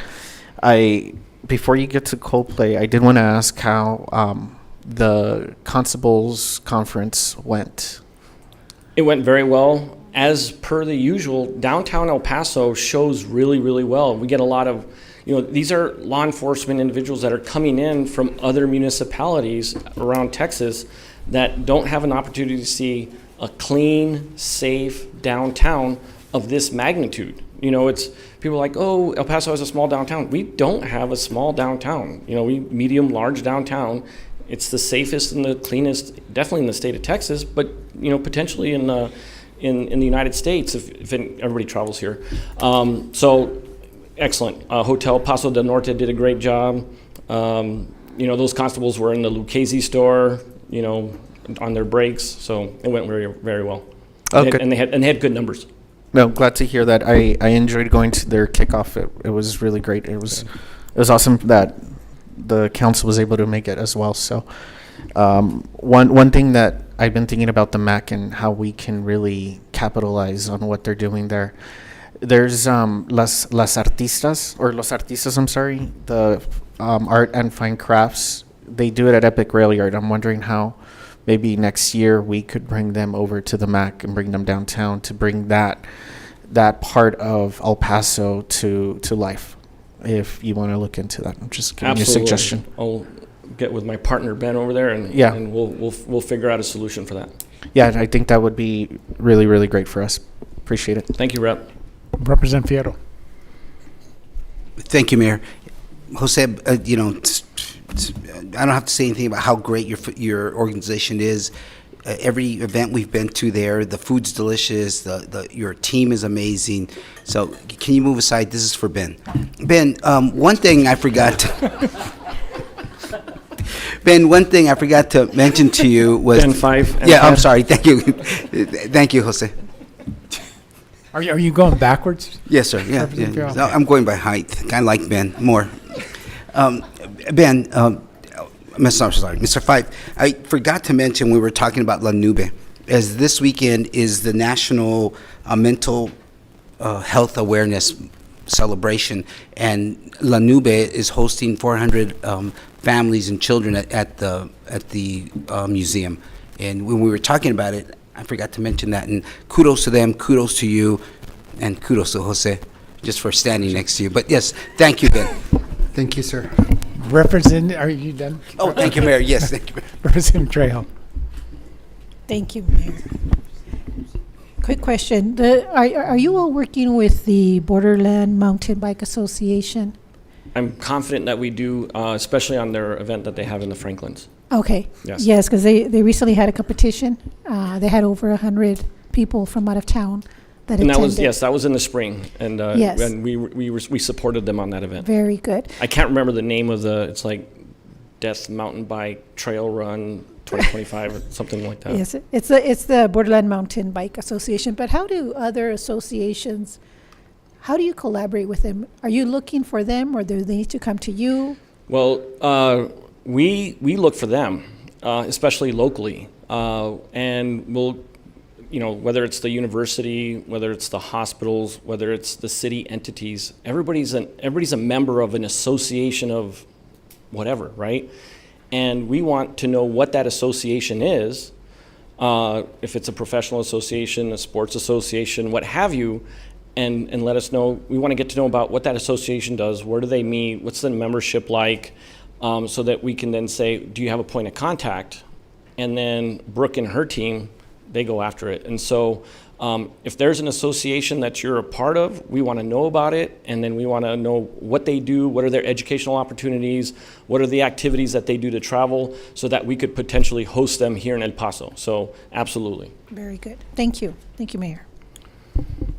Now, are you going to sing, or are you going to present numbers, or? I didn't bring Coldplay? Brooke, so I can't do the singing and Okay. dancing, so normally I would. Okay, Coldplay. Mayor, you're right. I knew half of the ones. I had a text for the other half. So Okay. Coldplay broke all records. Okay, so let's start with ticket sales. Gross ticket sales broke the records. Sold out show broke the records. 2 sold out shows broke the records. Record in merch sales and this is at the Sun Bowl. And again, the credit for this goes to Jorge and his team at UTEP, Dr. Wilson at UTEP. When we were there, something that really had an impact to me, and that's what I've been saying since I moved to El Paso, because you don't see a lot of universities doing this, is they don't have to do this. UTEP does not have to do it. They do it because they want to do it, and they know they can be successful at it. And so I think that's really important to put out there, because that sort of ambition and initiative is unique in higher education.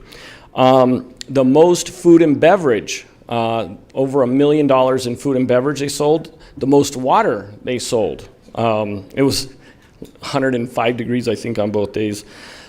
They had visitors from 49 states. Now, those of you that were there, I'm going to ask the other ones, what state wasn't the one representing? Nope. Delaware. Nope. Rep Limon? Vermont. Vermont was the only state, so we're headed to Vermont to do some sales over in Vermont. And so it was the most sustainable event, which is very important. That's important, especially to big promoters like Live Nation. And then for us, the way we're trying to support UTEP is set a record in occupancy. On Friday, 94.5%, Saturday, 94.5%, but also an average daily rate, $150 on both nights. So just an incredible show. Hats off to UTEP. They worked on it for months, and they didn't have to do it. They threw their hat in the ring. We got selected. UTEP got selected, and everybody from El Paso did well. I know a lot of you on the dais stepped up and made sure that all the different organizations that would, have touch points with our guests, that El Paso showed well, and we sure as heck did. Representative Fierro. Jose, the mayor was mentioning that when you said that they broke the records in ticket sales, that it was around $12 million? $16 million. It keeps getting higher. I thought it was 22 million. Oh, see, it gets higher and higher. Ben? 22 Ben, million. do you want to go for 28? Ben said 28. I may have had Ben. We'll split the middle. 24 and a half. Yeah. No, no. And when they say it's set, when the Sun Bowl sets a record, that sets a record for the whole city.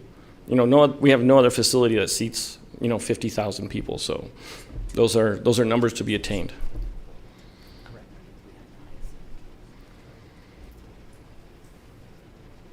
That's it? Okay. Representative Rocha. Thank you, Mayor. And I just want to say, first of all, Jose, everyone I've spoken to outside of the city of El Paso has said how wonderful Destination El Paso is to work with. And so that says a lot about you and your team and everything that you all put out for this event. So kudos to you and your team for pulling it all together and coordinating everything on that end. But the other thing is that the city of El Paso came off really well in this situation. And I know I'll probably speak. I saw Chief Killings earlier. He may not be here anymore. But there were only 300 incidents granted, it was very hot that the first night and the second night too, but there were only 300 incidents that fire had to intervene on with over 90,000 people. Do the math, and that tells you how well prepared we were to be able to handle the crowd. Chief Pasillas had told me that there weren't any issues as far as, major issues with any type of events that the police would need to intervene on. And Sun Metro and Streetcar, you guys knocked it out of the park. I think there were over 9,000 people that rode Sun Metro or the Streetcar the first night. I don't know what the second night is. But those are all reasons when these types of events are so important to the city of El Paso, because we get one chance to make a first impression, just one.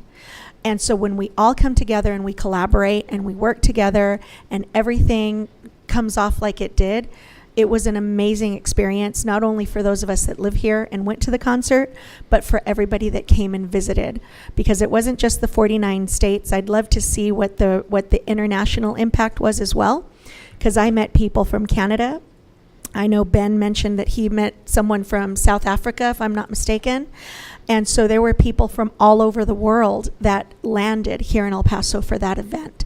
And so thank you, Jose, to you and your team for doing an outstanding job on just being wonderful ambassadors like you all do to all the events that you try to get to El Paso. Kudos. Congratulations. Thank you, Rep, and the credit goes to the team. The team at Destination El Paso is 10 for 10. Representative Chavez. Thank you, Mayor, and thank you, Jose, once again. I wanted just to ask Robert Cortinas if maybe we could get a report once you receive all the sales tax in a few months from this last event from Coldplay. So hopefully next week we'll have a pretty comprehensive report on the economic impact, and that'll give us a really good idea of where they were coming, when they were here, where were they staying, where were they going, and then the overall economic impact.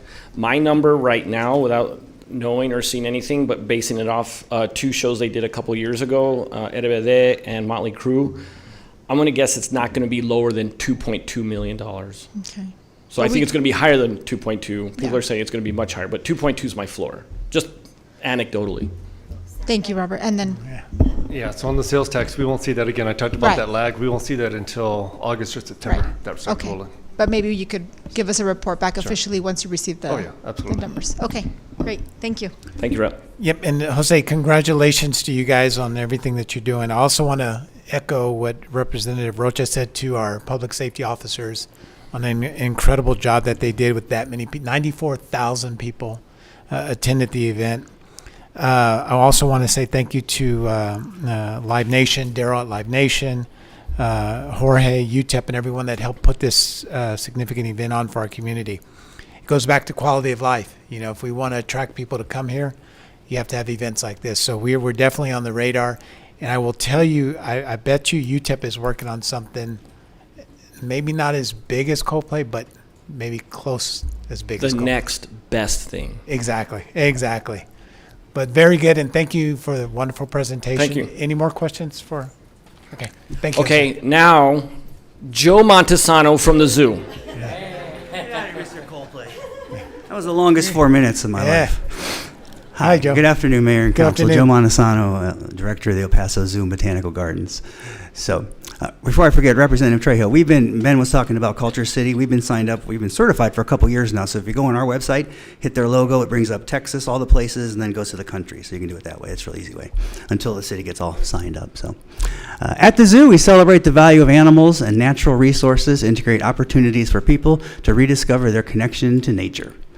As you can see there, our budget relatively flat. I mean, we are having just the increase in salaries, not flat, excuse me, but that increase is because of the salaries. There's a decrease in the capital budget. There's also a decrease in the non-general fund, as you can see, 269. Normally what happens at the end of the year, we balance the zoo budget from our fund balance. This is the first year we've never had to do, or we didn't have to do that, because we have all our membership revenue coming in from selling our own membership. So that represents that 269 actually. It's more than that, but that's so we didn't have to pull that from the budget this year. Excuse me. Total position-wise, it shows 1 up there, but we have actually added 4 new exhibit techs. Those are our guys that do a lot of the work on the exhibits once they're built. 3 came internally. We just moved positions around. We found some people that, it was just internal movement, and there's 1 new position we'll be requesting for next year. So some of our highlights, so we are completing our capital improvement projects, obviously. Galapagos tortoise opens up in a couple weeks. That'll be our nearest one. The Komodo dragon, leopard exhibit, they're kind of tied together because of the way they're located, beginning of next year, they're saying. South American Pavilion, the atrium, skylights, and we have lots of little projects that we are still finishing up with the bond. Really, we have 2 kinds of projects at the zoo. We have bond projects, and we have our regular maintenance projects that we're doing at the same time and getting those things done. So traditionally, we tracked KPIs, our special event attendance. We try and drive that up 3 to 5% annually. This is our big season for that right now. So right now we're sitting at, I think, 41,000 with a target of 50, but July and August are our big months for that. That's when we do most of our special events, actually. Well, a lot of our special events. So we do a special event a month. It could be something simple like Snake Awareness Day to something, bigger like Halloween, which we do a massive Halloween event, as you all know. So, and the new KPI we've added is for the membership sales, as you can see up there. We believe we can increase that 10% a year for probably the next 3 to 4 years at least to get us up to where it should be. Membership renewals at zoos are just traditionally very low, so we're really improving the membership package that they get, the membership events, membership only kind of things. They now have a newsletter. They had a bee building workshop on Saturday and those kind of things, which was very heavily attended, so we're happy with that. So idea being we increase the benefits, we'll increase renewals, and it's just much easier to sell at once or to get a renewal than it is a new membership. And so, but memberships are doing really well. I think they're sitting right now at 2,600, but again, most of them were bought in the next couple months, so they renew hopefully in the next couple months as well. So we're pretty confident in those numbers and those projections for the next few years. And that's all I have. Questions? Questions for Joe? Representative Acevedo? Oh, Representative Acevedo. Representative Fierro? Thank you, Mayor. Joe, my question was going to be in regards to memberships. Are you where you projected we would be at this time? Well, we didn't know when we took over how many we really had. There was some confusion with the numbers when we took them over. So yeah, so far since we've had control of them and got the numbers, they've been increasing pretty steadily. Again, we're really looking at renewals for our biggest increase, which will come up. Well, it's not just the next couple months. We're selling them off-site, for example. We were at Celavisa Mall last Christmas holiday. It did okay. I mean, it wasn't the best, maybe, but we had to try. And so yeah, because of our increased sales and things, I think we are where we should be. I think we're really going to take off in the next couple of years, though. Well, your team is really working hard. We got to visit a couple, 6-7 weeks ago, and your team is just amazing. And they do all that extra effort to make sure that as the clients, as the visitors come in, that they're treated without respect. And it was clean. It was just a really great experience. And between that and I understand your membership numbers are growing and growing.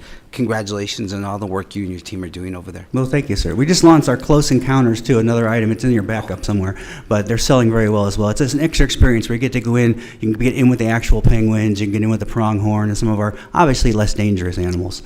So, but that's selling real well as well. Representative Acevedo? Thank you, Mayor. Good afternoon. Good afternoon, sir. I was looking at your KPIs for the memberships, and I think you kind of said something to Rep. Fierro's question about the membership, but I kind of wanted to dive a little deeper. On the 2023 actual, you said that you didn't really have an idea of how many memberships were sold at that point when the society was there? Correct. Was there just not a sharing of information, or what was the reason behind that? Correct. We did an audit, actually, Window did an audit when they were at the end, when we were transitioning, and we did not get good numbers, so we didn't know. When we actually took over the database, we made a backup of the database before they left, because they had wiped the database out before they left. So therefore, from the backup we obtained, there were duplicates. We had to clean it, basically. So they always told us we had about 4,000, but I don't think we ever did, actually. It's just a bad database had to be cleaned up, basically. It wasn't, being deceitful or anything. Okay, so We actually did a complete transfer to a new system. And so as we did that transfer to a new system, it really was an opportunity to clean up, to see some transparency, to take out the duplications.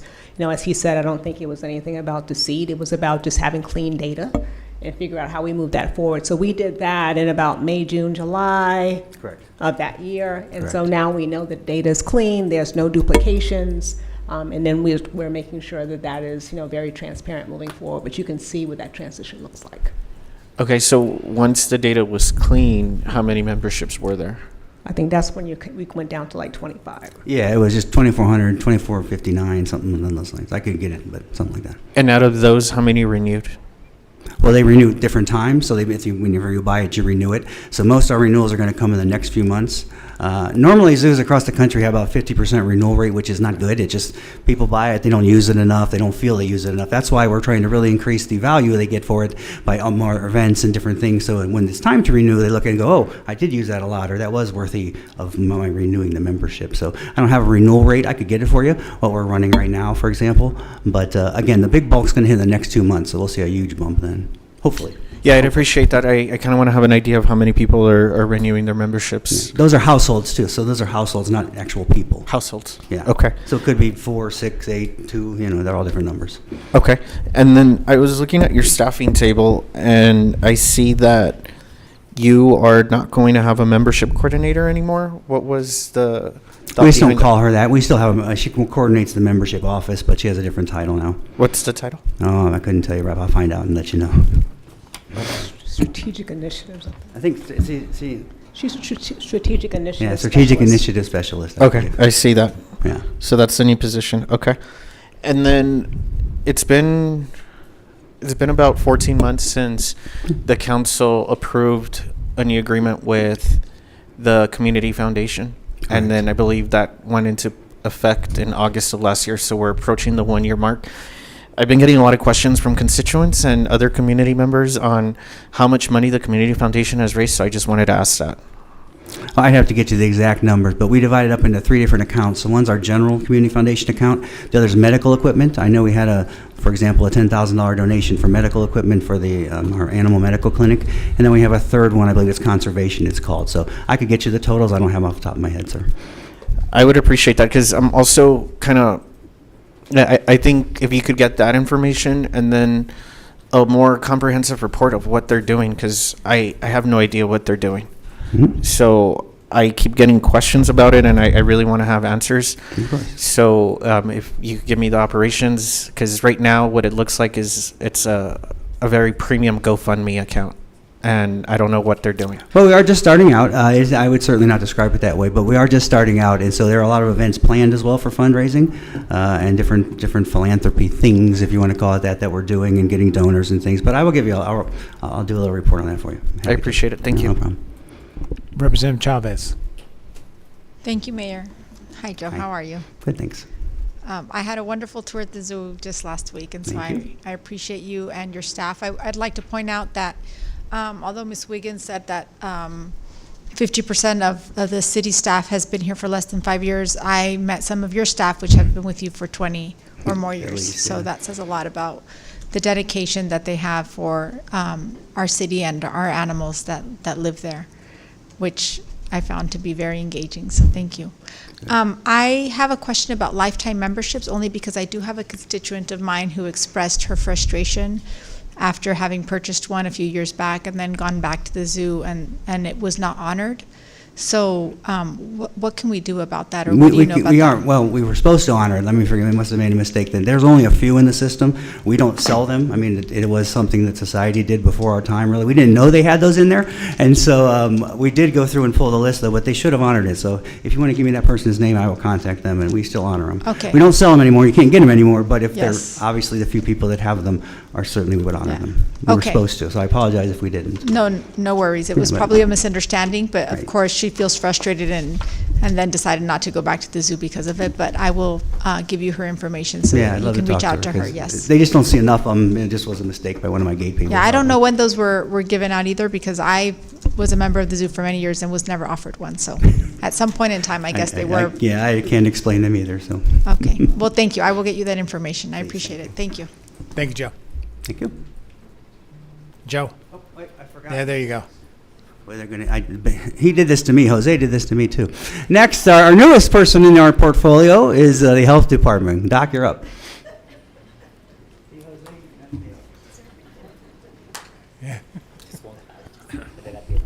Well, good afternoon, Mayor and Council. Good afternoon. Vinny Taneja, Director of Public Health. Thank you for having me here this afternoon. I do have a couple of slides. First one talks about what we do at the Health Department. And if I was to summarize this into one word, it would be prevention. So that's the take-home message, that anything and everything that we do is related to preventing illnesses from occurring in the first place. But, you know, understandably, we deal with humans, and humans are still going to get sick. Our goal is to make sure that even if that occurs, they have a better control over their health and have better health outcomes. In a more elaborate way, we're dedicated to reducing health inequities by providing and promoting diverse, proactive services for our community through empathy, engagement, education, and disease prevention. And looking at our budget summary slide here, there are a few variances that I wanted to point out. On the general fund side, you'll see a negative variance of $469,000. That's simply related to food inspections being moved over to code enforcement earlier this year. So you're going to see that impact here in the budget summary. The general fund moved along with those staff. And then on the non-general fund side, you're seeing a positive variance of $1.9 million. Even though we're in a grant cutting environment. And this is simply a recording of the grants that are arriving this year. The way the budget works is that the money is recognized in the years that they arrive, and sometimes these grants span multiple years. But in reality, we are actually losing funds. You all heard Ms. Mack mention earlier that we've lost about $3.5 million in grant funds so far. So that's been a huge impact on our department, and I'll talk about it here in a couple of minutes. On the position side, on the general fund, again, you're seeing a variance of negative 20. Again, it's related to the food inspection team moving over. And on the non-general fund side, even though what's recorded here is only negative variance of 0.02 FTE, in reality, due to all the grant cuts, the positions lost were going to be about 25. But we have been able to work with our 1115 Medicaid waiver fund a little bit and some other grants that we had to minimize that impact, where only 8 FTE have lost their roles at this point. Rest everything has been saved. Either they're moved into similar positions or the exact same positions on a different funding source. But you know, we continue to hear bad news, more budget cuts coming. Earlier, you know, my team asked me a question about WIC program, which is one of our largest programs. And when the grant contract came out earlier this year, we actually were going to get a little bit more money, so things look good. And I think it's a 5-year agreement with HHSC, so it's a pass-through from the federal government, from USDA to the state and to us. But with the recent budget bill that got passed, they have talked about cutting SNAP funding, which WIC program is an offshoot of SNAP funding. So there's a little bit of unclear information whether it's going to impact directly on WIC or not. And so we'll stay tuned and we'll let you know as soon as we hear. But every day there are more news coming out that we're in a grant tightening cycle. So at some point we're going to have to discuss with y'all what the city's priorities are and what programs make more sense to retain in our community. Because at some point we're going to be really pinched on figuring out what we can retain and what we can't. A couple other things I wanted to point out, that we did have a indirect cost reduction due to our grant funding levels. There's some grants obviously got reduced. You saw Mr. Cortinas note that on a slide. And you know, some grants got decreased or had level funding. And to keep up with the salaries increases and other cost increases, we had to reduce the indirect cost that we could take on the grant. On the next slide, I'll share a couple more highlights. So there are things that are going well in public health also. Y'all were able to attend the grand opening of our headquarter locations in the Northeast, so we're appreciative of that. But we're also looking forward to our Medical Centers of America building, which is currently under construction.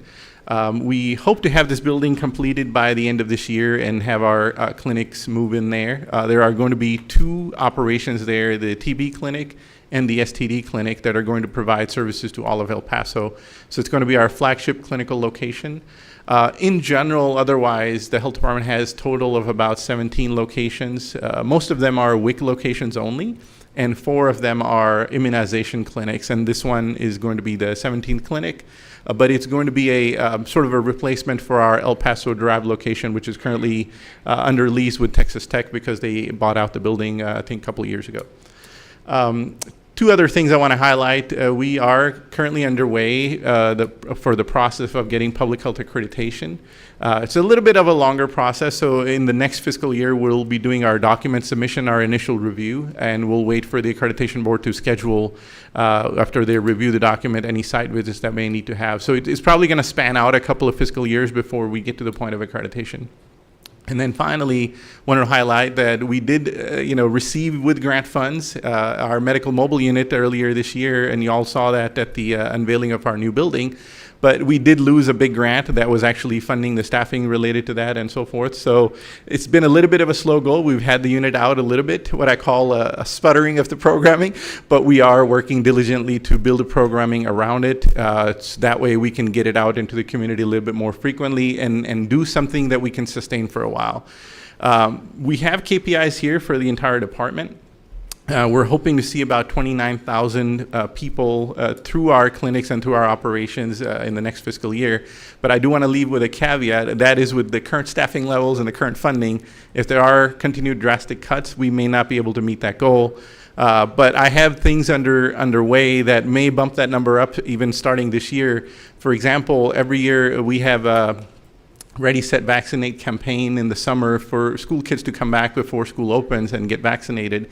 But this year my team's actually pushing out a big initiative in the summer here in July. We're going to be going out to school districts, to the locations there, so that parents have a more convenient place to bring their kiddos, get them vaccinated.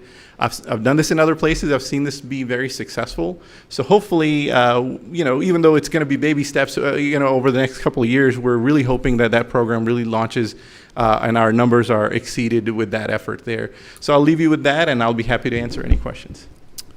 Any questions? Thank you. Representative Rocha. Thank you, Mayor, and thank you so much. I know when I met you last week, there's something in here that you're not really mentioning, and that's your accomplishment as to your standing here and what the Public Health Department does here that is not done anywhere else in the state of Texas. So I'd like for you to say that so that we all can celebrate what you all accomplished. Well, with the little a couple you of things I want to kind of highlight, and I've mentioned this before at our city council meetings. I came from Dallas-Fort Worth area, and you all have heard that nationally people are vaccine hesitant, and that's been the narrative post-COVID, that people don't want to take vaccines. And I'm very pleased to tell you that is not the case in our El Paso community. My experience has been, I keep telling my public health folks I've died and gone to heaven because, here in the community, you're out there trying to give them one vaccine. They're like, hey, while I'm here, can I get my other shots? And I'm like, wow, that's amazing. So the health department team actually does a great job, and that's what gave me the confidence to actually launch this summer back to school campaign with our team, because there is a demand and the community understands how important vaccines are. And the second piece I wanted to highlight, we do have a dental clinic, the Rawlings Dental Clinic. I don't know if y'all have visited. You're welcome to come schedule with us, and we'll be happy to give you a tour. But we are one of the only 2 health departments in the state. One is Houston, and then there's El Paso, and we provide pediatric dental services. So those are 2 programs that are doing really, really well. Despite all the challenges that we face, things are looking up in the public health world in that arena. Representative Rocha, that's it?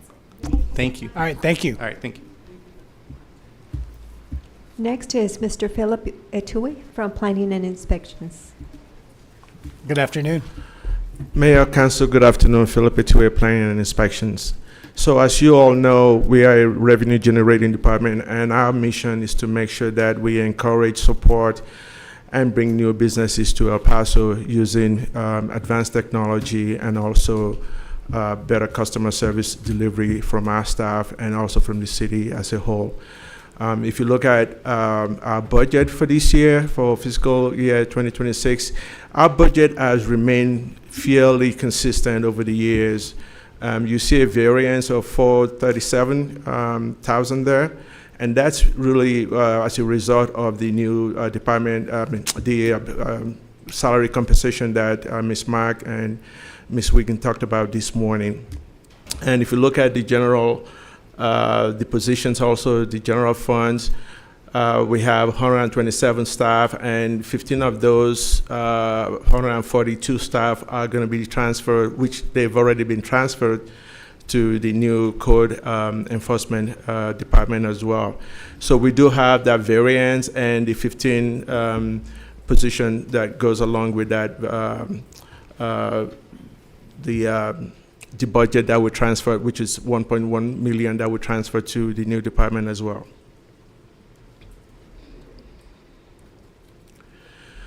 So part of our highlight, again, which is aligned with our mission to provide better customer service and also to train our staff to be able to provide coordinated services and processes, is the ongoing staff cross-training. This is something that we really are very happy to be doing with our staff, and this is something that we take a lot of pride in to make sure that our customers are well served. Also, part of providing better customer service is also to look at your technology that you're using to provide these services. And part of that is the ongoing coordination with IT to improve the software that we use, to improve our online presence as well. So that is ongoing. And we do have a standing meeting with IT to make sure that we are cutting edge approach to providing our services to our customers as well. One of the things that we do, which is part of the KPI that I'm going to talk about, is the combo inspectors. We want to make sure that this is done in a way that rather than just send 5, 6 inspectors to a job site, we can send one person that can do at least 2 or 3 inspections at a time. We're still working on that, and the only challenge we have there is because we have not had better recruitment here in El Paso, but it's something that we've developed our own in-house training to make sure that we can train our staff to provide this inspection, which is I'm going to talk about later. And again, the technology will promote online permitting and also scheduling of inspections. For planning inspections, we have 2 KPIs, and these 2 KPIs are best practices that we looked at over the years. And one is conducting inspections within 24 hours when they are scheduled via our IVR, which is our interactive voice response. So you schedule that through the IVR, and within 24 hours, staff will go out and do the inspections. As you can see, 2023 was 97.5. So we are doing our best to make sure that we get it to 100%, but again, with the winds in El Paso, sometimes that's not something that we can attain 100%, but we are doing a great job going from 97 to 98%. So the second KPI is the one in the one-stop shop. One-stop shop is our hub where we channel all our customers to come in for permitting and licensing, and we also serve our department as well. So you can see 2023, we went from 6.8 to 2025, which is 5.1. Our goal there is to continue to trend down so that we can provide better customer services to better customer service experience to our customers and residents here in El Paso. And that's all I have. If you don't have any questions, I'll pass it on to Ms. Garcia. Any questions for Philip? Philip, thank you. Thank you. Good afternoon. Good afternoon. Claudia Garcia with Purchasing and Strategic Sourcing Department. So what do we do? Okay. So we facilitate the procurement of goods and services in a competitive and compliant manner for city departments so they can support their operations. Our approach is centered in openness, fairness, and transparency to reinforce competitiveness and to create productive and strong relationships with suppliers while upholding our commitment to accountability and good governance. For next fiscal year, we have 2 items that impact our budget. One of them being a decrease to the general fund because of an elimination of a position that purchasing was contributing to. And the next item, it is an increase on the non-general fund due to the sponsorships we're getting for our annual expo. For positions, we have an increase at 0.5 due to an internship program we're participating to with HR, so that's the increase for us. We are super excited about some of the initiatives we're going to be working on next fiscal year, being one of them the continued support to Supply El Paso initiative, as we want to see our local businesses thrive in our regional economy. Linked to this initiative, we also want to revisit Hire El Paso First program. We know we can do things better, and we want to enhance this program as laws and regulations allow. Also linked to this, we want to increase our vendor outreach. So we want to continue showing businesses how to do business with the city so they can learn and in the future participate in the procurement process. We want to use our annual expo to do so, as we want to expand it and being able to communicate all these good things to vendors. We also understand that it is very important to collaborate internally with our user departments as support department. So we have identified an area where we can do better, and that is the contract administration portion of our all departments. So we're going to be kicking off an academy for our user departments so they can get best practices and some guidelines when they're monitoring their contracts. Linked to this initiative also, we want to implement 2 tools for our user departments. One of them being a citywide integrated contract system that it will help them monitor more efficiently their contracts, and an implementation of invoicing for EP Marketplace. So these will help them be better at the process payment for their suppliers. We have 3 KPIs in our department. 2 of them are linked to the use of cooperative contracts or programs, and this is because these increase efficiencies when purchasing items that the city needs. The first KPI, it is we want to increase the placement of vendors in our platform, EP Marketplace, to 55 vendors next fiscal year. Also, we want to increase the spend through EP Marketplace. As I mentioned, this is helping us to increase efficiencies when purchasing transactions. As you could see, most of our initiatives are also linked to the spend in local businesses, so we want to be able to keep that 50% that we have been targeting for many years. So that's all I have. If you have any questions for me. Yep. Representative Limon? Yes, thank you, Claudia. Looking at slide 32, Enhanced Hire El Paso First program, I met with a person who was really concerned possibly that it wasn't working quite as well as he believed that it should be.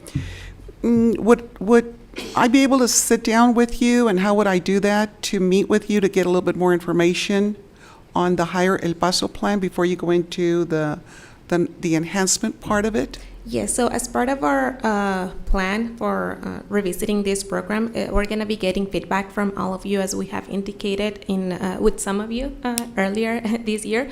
So yes, you're going to have an opportunity to provide any feedback, recommendations, and to see if we're going to be able to implement it based on laws and regulations, of course. Okay, and you'll reach out to us? Yes. All right, okay, that's okay.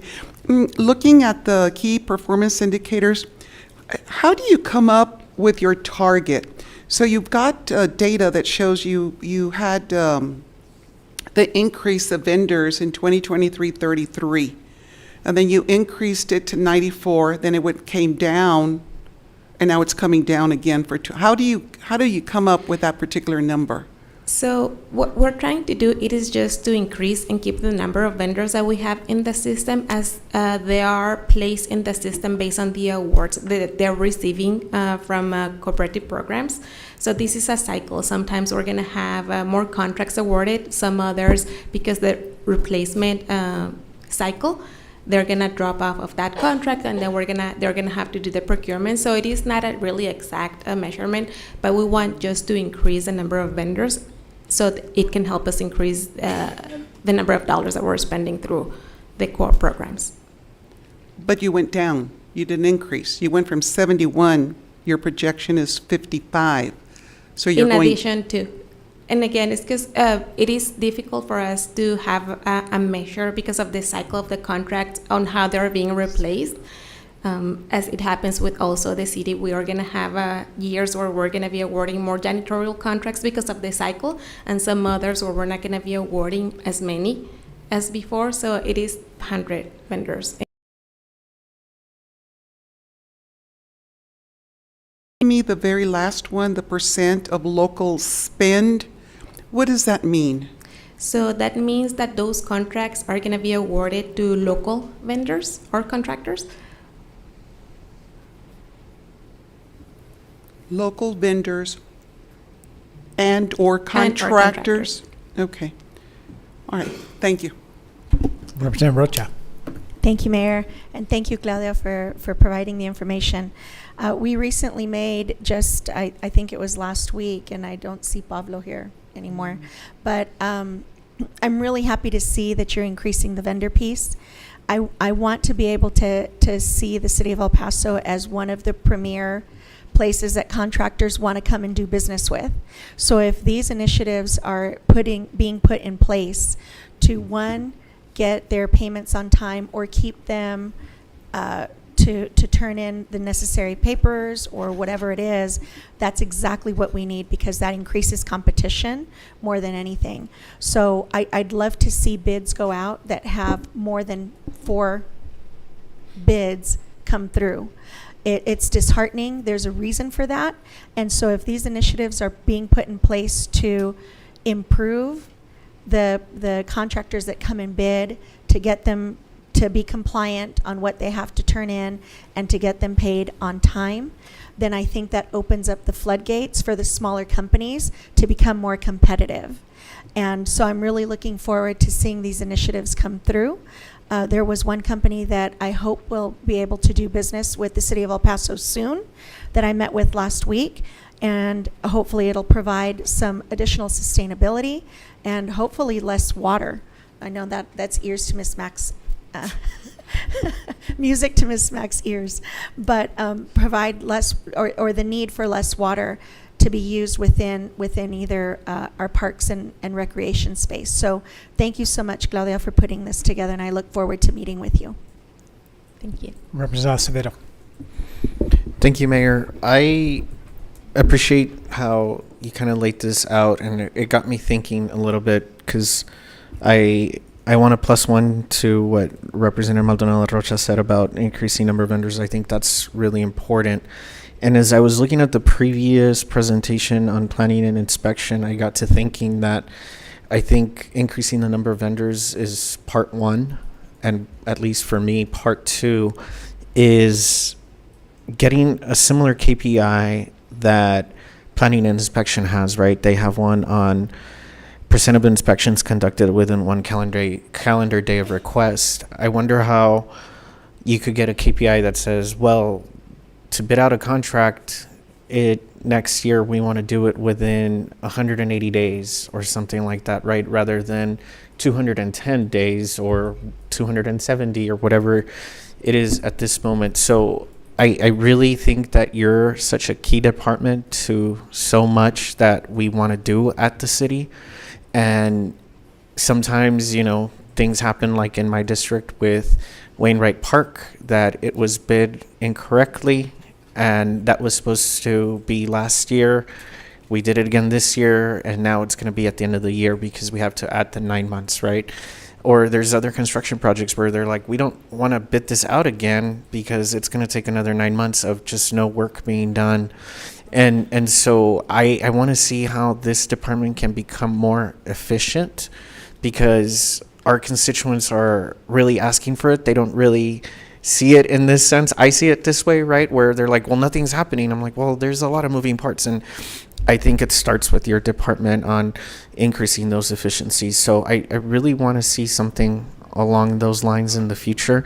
And I see that you have on your staffing table 5 procurement specialists, 6 analysts. I don't know if they're the ones that are in charge of doing all the bids, but if we need to increase that's a staffing table change that I would wholeheartedly support, to get more hands on these things to move them faster, if that makes sense. Claudia, before you respond, I just had to reach back to ask Yvette what you were talking about. So apparently, in that particular situation, we needed more of a quality review from the user department. And so she's working to ensure that before it goes to purchasing, because a partner really is the user department, to make sure that those documents are complete, so that I think that she has a better opportunity to give those timelines and deadlines. But it's going to be more than just Claudia's team. We'll make sure that any department who has information that needs to be compiled, it's complete, so when you go out to bid, we're not losing time.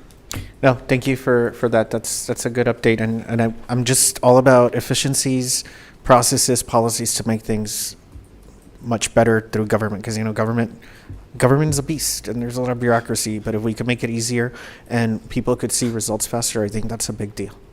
Yes, and I can assure you we're working on that. It will take some time, as we are understaffed, so we're working on that in collaboration with our end user departments too, because we're just taking care of the procurement piece of it. But we rely a lot of our user departments to provide the documentation we need to start the procurement. So, but we're working on that. Thank you. Representative Nino. Thank you, Mayor, and thank you, Claudia, for this great presentation. On slide 32, where it states EP Marketplace spent, that's the amount that has been spent through Marketplace? Yes. So those amounts for 2023, 2024 are the actual amounts. For 2025, it is up to when we updated this presentation. And then the 2026, it is a target that we have for the next fiscal year. Great. One thing that I know that I have mentioned to Ms. Mack and Mr. Cortines, I recently had my co-op briefing as well, and we went over Marketplace. And a quick example, or something that I would really like for us to see into, those who have access to Marketplace and purchasing, is navigating the best cost savings that could possibly be done whenever we purchase anything. A simple example is, I purchased the Life Vest, something that this council approved. And on Marketplace, we're listed for about $29, $30. But then I know that in the contract, it does say that we could contact the vendor as well. And there's a request for a quote and see if we can negotiate. And I was able to get them for $26 each.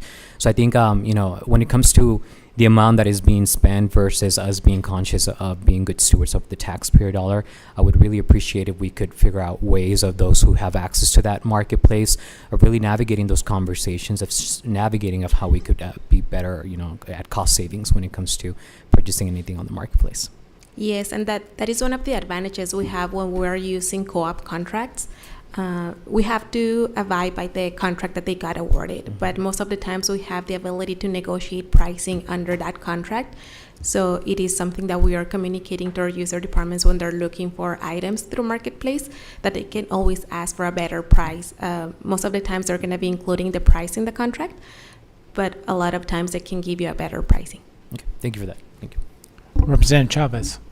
Thank you, Mayor. And thank you, Claudia. And I know that I'm really looking forward to that presentation that we're going to have on the procurement process. Let me ask you a little bit about the co-op purchasing. Council never approves any of those items, do we? Like we do other bids? So you do approve them through the budget resolution. We have interlocal agreements with those programs, and those when there are new programs that we're presenting, we bring those to City Council, and that approves the use of all the contracts that they were awarded competitively. Mm-hmm. And how many co-ops do we award bids to? How many do we work with? I think we have about 13 programs. And is there a way for us to know that we're not repeatedly using the same co-ops? So it will depend on the needs of the department. So let's say Region 19, just to give you an example, they can have contracts for rock walls or trades, electrical trades. So if another co-op, they do have a similar contract, we try to use the one that is going to cover the needs of the department. But we don't have a count on what services they're offering under. We are just monitoring that they were competitively awarded. Okay. I mean, I'd like to hear a little bit more about that process just to make sure that we're being transparent and equitable and giving others an opportunity, just the same as we do in the procurement process. And that's just probably an area that I'd like to explore a little bit more with you, and maybe in that meeting we're going to have on the 22nd. Yes. I think that's it. I mean, I've just, had lots of conversations with you, so I appreciate the time that you've spent in my office. And I know that we're working towards something, putting something together that will benefit our community best. But I think you mentioned something one time when you were in my office, which is that the procurement process in general hasn't been reviewed since when? How long has it been? No, the procurement process, it is in compliance with laws and regulations Of course, right now. yes. The only thing that we can always revisit just to make sure we're in alignment with current laws and regulations and efficiencies that we have been encountering. Yeah, I recall something different that you said, but Yeah, maybe we'll revisit. I think it's okay, been a while, but okay. She may have meant that when we did the restated purchasing policy. Probably was Maybe that was 2006? Oh, no, it's No. like maybe 3 years. Okay. No. Yeah. Okay, thank you. I'm glad that we clarified that. Thank you so much. Claudia, thank you for the presentation. Okay, now I'm going to introduce Sun Metro. Okay, I know a lot of the council members are getting tired, but we're not even halfway through, so we're going to have to, if you need to take a break, just please get up and take a break. All right. Anthony, good afternoon. Good afternoon, Mayor, City Council. Anthony DeKaiser, I'm losing everybody, the Director of Sun Metro. So the first slide here is we're talking about what we do. So Sun Metro provides transit for the public for El Paso. We're the third largest department in the city. We have 624 FTEs and 180 contractors. That's about 10% of the city employees. We provide transportation for 7 million customers over 8.2 million miles service annually. We do that with about 238 revenue vehicles and 70 support vehicles through, of course, the fixed route, paratransit, and streetcar operations. And we do that 365 days a year, so we're operating every day. It's a 24-hour service. 24 hours we're working, not the service 24 hours. Right. We have 3 operation centers, 8 transfer centers, 7 parking rides, and 3 parking garages. So we're not just doing transportation. We have buildings and facilities that we have to maintain and keep up in order to support the transit service. So we're an enterprise fund. So that means we have our own fund balance, right? So we have to balance that every year. And so we receive our revenue from 3 main sources, some other sources, but from 3 main sources generally. And that's the half-penny sales tax, the grant, half-penny sales tax, which gives us about 63% of our revenue. Grants at 17%, and fares at 5%. And so it's pretty big because the half-penny sales tax, we know we're going to get it, but we don't know exactly how much that is. It can go up and down, just like the fund balance for the city. In grants, we get reoccurring grants, but we also get discretionary grants, so we have to apply for those. The reoccurring grants, we don't know how much those are going to be because those fluctuate every year. The discretionary grants we got to go after, so we've got pretty good at that because we got $44 million over the last few years, right? So that affects our budget pretty big. And then fares. Fares, after COVID, we went down from about 12 million riders a year to about 5 million riders a year, and now we're back up to about 7 million riders a year. Just this last year, we went up $1 million. So, if a fare is $1.50 and we went up $1 million, like that affects the budget a lot. So these things fluctuate for us in our budget. And so you can see if you look at our budget, we went from last year we were at, previous years, we were at about 110. Now we're at 104, and the next year we're going to go all the way down to 100. So we're doing the same or more with less money, right? Same or more with less money. Not only that, we're not using the fund balance anymore. We're not using the fund balance to do the same thing. So before, in previous years, we used all the way up to $9 million of the fund balance. Last year, we used $3 million of the fund balance. Now we're using 0. And we're going to use 0 next year, and we're going to use 0 next year, and we're going to use 0 the next year after that. But we got to be careful because that's not going to continue because we actually got to spend more than what we're taking in. So we got to do some other things. I'm going to talk about that on the next slide. But what are some things that affected our budget this year? Well, sales taxes, we just talked about a little bit. Our investments increased. Why? Because we have more money that we can invest. So our investments went up this year, which was good. We did some things with grant matches, so we didn't have to pay as much in grant match this year. But some other things that with the other direction is we did some things with IT that cost us some money, but it helped better the service, so that's actually a good thing, even though it cost us some money. And then we had salary increases to the point of $2.6 million. That's a good thing too, because why? Because we're retaining our people now. Now we have the right amount of drivers, and not going where our attrition rate has gone down. So that's good, right? That's a good thing too.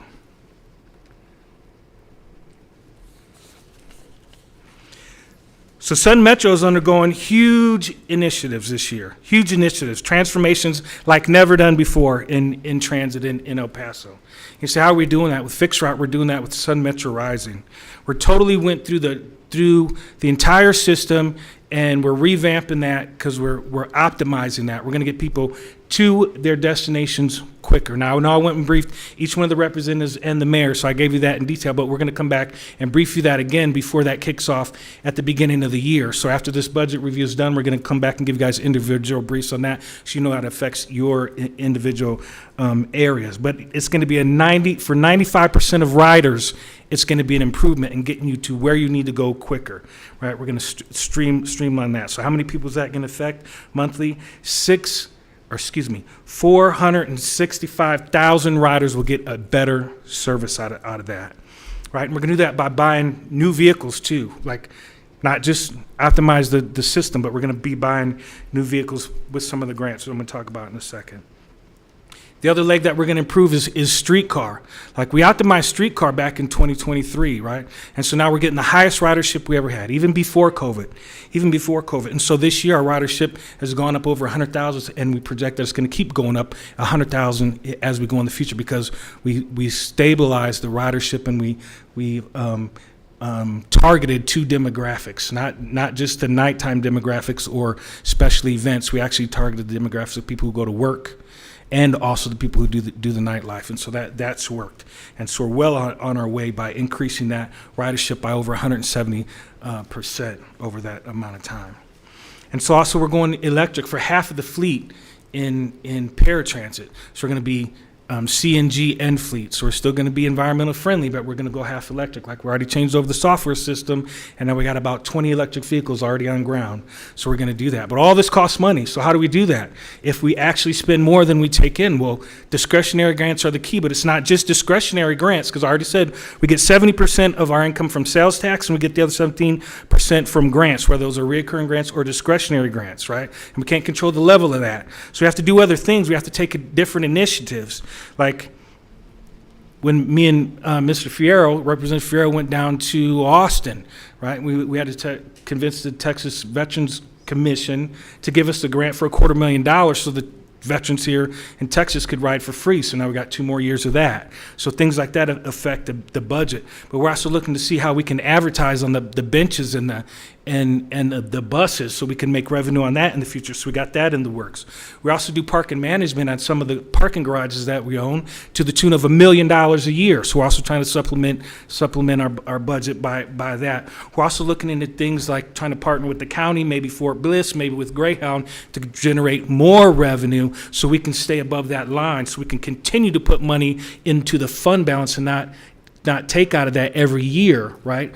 Because we don't know what's going to happen with that sales tax every year. We don't know how much the discretionary grants are going to be every year, because we have to go after that, or the recurring grants. For instance, 2 years ago, we lost $1 million on the reoccurring grants because some of that's based on population and some other things. But then last year, we got $4 million more than we got the year before. I can't control that. I don't know what it's going to be, but I do know this. I need some money in the fund balance for a rainy day, because I still have to buy buses. A bus is $1 million. And after so long, I'm required to buy a bus. Plus, I want to buy a bus because it saves my maintenance fees and other things. So we have to keep that money in the fund balance because we're using it. Now, when we get a grant, we have to use that grant. We got like a 4-year period or 5-year period to use that grant. So just because we get it in 1 year doesn't mean we use it in that year. We might have to stretch it out over years. But if we get that grant, then we don't have to use like farebox money. We can use that grant for other things on the years we don't buy the buses. We can use that for maintenance fees, for paying our employees or whatnot. So that's how that budget moves back and forth, and how we use the different buckets and change that so we don't have to use fund balance money, or we can buy buses on certain years or hold off on using the grants until a different year. So we have to use that in different ways and be creative with how we do that budget to make sure that we look into the future and make sure our budget and our fund balance stay secure into the future. And so you say, well, what is your goal? Our goal is to get people to and from where they need to go, right, in the most proficient manner so people can get to their doctor's appointments, to work and whatnot. So how do we look at that? Well, we look at it with some of our KPIs, like how do we measure that? Well, we want to get them there on time so that the industry standard is 80%. Now, we know that cannot be.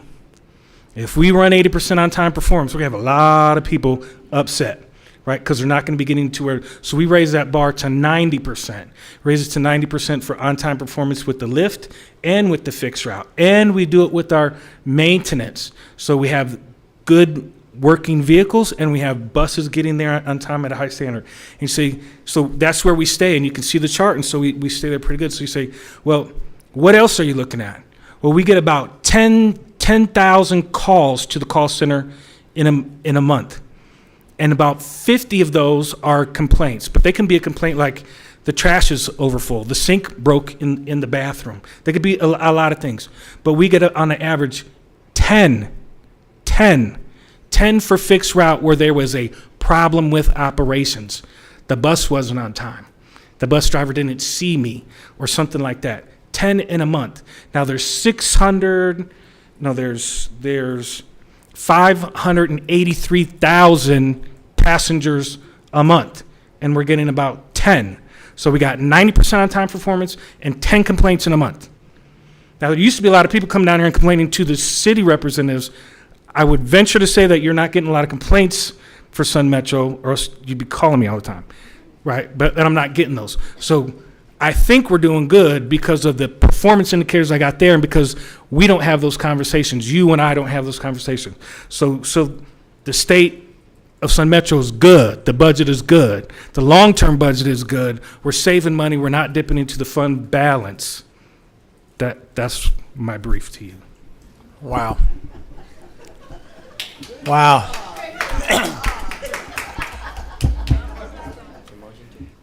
Wow. It was shorter than most, man. It was shorter than most. We'll let Representative Fierro start. Mayor, that's nothing. I sat with him for 9 hours, and and I will tell you that sitting with the director and his grants manager was really eye-enlightening experience for me, because this gentleman really does have a passion for the ridership, for making sure that the buses are clean and safe and on time. And I wanted to publicly thank you, and that's why Ms. Mack walked out, I guess. But I wanted to publicly thank you for all you do for Sun Metro and for spending that many hours sitting next to me. So thank you.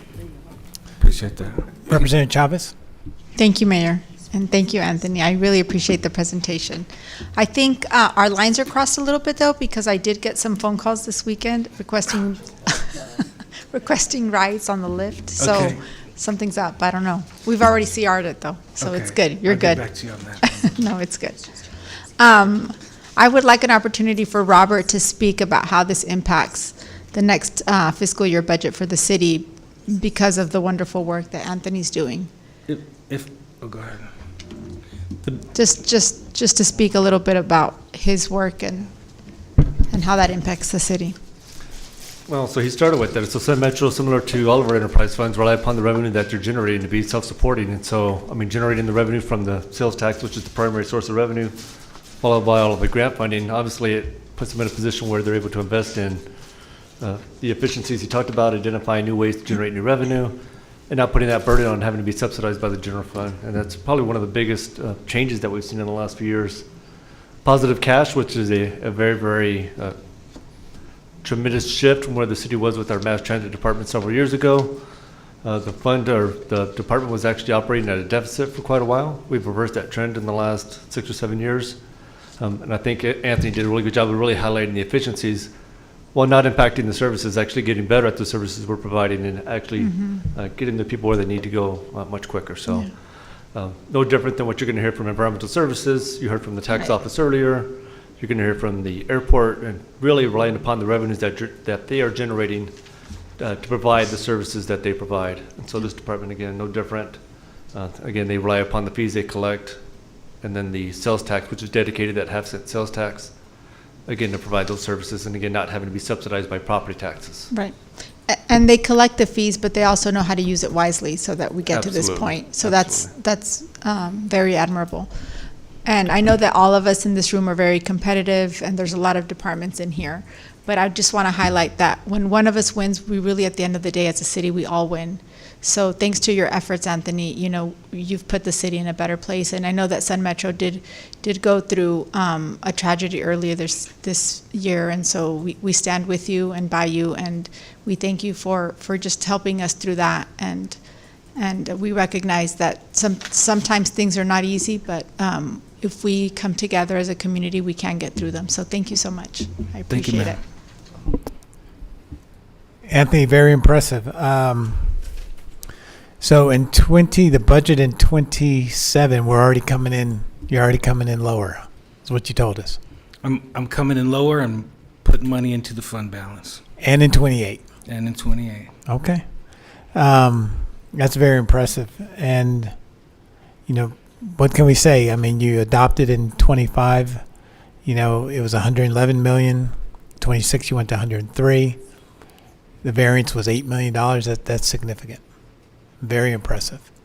I'm looking forward to hearing about wrapping the buses, because I think there's some revenue that can be generated there for the community if it all works out, however Ms. Mack does that. But I do want to correct you on one thing. You had 583,000 calls with only 10 complaints, right? Say it one more time. 583,000 calls, I think you said. With I said 583,000 riders in a month. And 10 complaints? And 10 complaints on average. You got your 11th one there, so. Okay. Actually, that was the lift side. I was talking about the fixed route side. Okay, there you go. Más o menos, so I'm good with that. I'm good with those numbers. Anthony, very, very good presentation, and thank you. Keep up the great work. Thank you. You're supposed to Next. introduce somebody. Next is Ms. Carla Neiman with the City Attorney's Office. Good afternoon, Ms. Neiman. Good afternoon, Mayor and Council. Carla Neiman for the record. I have the distinction of following Mr. DeKaiser for today's presentation. So what do we do as the City Attorney's Office? Clearly, it's to provide excellent legal services to our organization in a timely manner to deliver the council's strategic plan. Our budget variances for this year are slight. It is due to staffing adjustments and then a few compensation adjustments that we had throughout the year. We also had some adjustment for the one grant that we received through CDBG. So you'll see that slight variance. And then our FTEs are remaining flat at 51.5. And then here are our highlights and initiatives, and you hear about this throughout the year from my office. Of course, it's to increase our workforce development and provide excellent customer services. So we do that through continuing to retain and attract municipal lawyers and support staff. So it's not just an office full of lawyers, but we also have plenty of paralegals. We have excellent folks that do public records and additional administrative staff. We continue to develop specialties, as you hear constantly, in the utility world, which is a constant conversation that the council is having with El Paso Electric and Texas Gas Service. Also in our civil rights area, because of the officer use of force in our police department. Of course, we continue to grow the depth of experience throughout the office through continuing education and additional training that we provide for our lawyers. And then including additional training that we do throughout the year to provide training for our different departments in mitigating risk. We do that usually after a major incident or as a result of a major lawsuit, where we go in and figure out what went wrong and how to address that moving forward. And then most recently, we will continue to provide support in the next 3 months for the council and the individual departments that will be impacted from the legislative session.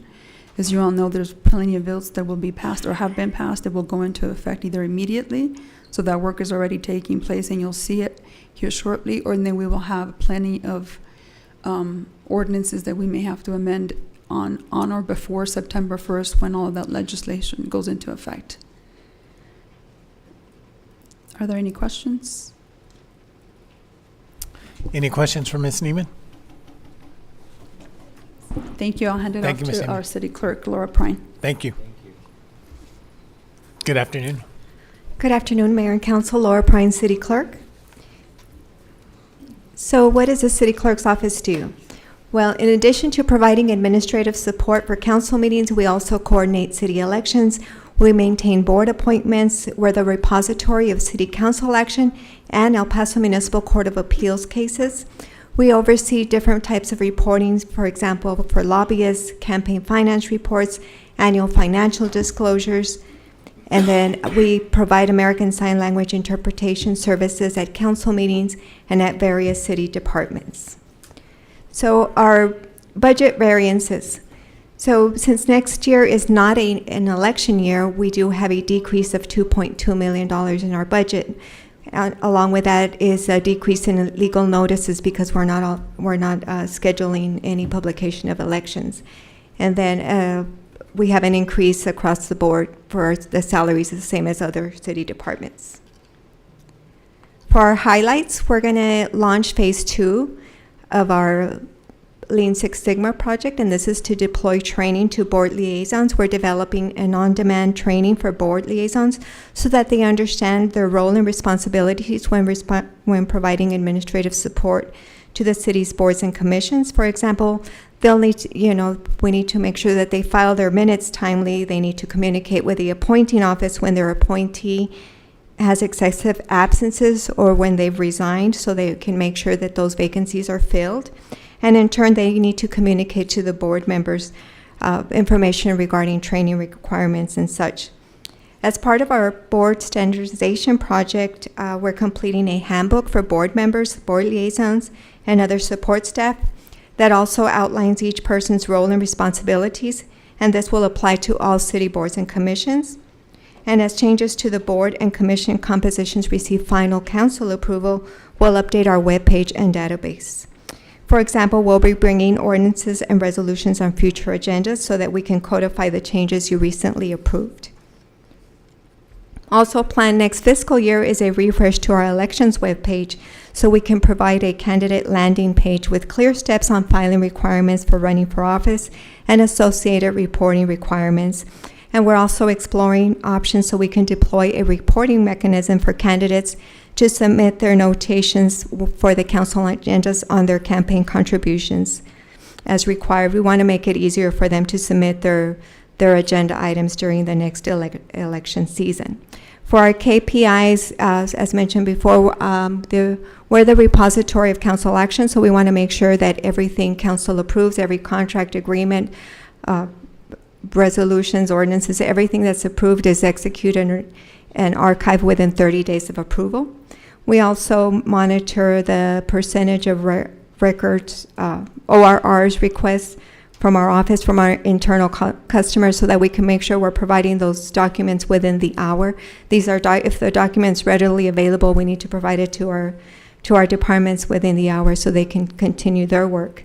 We also monitor the number of board agendas posted. We want to make sure that everything is posted on time and as required. And that's my presentation. Very good, Ms. Bryan. Any questions, Representative Limon? Just a comment. Laura, thank you very, very much for the reminders when financial reports are due and the sending of the documents. It is really, really helpful to put those on our calendars. And I look forward to seeing the elections webpage refresh also. I think that we tend to jump from one site to the other to try to capture all of the different information that's required, and having it all in one site is really going to be very, very good and very efficient. Thank you very much. You're welcome. Any other questions for Ms. Bryan? Ms. Bryan, thank you so much. It's kind of strange seeing you here and not there, but thank you so much. It's a quick shift. Yeah, thank you for all that you do for us. Thank you, Council, for your support. Next is Mr. Sasha Andanowski. He'll go over the city manager's budget. Good afternoon, Mayor and Council. Sasha Andanowski. I'm Director of Office of Management and Budget. So I will be presenting City Manager department today. So what we do, so we provide professional recommendations and we implement policies and directions of the Council. We ensure high quality of services. We foster economic and fiscal sustainability and enhance the city reputation as a high-performing organization that operates in a manner consistent with our mission and values. I would like to mention that as part of the city manager department, we have 3 offices included there. So we have office of the city manager, we have office of management and budget, and then we have office of community-driven innovation. And as you can see that from last year, we're increasing the budget for $104,223, which is 3.5% increase from the previous year. And mostly is due to salary increases and also the consolidation of the Office of Strategic Communications to the non-departmental department. So in terms of the highlights and initiatives, we will have 2 main initiatives next year. We started with the first one. This year, we are going to implement the program-based budgeting. As you saw from previous presentations, we already have 4 departments that are in that pilot program. So we are expecting a lot of efficiencies from this program. And then the second one would be reinforced focus on organizational learning and leadership culture. So we are trying to implement and supporting the tools that are supporting International City Management Association. And we are going to focus on 3 big areas, which is community engagement, strategic planning, and service delivery. In terms of key performance indicators, so you will see the green arrows. So we have 2 big indicators. We compare the actual revenues with the budgeted revenues and actual expenditures with the budgeted expenditures for the general fund. And our goal is to strive to 100% to be on with our projections. So there you will see the green arrows, which is good, and then the red arrows are a little bit off from the projections. But this time we are for the revenues, and you already saw from the previous presentations that we are tracking a little bit lower on the revenues. So we are right now at 99.7% of the revenues, but our goal is for the next years 100% of the revenues. We are at the same level at expenditures, 99.7%. So with that, I'm here for any questions. Very good. Any questions for Sasha? Very good. Thank you. And I would like to invite Roman Sanchez from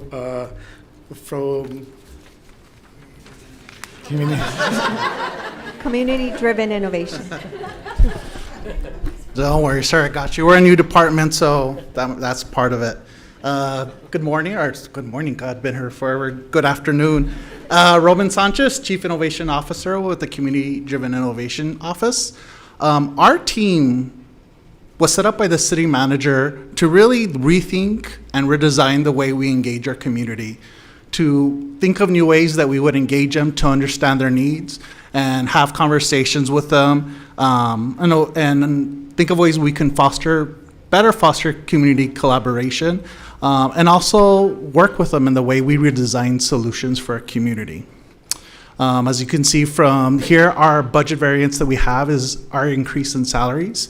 The past 2 years, our team had attrition, and this year I'm happy to say we're fully staffed going into FY26, and you will see we have a long but exciting events that we're going to be working on, and I'm happy to have that staff on board. Taking a look at us, before we look into 2026 and our initiatives that we're going to take in, I want to take a quick pause and look at 2025. What 2025 was about was really pausing and understanding how we could pilot and learn these new challenges that we got from the city manager and how we engage our community. And for us, it was, how do we identify those community needs? How do we have those conversations? How do we pilot thoughts and ideas and understand what resources we need to do this? And for us, we were able to hear program-based budgeting is one of the ones we were able to do this year. With the pilot, you see the 4 departments. But another popular one was presented a couple of weeks ago with the Hearts Crunch functional team, where the city came together with our nonprofits to look at the needs of the unhoused population in our community and how could we design solutions to meet the needs and deliver service for them first. As we move to 2026 and we look ahead, we're taking these lessons that we learn and we're looking to see how we can deploy them across the organization and bring them to scale, understanding what works. Our highlights and the way we're going to be doing this as we move into 2026 is one is looking at data and developing an organizational data strategy that identifies what those needs are and what are those priority services within our community, and then understanding what resources are required to deliver upon those needs, and improving service delivery and defining what success looks like through metrics. Once we have those metrics, we would then be able to identify how can we then move forward and design solutions with our community and with our folks that you see here behind me.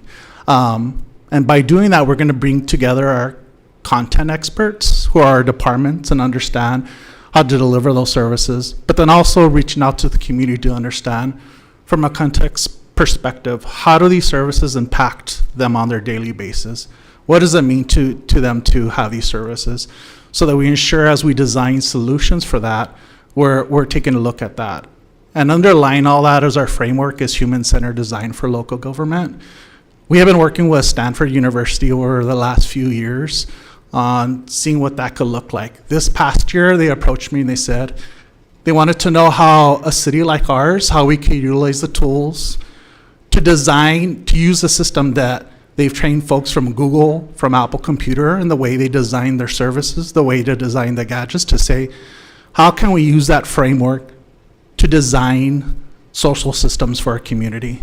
And so the City of El Paso, my team, we've worked with them over the past year to design what they're calling human-centered design for local government.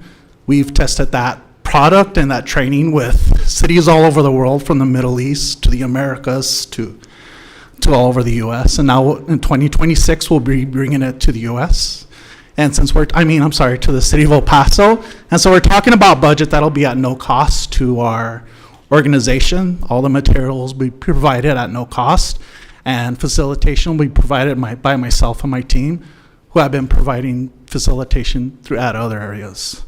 So with that, we want to take a look at our key performance indicators and the way we wrap everything together. And we want to be able to say that we want to have 100% of all our departments to be able to have measures that are capturing what are those important things, what are those programs that our community is saying is most important to them. How are we understanding that we have the right resources in place to deliver on those needs? And importantly, are we delivering a customer experience to our customers to say, this is the service levels that are due to them? And in those areas where we do have opportunities to improve, how do we start then to launch projects so that we can focus on those needs, apply human-centered design and the other tools in our toolbox like Lean Six Sigma to redesign what those things look like? So said a lot, but if I could summarize it in one sentence, it would be, together as a city, we seek to transform community feedback into progress and metrics into lasting impact. So with that, I open to any questions. Representative Chavez. Thank you, Mayor. Honestly, I feel like I've spoken a lot, but every time one of you come up to the podium, I'm so grateful for the information that you're sharing. So thank you, Roman. I love what you said, because I also highly believe in a customer service-centric approach to the way we do things. And I think that builds trust with our community, so the work that you're doing is important. I'm looking at all the presentations we've had and even some that we're going to have tomorrow, and there really is nothing here that says anything about PR. How are we marketing the work that we do as a city to our community? And maybe it's in bits and pieces in everyone's presentation, but this one specifically, I think, speaks to that, and I love it. So I think we need to be doing more of this. We need to be out in public. People need to have access to us. People need to have access to information. People need to have just awareness of how government is working for them. That's what I'm trying to do as an elected official, and I know that many of you are doing it as well. I just think that we need to work smarter so that we can get the message out there. So thank you for this. Yes, ma'am, absolutely. Thank you. Roman, great presentation. Any other questions for Roman? All right, thank you. And we look forward to seeing your metrics next year. Yes, sir, absolutely. Thank you. Thank you. Roma, you supposed to introduce somebody? Next is Ms. Liz De La O from the Internal Audit Department. Hi, Lizette. Good afternoon. Good afternoon, Liz De La O with the Internal Audit Department. So our mission is to provide independent, objective assurance and consulting services designed to add value and improve the City of El Paso's operations. Our FY26 preliminary budget is 1.3 million. We have a variance of about 129,000, and it's mainly due to the staffing. We had salary increases, staff promotions, and one new hire, which we are currently in the process of recruiting for. We have a total of 10 FTEs, 8 funded by the general fund and 2 the non-general fund. So for our highlights and initiatives for FY26, we are going to undergo our 7th triennial external quality assessment by the Association of Local Government Auditors. We're going to coordinate round 10 of our hotel occupancy tax audits. And we are going to complete the cybersecurity audits, which we initiated in FY25. So right now we currently have 1 cybersecurity audit in progress, and we plan on initiating 2 more for a total of 3. And this, of course, is in addition to the completion of the audits we have scheduled in our annual audit plan. So that's it for me. Any questions? Representative Acevedo. Yes. Thank you, Mayor. Hi, Liz. Hi. I kind of wanted to have a better understanding of how you came up with these KPIs. So this is our first go around at the KPIs. So this is all we can come up with. But of course, with your input and anything that Weaver might recommend, we can implement for the future. Okay. Yeah, because this is the first time I'm seeing these KPIs, and I think it would have been good to have this go through FOAC, maybe not necessarily at a meeting, but have a process similar to the audit plan that we do every year. Yes. And have conversations individually with FOAC members in order to kind of derive what the KPIs should be for the department. But I think I also agree with you that Weaver will help in terms of implementation of all the many changes that are coming to the internal audit function.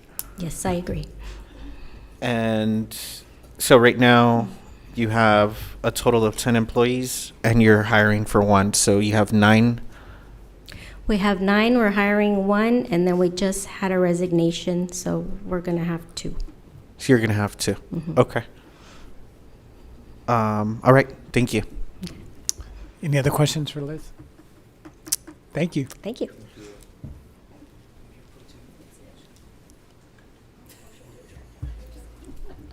Good afternoon. Good afternoon, Mayor, Council. Omar Martinez, speaking on behalf of my director, Ian Vogelweed, who couldn't join us today. We're going to talk to you about strategic and legislative affairs. We are a new department. Originally, we were formed under the Office of the City Manager, started in 2024. And this, for fiscal year 2026, it'll be the first time we are our own independent, separate department. Our team is 15 people. The majority of us are funded through the general fund, but we're thankful to International Bridges, Airport, Sun Metro, and Environmental Services for cost sharing the cost of some of our employees. This is important because Strategic and Legislative Affairs serves the entire city. We are your first line in state and federal legislative issues. We also work hand in hand with city departments to secure additional funding from state, federal, local sources and philanthropy for priority projects. Every dollar we bring in is a reduction on the burden of a general fund. Also this year, we were consolidated with Veterans and Military Affairs. That's Mr. Paul Albright and his team. And also the climate team joined Strategic and Legislative Affairs this year. Again, we don't have metrics or any finance numbers for 2025 because we are a new city department. Even though we're new, I think we're proud to say that we've accomplished a lot. Our team is excellent. The staff we've been able to hire thanks to the support of Dion, city manager, and Carrie Weston, previous to Ms. Mack. We've been able to accomplish a lot. City Council this year approved a new state agenda for the 89th legislative session, and you saw us execute that agenda. in the legislative session. You will have additional updates as through City Attorney's Office or through Strategic and Legislative Affairs, so we can summarize the aftermath of the agenda. You also approved a federal legislative agenda this year. And since starting in January of 2025 with the Trump administration, you've seen us really busy engaging with federal actions, executive orders, and as you heard throughout the presentation, clawback of federal funds. Since we were created, Strategic and Legislative Affairs has worked with city departments to bring in up to $152 million since the launch of the citywide grants program. Know that our job is to support city departments. We don't bring any grants and manage them internally. Instead, we act as, I guess, an efficiency. We sometimes write applications on behalf of departments, applications that they previously have not applied for example, or when city departments like Sun Metro, who have a long history of being effective in grants, we just try to give them a competitive edge by working with our state and federal officials to make sure that we bring the dollars home, or now this year, to keep the dollars. For 2026, you will expect several documents from Strategic and Legislative Affairs. It includes the finalization of the Climate Action Plan in the fall of winter of this year. We will have a new City of El Paso and Fort Bliss Community Defense Strategy that we will bring to Council. We will also have a Veterans Services Plan and a citywide grant strategy. In combination, we hope to answer a lot of the questions that council members have brought up to different departments. For example, what is our response to federal clawbacks from funding? We will come to you with a plan.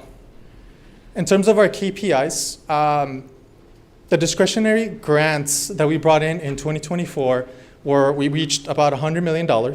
And in 2025, to date, we are at $52 million. These are discretionary, these are the ones we go out and compete for.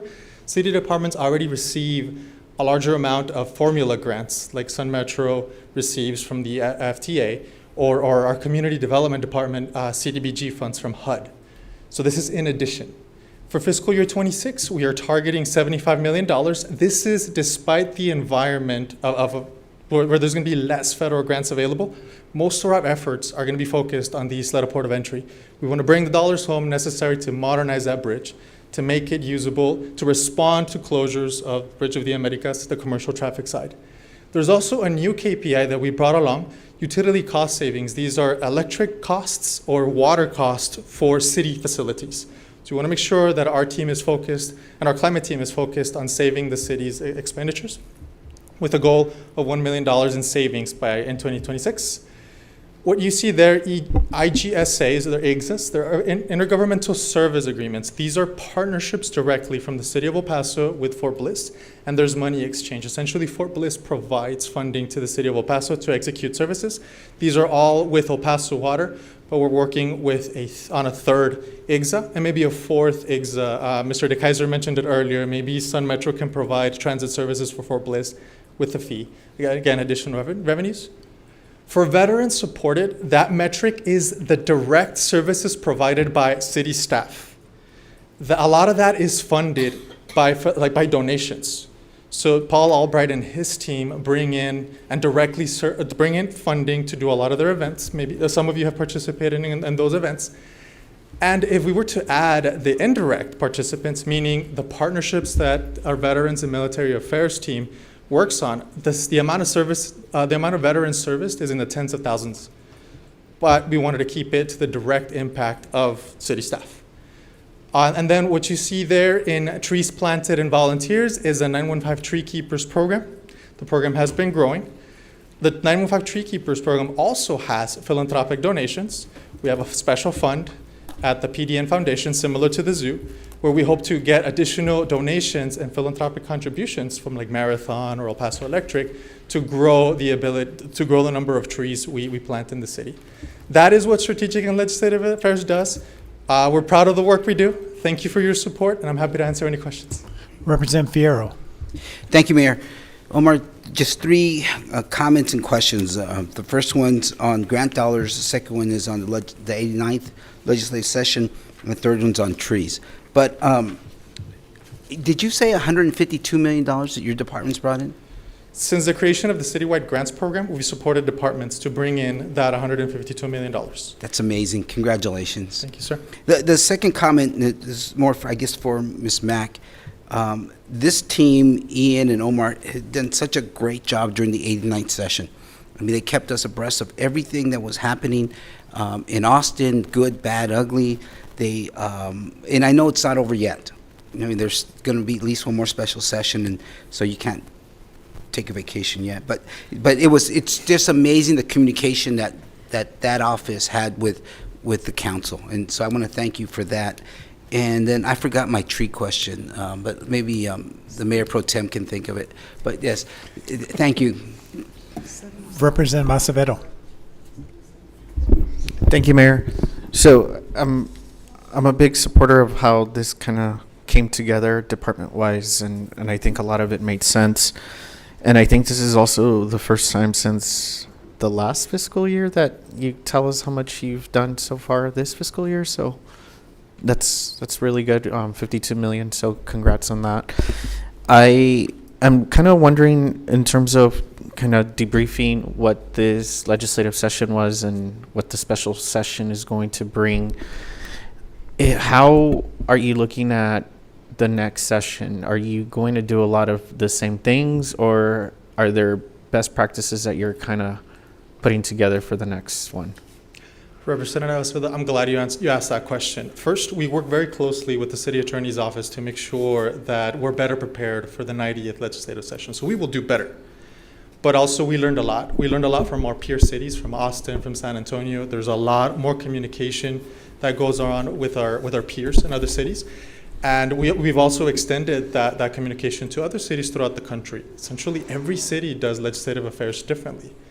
But I think we're picking on the best. Remember that we're a new team. I think we did really well in the 89th session, but you have my word, we'll do better in the 90th section. And by better, I mean we'll bring in more dollars home from the state government. We will communicate better with members of council and our community. And we will make sure that you all are more active in the process so that nothing catches you off guard than what you hear in the news. Yeah, I'm glad to hear all of that, and just some suggestions that I've kind of seen other cities, counties.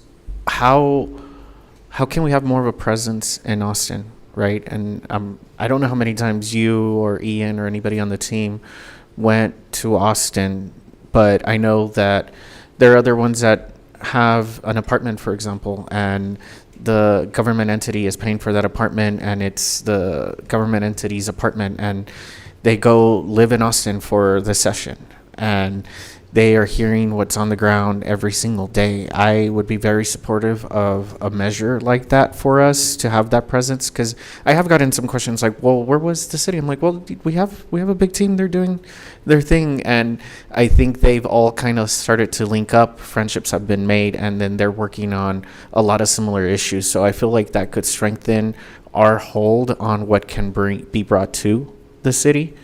So I don't know if you've had any thoughts on that or where you're thinking.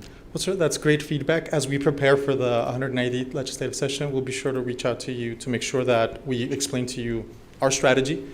And also, we like to run an efficient ship. I'm not entirely sure that having an apartment in Austin is the best use of city funds, but we do have a healthy travel fund, as you see in our budget. We do travel a lot. I get to say, I'm happy to say that maybe 30 trips staff took to Austin during the session, and then we took additional trips to meet with state agencies and federal agencies that are located in Austin, to just be able to bring the money home or understand issues before they impacted the city. And that makes a lot of sense, and I'm glad to hear 30 times. I didn't realize that the number was that high, but even, some of them are not even living there. They're going 30 times, and sometimes getting something more permanent, like an apartment, outweighs the cost of the expensive hotels, especially around the capital. And I'm also wondering what happens right now, as one of the governor's priorities is to not allow for us to have a lobbyist. So how does that impact us? Well, you are correct that we have a budget line item for a lobbyist. We've had focused advocacy for many years, serving the city. And if it comes to if that change comes to pass, I do feel that we will have less ears, less of a presence in Austin. Focus Advocacy does an excellent job at keeping us informed. We meet with them regularly, calls, text, weekly meetings. And so it's as if they're an extension of the team. So we do have a presence in Austin through Focus Advocacy, and that's what lobbying services are for.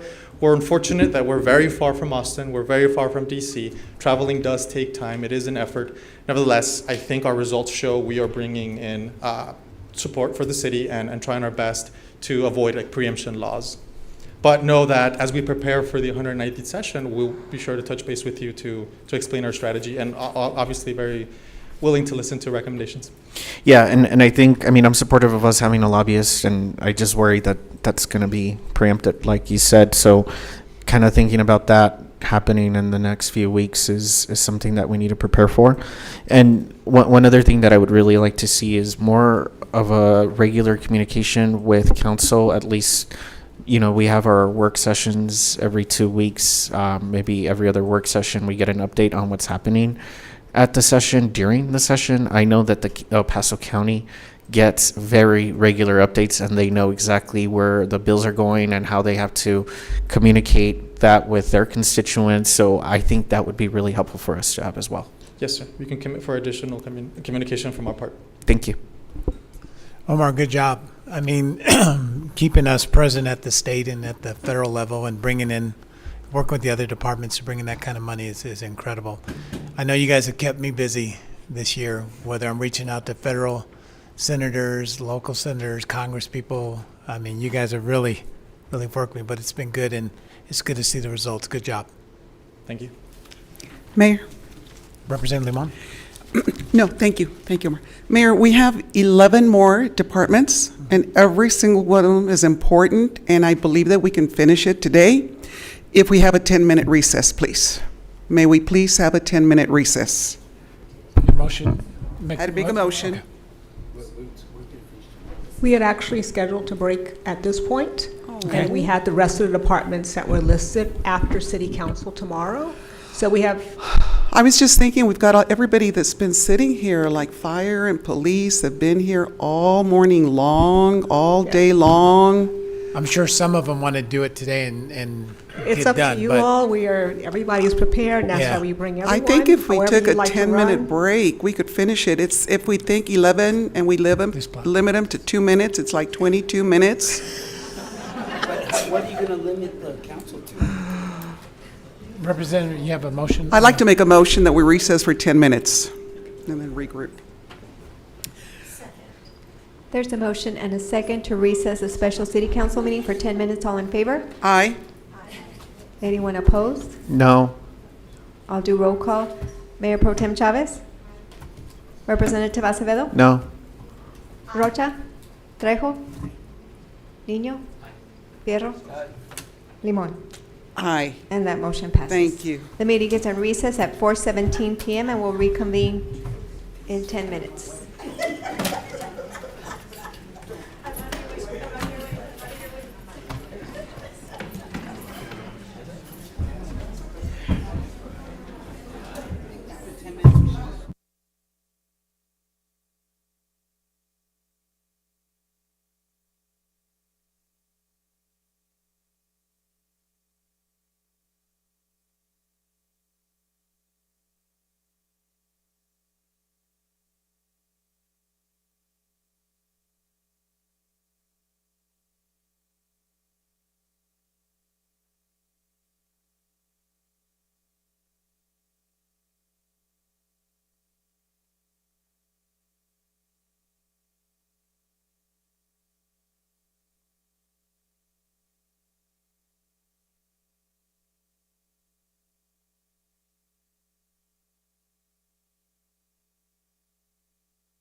We need one more council member, Mayor.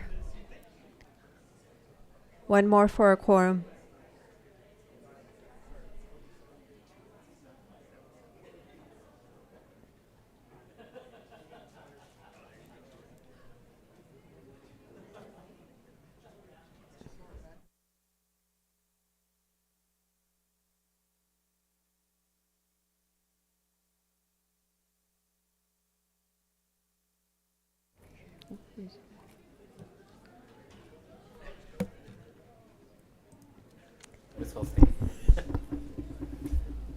Council, is there a motion to reconvene?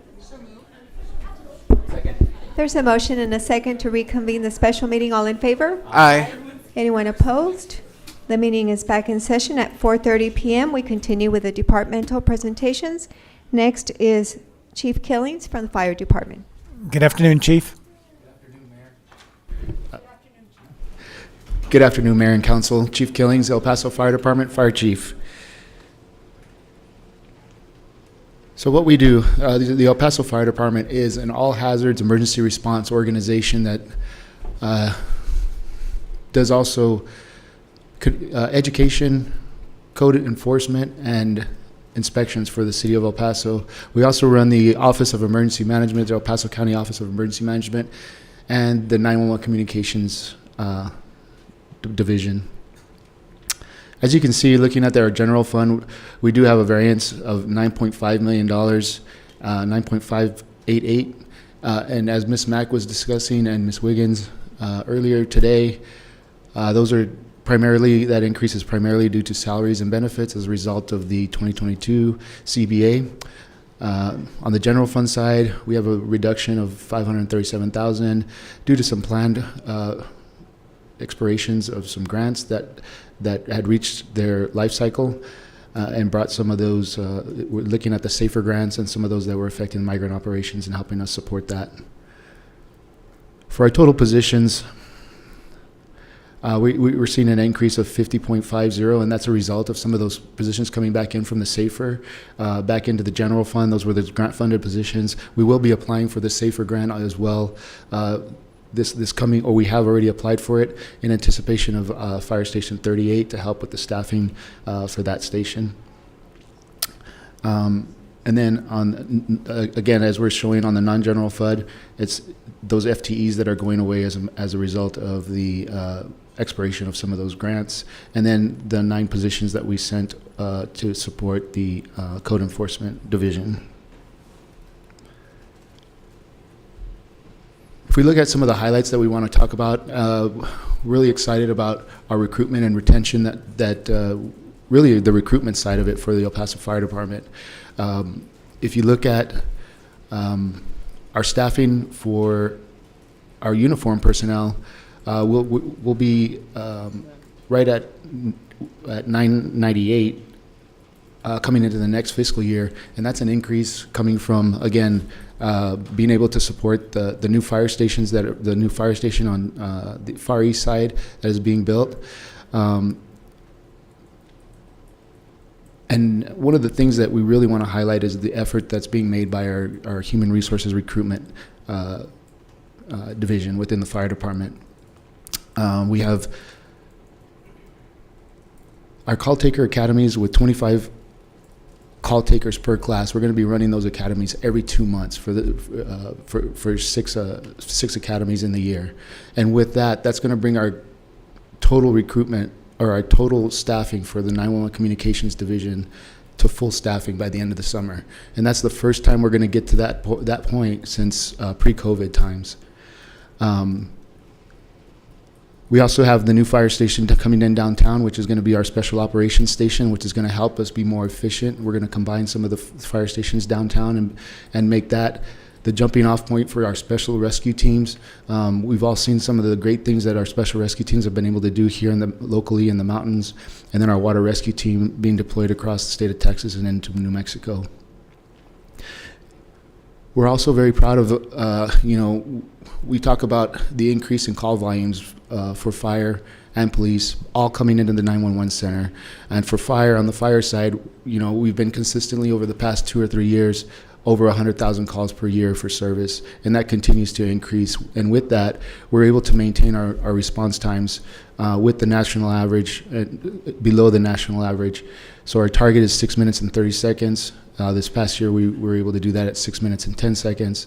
And again, that's with those increased volume and all the construction that's going around around town. That's just a testament to the men and women that are out there dedicated on those fire response vehicles to be able to know their territory and get on the scene in time to give that exceptional service to the community. And again, if you look at just a breakdown of the fire incidents for this year, we're well above the 100,000 mark again.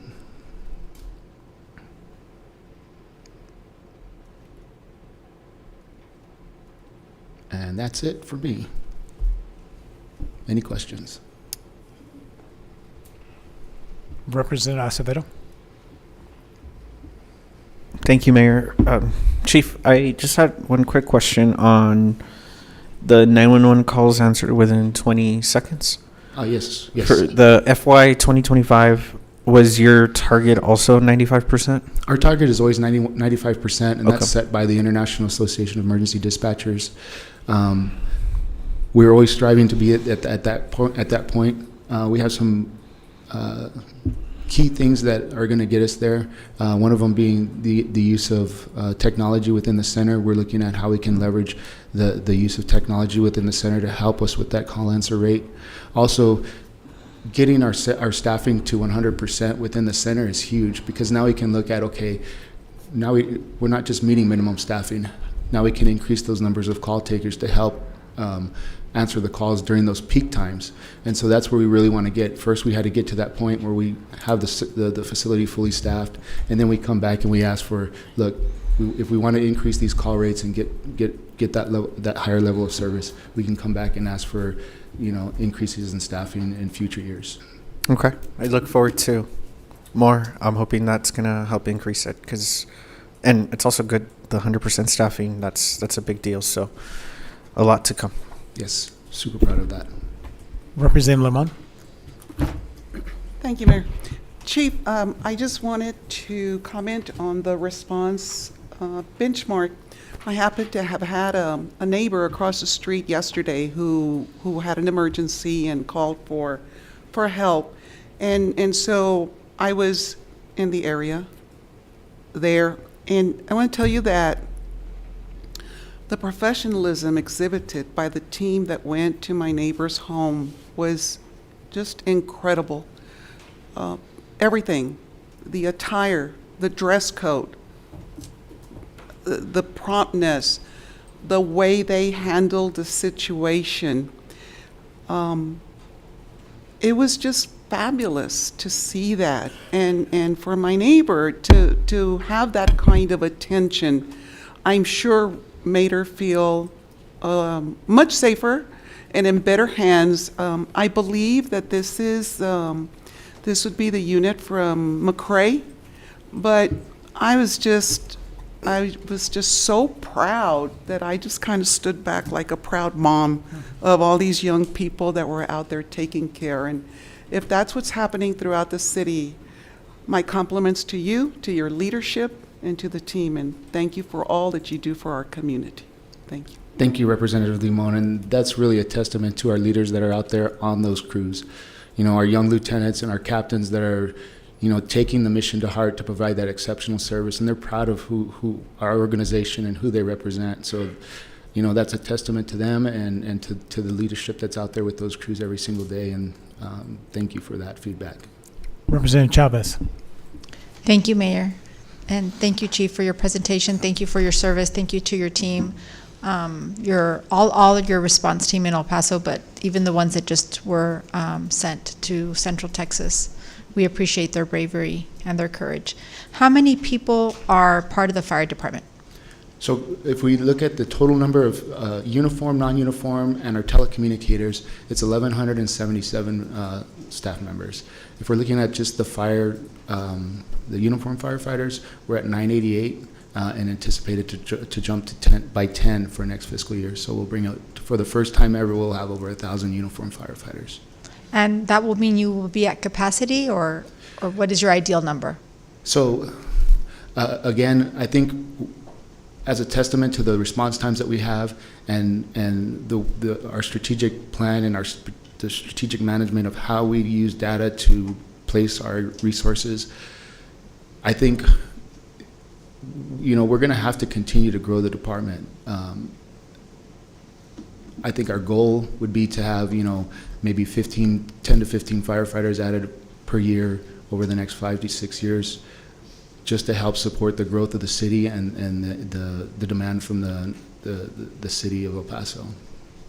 Do you have any problem attracting people to your department? No, ma'am. Right now, we are filling all of our academy classes. So when we set to start an academy, we're meeting that and getting them. We have an academy of 65 set to start in September, and I'm 100% certain that we'll be able to fill that to 65 to start. Okay, well, we thank you for your service once again. I hope you feel supported by us and by the city in general. And please let us know if we can help in any way. Thank you, Chief. Thank you. And absolutely, yes, the support from Mayor and Council, city leadership, Ms. Mack, Chief D'Agostino, it's always, it's how we are able to achieve success in our organization. And Chief, before you leave, I know, want to give you the opportunity. A lot of us have been watching TV, and we know that you sent 6 members of your team, the water rescue team, that was up in New Mexico, and now they're down in Kerrville, Texas. Can you talk a little bit about what your team is doing? So our water rescue team is one of our specialty operation teams that is deployable throughout the state of Texas. They're part of Texas Task Force 1, which is for the Far West Texas division of the state of Texas. They were put into action to help support Ruidoso, and then during that deployment on July 3rd, they were pulled from there to go support Central Texas in anticipation for the storms that they had over there, and our team responded. So they went from Ruidoso out to Kerr, and they were actually able to effectively rescue 2 people that were in trees, and then they supported Coast Guard operations to get people off of rooftops. And right now they're working continuously to do wide area searches looking for victims. So we're super proud of them. It's a testament to the level of training that they receive. If you saw some of the videos, the waters that these men are operating that boat in don't exist around here. So they travel to Central Texas quite often to be able to operate those boats at that level and be able to be effective in their response. So super proud of them. Well, thank you guys for everything you do. And I'll say this to you, and I'll say to Chief Pasillas too, that you guys are always running into danger where, most are running out. So thank you guys so much for what you do for this community and for the state of Texas. So we appreciate you guys. Thank you, Mayor. Next up, the illustrious Pete Pasillas. The illustrious. Good afternoon, Chief. Good afternoon, Mayor, Council. Peter Pasillas for the record. Police Department, what do we do? The mission of the El Paso Police Department is to preserve life, provide services with integrity, dedication to enforce the law, and to work in partnership with the community to enhance the quality of life for those living and working in El Paso. The variances, as discussed by Ms. Mack and everybody that you've heard from Mr. Cortinas, is due to the CBA going up, the salaries and incentives due with this contract that is between the city of El Paso and the police officers through the association, along with increases in grant and so the transfer of code into its own department. That all affected all our variances. So we our variance amount went up $11.1 million for total funds on there. And our FTEs went down by 62, and I want to assure the public and you all that was the transfer of our code personnel into the newly developed code department under Mr. Steve Alvarado. Some of the highlights that these officers did over last year is our HR and our recruiting section have been working hard and heavy to recruit police officers. And over this last fiscal year, we've graduated 84 new police officers. on there. And I'll get into the last slide on what we're talking about pre-COVID numbers. And that's 3 basic police officer academies. Also, our primary mission is the preservation of life, and it doesn't matter if somebody loses their life through a murder or on our roadways. And our DWI task force last year arrested over 15,000 people for DWIs and issued over 33,000 citations. Along with that, the department initiated a violent street task force in conjunction with other agencies, both local, state, and federal, to help keep down the crimes of violence going on across the city. One of the key cases there is they prevented a possible another active shooter at the Cincinnati district after a person left there and went to go get a rifle from their car. We were out there and were able to stop that immediately. We are, some of the initiatives that we're doing is we are going to data to deploy our personnel and our resources. And we've hired a new IT program manager to get our systems all under one roof. So we're using data to deploy our people. Along with another efficiency, and it's the little things that help the morale on the department. The vehicles that the officers drive, that's their office for 10 hours, sometimes longer than that. And we're able to turn the vehicles over now with preventive maintenance. It's just oil changes and lights and stuff like that. And our mechanic over there is able to turn those things around in no more than 90 minutes and get them back out in the field. And then we've also initiated an officer wellness program. We just recently hired about 4 weeks ago a police psychologist that is now on staff with the police department, and that resource will also be shared with the fire department. And last slide here, what we want to highlight right here is with our projections of 120 new officers next fiscal year, that will be there at our staffing levels pre-COVID. And we're pretty excited about that. We've challenged the entire staff, not just our recruiters, but all 1,100 police officers to go out there and start recruiting. And the biggest turnaround when we ask our applicants where are they hearing about us to join the police department is friends and family within the police department. With that, I'll turn it over to any questions. Questions for the chief? Representative Rocha? Thank you, Mayor. Thank you, Chief, for everything that you and your police officers provide us. I had an opportunity to tour the police academy, and so I was able to visit 2 classes that you all have right now. And so just the work that you all are doing, and it's very thoughtful as to the needs of the city. And I just wanted to tell you that I appreciate everything that you do, and all your officers that are out there at the academy where it starts and leading into the leadership that you have. But also wanted to just extend my sincere thoughts and prayers to the officers that were injured this afternoon. And I apologize. I hope that they're okay and that they make a quick recovery. Thank you. And no, we have great people out there every day, regardless of where they're stationed throughout the department. They're all working very hard to make sure that the city remains safe. And we got some pretty good news. The officer is going to need some surgery, but has moved to a stable condition from critical. So they're going to be fine. Very good. Representative Chavez. Thank you, Mayor, and thank you, Chief. I just want to be fair, so I ask you the same question as I did at Chief Killings. What is your ideal number of officers that you would like?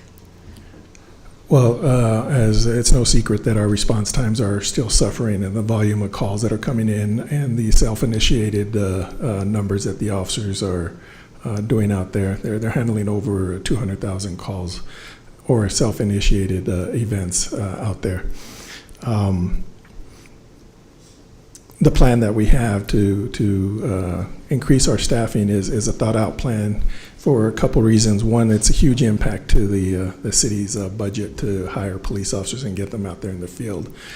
And as a slide that Ms. Wiggins showed earlier on the police department with the number of people that can retire or leave after 20 years, One time, the department brought in hundreds of people at a mass hiring, and that's where we ended up where we're at right now, where we were fighting a lot of people being able to walk out the door and retire at a certain time. So if we were to bring a lot of people in at one time, we're just going to be back in the same hole, 15, 20 years from now. But the city this size on there should probably be about 1,400 police officers. Okay.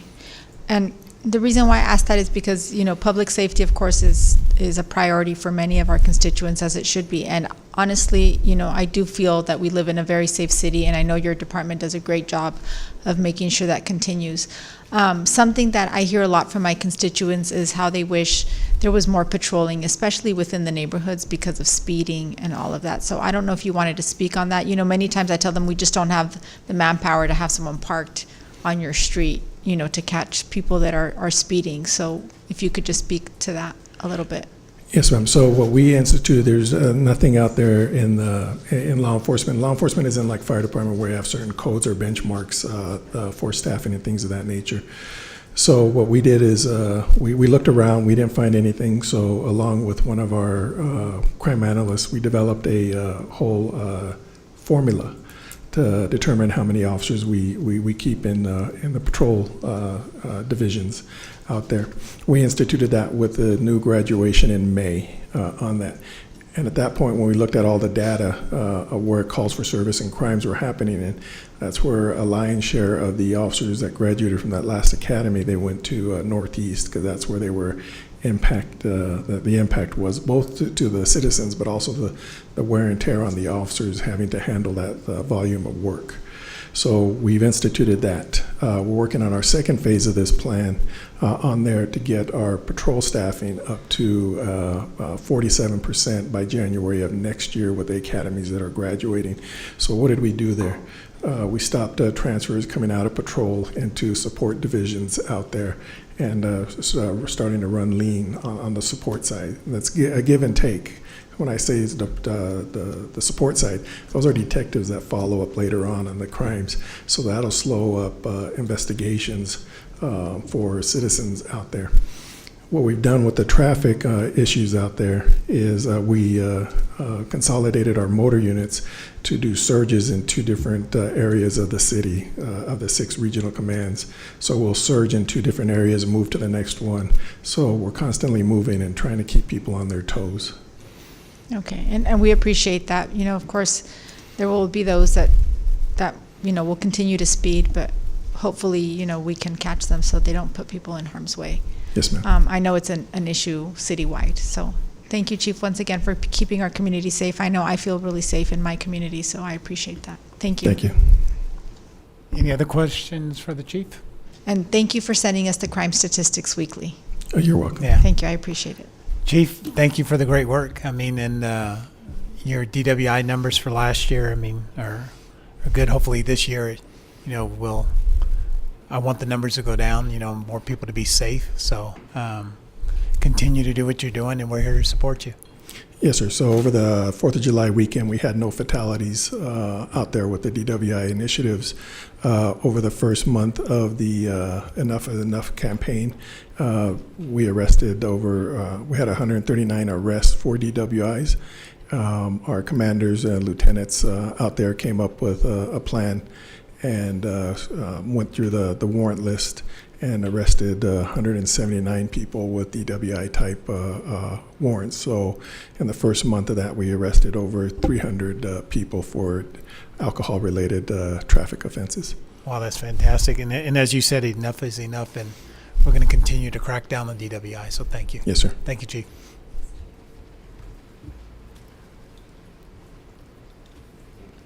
Introducing the next one, or? You guys want to continue? It's up to my council. Mayor, I'd like to make a motion that we adjourn for the day. It's a shame we couldn't take everybody today because some of you have been here all day long, but we do need to take a break. There's about 9 more departments left for tomorrow, which we will take, and we really appreciate all of the information we received. And those of you that have been here all day, even though you already give your presentation, we thank you for your for being here, because this is such an important event and such an important thing that we do. So I'd like to make a motion that we adjourn for the day. There's a motion and a second. All those in, Ms. Pry, I'll let you call for the vote. So there's a motion and a second to adjourn the special meeting. All those in favor? Aye. Anyone opposed? And the special city council meeting for Monday, July 7th, Thank you guys for your 2025 is patience. adjourned at 4:54 PM. Thank you, council.